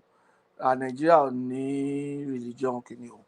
There's no genocide. No, both of them are Christians now. So why are they causing? There's no Nigeria. No, I'm not talking of Regina Daniel. I'm talking of the news from America now. No, that one is stupidity.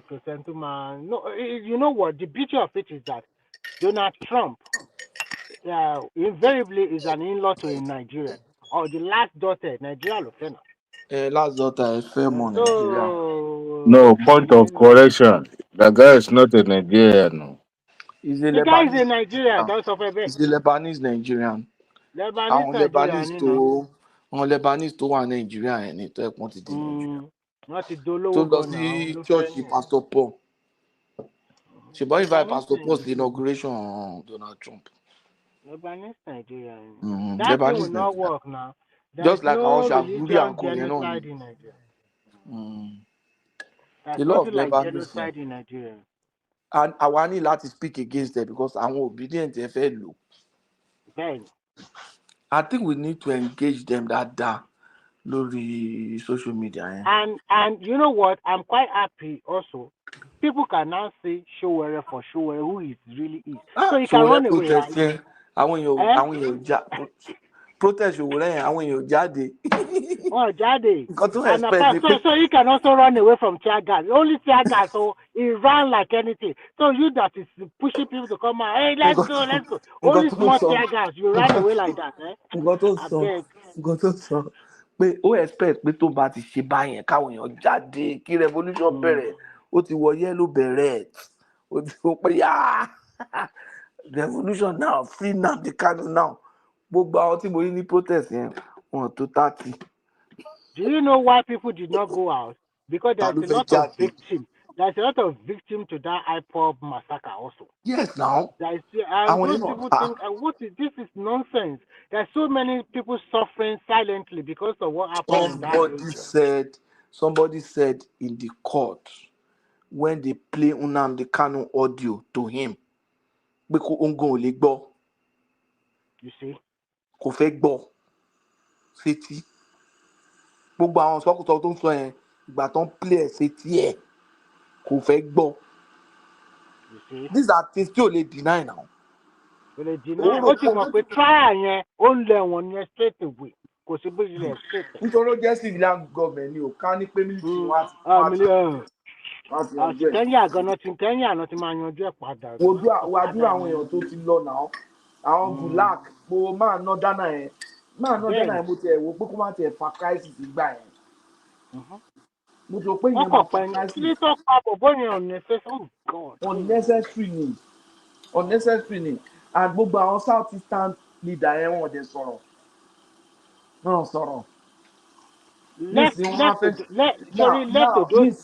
Nísìnyí wọ́n á fẹ́ kí bọ̀bọ̀ yẹn free.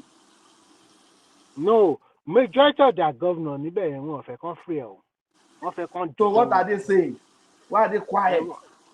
But yes, that's the problem we are having. You guys come out and let the court, which one court, they take one party case and court, all the party case and court, really only release it. And they go do meta for now, being It should go there. It should go. It should. Àti ẹ ti ẹ̀gbọ́n náà ọmọ wọn tó ṣẹlẹ̀ ń sìn ṣé bí wá ṣe fẹ́ máa wò lélẹ̀ tí àwọn sọ̀rọ̀ pa Sowore kò sẹ́ni tí ẹ gbàdúrà revelation sìn torí revelation rapture ló ń pè revelation bọ̀ ṣé bí Nàìjíríà ṣe fẹ́ máa rírì Nàìjíríà ti di nǹkan tó yẹ pé green and white tó ti wá ní black abẹ́ ìraṣọ mi nǹkan tí mo wọ̀ látànà lélẹ̀ mi lè bọ̀ torí kí ni torí bí mo ti ń wo nǹkan tó ń ṣẹlẹ̀ láì nǹkan mi máa lọ́wọ́ nù ẹ̀yin àti báwo lẹ̀yin ṣe rí sí ṣé kan mi ò ní lọ́wọ́ ọdún sí nítorí àwọn èèyàn ti tún pọ̀ sí o. àwọn èèyàn pọ̀ sí báwọn kò yé mi. Ṣẹ́yìn ò rí life lánàá ni. níbo. ẹ rí life l'Abuja lánàá. ṣé protest Sowore. protest Sowore ni even Anambra ṣẹ́yìn ò rí gbogbo tá à ń sọ yìí kì í ṣe nípa bí Nnamdi Kanu nìkan gbogbo alámọ̀ everybody ló hit kí ni ìkan owó everybody. kò zero ní protest Sowore náà wọn tó 50. àwọn kan tún protest lánàá against Sowore àti Nnamdi Kanu náà. àwọn ṣèlú 7 trucks lọ gbé wá wọ́n gbé 7 trucks wá wọ́n dẹ̀ fi fáwọn èèyàn lẹ̀ bó ṣe máa ń rí nìyẹn bó ṣe máa ń rí nìyẹn ṣe mọ̀ gbogbo wa ò lè so tọ́tọ̀ àti ibi tó lóòótọ́ bá ti sọ ti àwọn kan ṣì máa èṣù ìfún ọlọ́ọ̀gọ́ èṣù tó kọ́ lọ. kí ni point yẹ báyìí kí ni point yẹ let us what's your point. point ni kíkan mi máa lọ ṣẹlẹ̀ kíkan mi máa lọ ṣẹlẹ̀ lèmi kàn sọ nípa ẹ̀ torí ẹ̀yìn sì wọ́n sọ sorry dúró. point ti tèmi ni pé Anambra ń họ́ọ̀tì àwọn obìnrin ń họ́ọ̀tì orí ẹ̀rẹ̀ sọ pé èèyàn 15 àmọ́ ìgbà tán bẹ̀rẹ̀ èèyàn bí 15 ló wà ń bẹ̀ àbí Sowore àtàwọn Catholic father Reverend father kan àti Nnamdi Kanu lọ́ọ̀yà àti ẹ̀gbọ́n bó nsìn ó ti di gbẹ̀du o. kò di gbẹ̀du kankan gbẹ̀du kankan. Is it every day they want to be doing it? Ọmọ tó ń ṣẹlẹ̀ yìí sìn báwo ló ṣe fẹ́ rí ń bó lẹ́yìn rò pé ó máa já sí. kò lè já sẹ́ni wẹ̀ Sowore máa lọ rẹ̀ mo ti rí ó ti lọ sí police station ó ti lọ gba béèlì lọ́ọ̀yà Nnamdi Kanu. ọdún Sowore máa lọ rẹ̀. ó ti lọ police station ó ti lọ gba béèlì. ṣé bá ṣe fẹ́ lọ lórí ilé ìrànlọ́ náà. bó ni wọ́n fẹ́ kó já sí let us ask you bó ni wọ́n fẹ́ kó já sí. àti mi fẹ́ kó já síbi nítorí ẹ̀ mo ṣe fẹ́ mọ̀ táwa náà bá àpò yín sìn a mọ̀ pé nọ́mọ̀nọ́mọ̀ Sowore ó ti ṣe tiẹ̀ náà nìyẹn bó àwa gan ó yẹ káwa náà tiẹ̀ lè Nnamdi Kanu èèyàn náà ni èèyàn náà làwa náà. káwa náà sí àbí nǹkan kí ló ń dà láti sọ náà ká sí ẹ̀. èèyàn mi ṣé o mọ èèyàn mi ṣé o mọ nǹkan tí Nnamdi Kanu ṣe tó fi wà lẹ́wọ̀n ó mọ nǹkan tó ṣe. gbogbo alámọ̀ náà kò sẹ́ni tí ò mọ̀ nǹkan tó ṣe.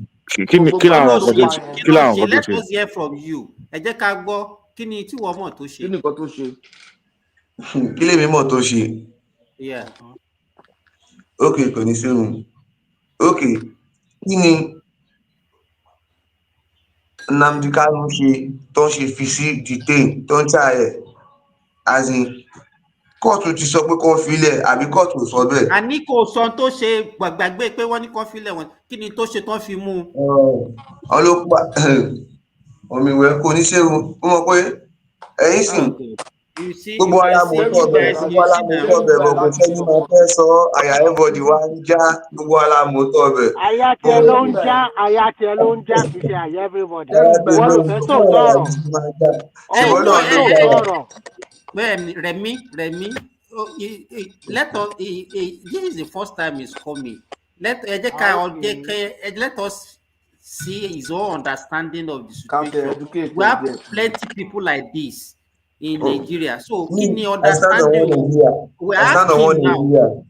Hold on. We ask Abiri lọ́wọ́ ẹ̀ sìn pé kí ni Kanu ṣe sọ̀rọ̀ náà. Kí ni ẹ̀ṣẹ̀ rẹ̀ gan tí wọ́n fi mú?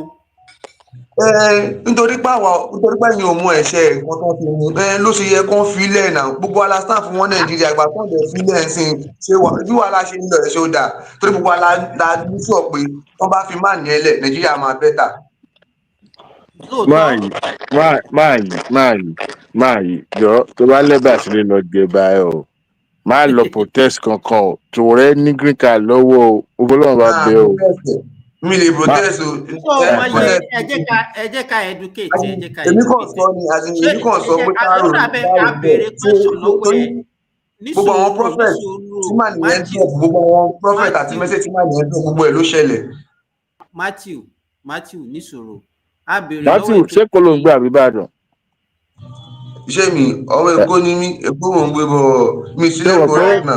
ṣé wọ́n pọ̀ ní pé kí wọ́n á mú gbogbo yín kí wọ́n á yí yín lọ́rùn lẹ́kọ̀ọ́ nǹkan tí Nnamdi Kanu ní ká wá yí gbogbo ẹ̀yin tẹ́ ń gbé kò kẹ́ wá yí yín lọ́rùn. wọ́n ní ṣèbí wọ́n ní ni No, ó fẹnu ara ẹ̀ sọ ó fẹnu ara ẹ̀ sọ wọn kì í pọ́n ní ó fẹnu ara ẹ̀ sọ tó wà recorded. àbí bí nàìjíríà ṣe rí sí àbí bí wọ́ọ̀dù ṣe rí bí technology ṣe rí sí wọ́n lè gbé fèsì yín kí bèbí máa sọ̀rọ̀ bèbí ni ó á lè gbé sójú bèbí. No, kò deny ẹ̀ ní kóòtù fún ara ẹ̀ fẹnu ara ẹ̀ sọ sẹ̀ kì í ṣe pé wọ́n ní. gbogbo mẹ́sẹ̀gì tí màá nìyẹn drop èwo ni ó ṣẹlẹ̀. ó lẹ́yìn Yorùbá ní gbogbo tó máa ti lẹ́yìn Yorùbá pé ká máa pa yín lẹ́yìn ṣé wọn náà tún máa lọ protest rẹ níbẹ̀. ẹni tọ́lọ́hún ò pa kò lè pa wá ẹni tọ́lọ́hún ò pa kò lè pa. Matthew jẹ́ kí n bẹ́ẹ̀ sọ̀rọ̀ sorry àdìwà jẹ́ kí n bá Matthew jẹ́ kí n bẹ́ẹ̀ sọ̀rọ̀ directly sórí tó bá fẹ́ sọ̀rọ̀ àbí tó bá fẹ́ ṣe nǹkan ẹ kọ́kọ́ gbé nǹkan tó ń pè ní sentiment àtàmọ́ wòlíì kan sọ báyìí kìíní kan sọ báyìí gbogbo ìlú ní àgbáyé ló ní òfin tí normal citizen gbọ́dọ̀ obey rules and regulations of that country. ní wọ́n béèrè question tó pàtàkì ní ọwọ́ ẹ̀ kàkà kó o dáhùn question tó pàtàkì òun yí wa sọ́tún òun yí wa sósì kí ló dé tí wọ́n mú Nnamdi Kanu wọ́n ṣàríwọ̀ ńlẹ̀ má tì wọ́n mú ẹ gbogbo àtàrí platform wọn wàá mú wa pé a ṣe ẹ̀ṣẹ̀ báyìí a ṣe báyìí question it's a very simple question ẹ má jẹ́ ká máa yí ọ̀rọ̀ kí ló ṣe tí wọ́n fi ní sùúrù ìwọ wá ní bó ṣe yé wọ sí nǹkan ni ìwà wa sọ pé lọ́kùnrin ti tèmi o nǹkan tó fi mú sí ni ní abcd láti bẹ̀ àdẹ́mú a máa sọ lọ wọ́n gbà tá a bá béèrè question lọ́wọ́ àti wá sọ pé ìyá alágbádá ṣe báyìí bàbá alágbádá ṣe báyìí wòlíì kan ní ká má ṣe báyìí àfáà kan ní ká má ṣe báyìí à ń ṣọmọdé náà àjẹ ń gbé má fẹ̀sìn sí má dẹ̀ fi tribe sí bó ṣe yí ẹ sí òye tọ́lọ̀ ń fún ẹ sọ fún wa jáde pé ó ké o ní ọkàn tèmi o nǹkan tó ń fi mú lélẹ̀ that is a simple question ó dẹ̀ ní di answer lọ́wọ́ ẹ̀ so though down question yẹn náà from there àwọn ará lè sọ pé báwọn náà ṣe nǹkan tí ó tó fi mú lélẹ̀ nǹkan tó ṣe lé nǹkan tí ò ṣe lélẹ̀ so that's what we are talking about we are not here to talk about lágbádá kan ṣe kíní kan ṣe àmọ̀dọ̀ kan ṣe. mo gun ṣùgbọ́n sí ó tún dùn lẹ́nu yín bẹ́ẹ̀ sọ ṣe fẹ́ gbọ́ ṣé kémi sọ ti tèmi.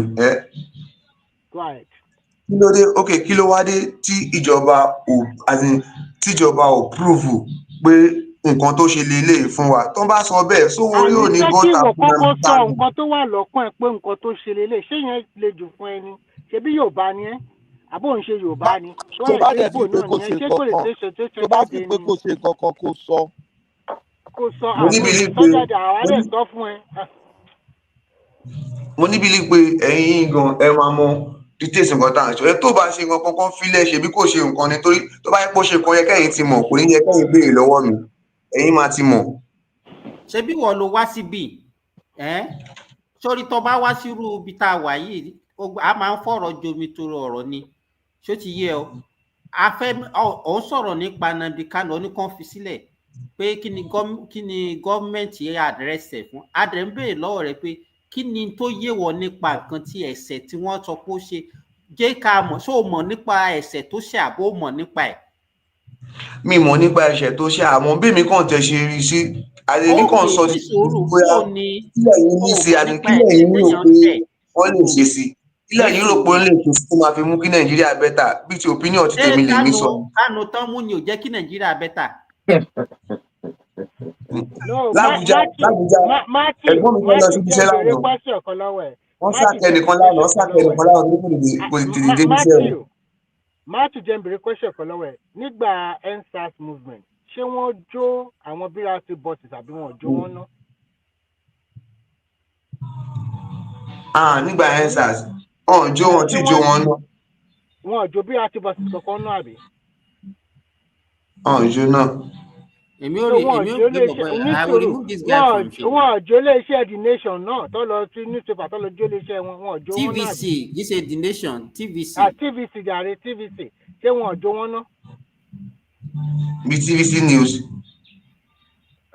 àwọn ọgbọ́n ẹ̀mọ́ ẹ̀sà kò ń ṣe Nnamdi Kanu tó bá mọ̀ pé ó ṣe ẹ̀ kó prove ẹ̀ tó bá prove pé ó ṣe ó ṣe ní ìgbà tí a máa ṣe ni pé Rẹ̀mí mo fẹ́ kó explain nǹkan tí Kanu tó ṣe because òun lè máa wà aware.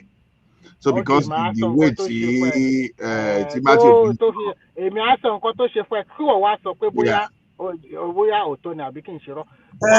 nǹkan tó ṣe lábẹ́ gbọ́ ní sùúrù òun play game ni ní sùúrù you know that mo mọ̀ pé gbóyìnbó dẹ̀ pẹ̀lú Yorùbá you know that Kanu is trying to get a Biafra for his people and because of that there was a lot of he float and. Rẹ̀mí ò gbọ́ Yorùbá ní ọ̀ ló fi Yorùbá explain nítorí Ọlọ́run ọ̀ ló fi Yorùbá sọ̀rọ̀ fún. Ó bá jẹ́ broken, ó bá jẹ́ Jamaica, ó bá jẹ́ foreigner lẹ́fẹ̀ẹ́ sọ ẹ máa sọ àgbọ́. Okay. Ó ṣáà ní àwọn IPOB tó ń kóra wọn jọ nílẹ̀ Ìgbò tó ń bẹ̀rẹ̀ sí lọ ń pa àwọn èèyàn wọn. Wọ́n wá tó wá ń pe àwọn èèyàn tó jẹ́ ọlọ́pàá fún federal government wa tó jẹ́ pé ó ń ṣààbò nílẹ̀ Ìgbò kò bá jẹ́ ní Enugu Anambra wọ́n pa a lot of them. Wọ́n jó a lot of police station. Wọ́n kó ìbọn àwọn ọlọ́pàá. Wọ́n pa a lot of ọmọ tó jẹ́ ìlú wọn. Wọ́n tó wá dúró ń bẹ̀ nígbà tí wọ́n ń ṣe EndSARS ní Nàìjíríà lẹ́kọ̀ọ́.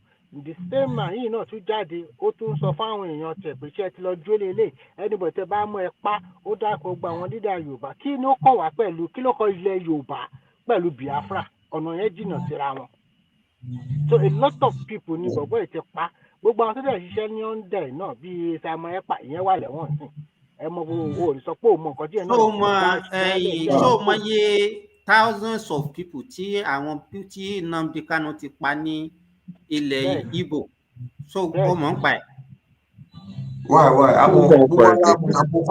Àwọn tó ń pààyàn Nnamdi Kanu wà ní detail ó wà ní try àwọn kan ń pààyàn àti bẹ́ẹ̀ wo lè ń ṣe eré sí nǹkan tẹ́mi bẹ́ẹ̀ ni fíìmù tó ń hàtì àti fíìmù Nnamdi Kanu. bí kò tá a ṣe lè rí sí náà òun lọ̀gá wọn òun ló bẹ̀ wọ́n ṣẹ́ àwọn tó dẹ̀ ti jẹ wọ́n rìkọ́dù statement wọn pé òun ló bẹ̀ àwọn ṣẹ́ wọ́n dẹ̀ yanjú àwọn a lot of people kí wàá láriwo pọ̀ ń bẹ́ fún. ó gan sọ kó tó di kó wọ́n mú pé ẹ lọ pa èèyàn báyìí àwọn èèyàn tó bá ti ṣe báyìí pa wọ́n àwọn èèyàn tó bá ti ṣe báyìí pa wọ́n ṣé wọ ò tí Nàìjíríà ò gbọ́ gbogbo yẹn ni.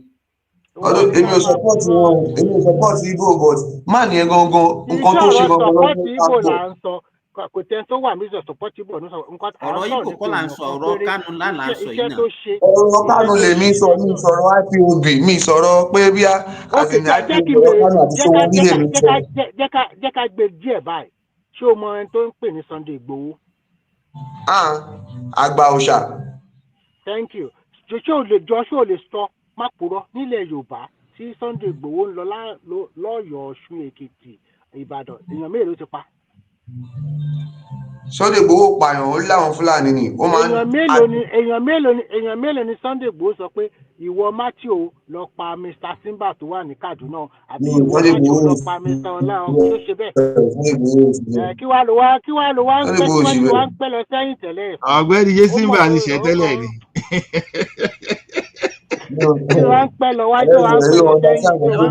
wọ́n mà dá rẹ̀ mí lóhùn. Onídàámọ̀ ojú ẹ̀rù kò ní pé ká máa dà àwọn la sọ pé òun ló ràn àwọn pípò iṣẹ́ àwọn la sọ báyìí. Matthew jẹ́ sọ fún ẹ look at it this way sórí media tí bọ̀bọ̀ yìí ti sọ̀rọ̀ tí Nnamdi Kanu ti sọ̀rọ̀ kò ń ṣe media tó wà powered by AI let's just clear that thing. So ó lo both traditional radio and internet radio láti sọ fáwọn èèyàn ó ń sọ fún wọn tó jẹ́ pé nígbà EndSARS tó jẹ́ pé wọ́n call in tó sọ fún wọn pé I don't want to hear this thing ó fẹ́ gbọ́ iye àwọn sójà tán ti pa iye àwọn ibi tán ti jó tán ti ṣe gbogbo ẹ̀ ó ń sọ fún wọn ni kò ń sọ̀rọ̀ pé bóyá dem say the record is there as a matter of fact tí Kanu ò bá sí Nàìjíríà kápẹ́rú UK ló wà gan probably òun náà ti wà lẹ́wọ̀n sí yìí because Nigeria will have taken the same step to help one take against the two IC tó wà ní ṣe ìlú no finish àbí ṣe ìlú yìí ló wà rẹ̀. Finland. What of Adeyinka grandson ṣẹ́yìn ò ti wà lẹ́wọ̀n ni. Adeyinka grandson náà tó jẹ́ pé ìyẹn ò pààyàn o ìyẹn ò pààyàn oníkàlọ́ pààyàn o èèfù kí lásán ni ìyẹn ń jẹ́ wà lẹ́wọ̀n nísìnyí.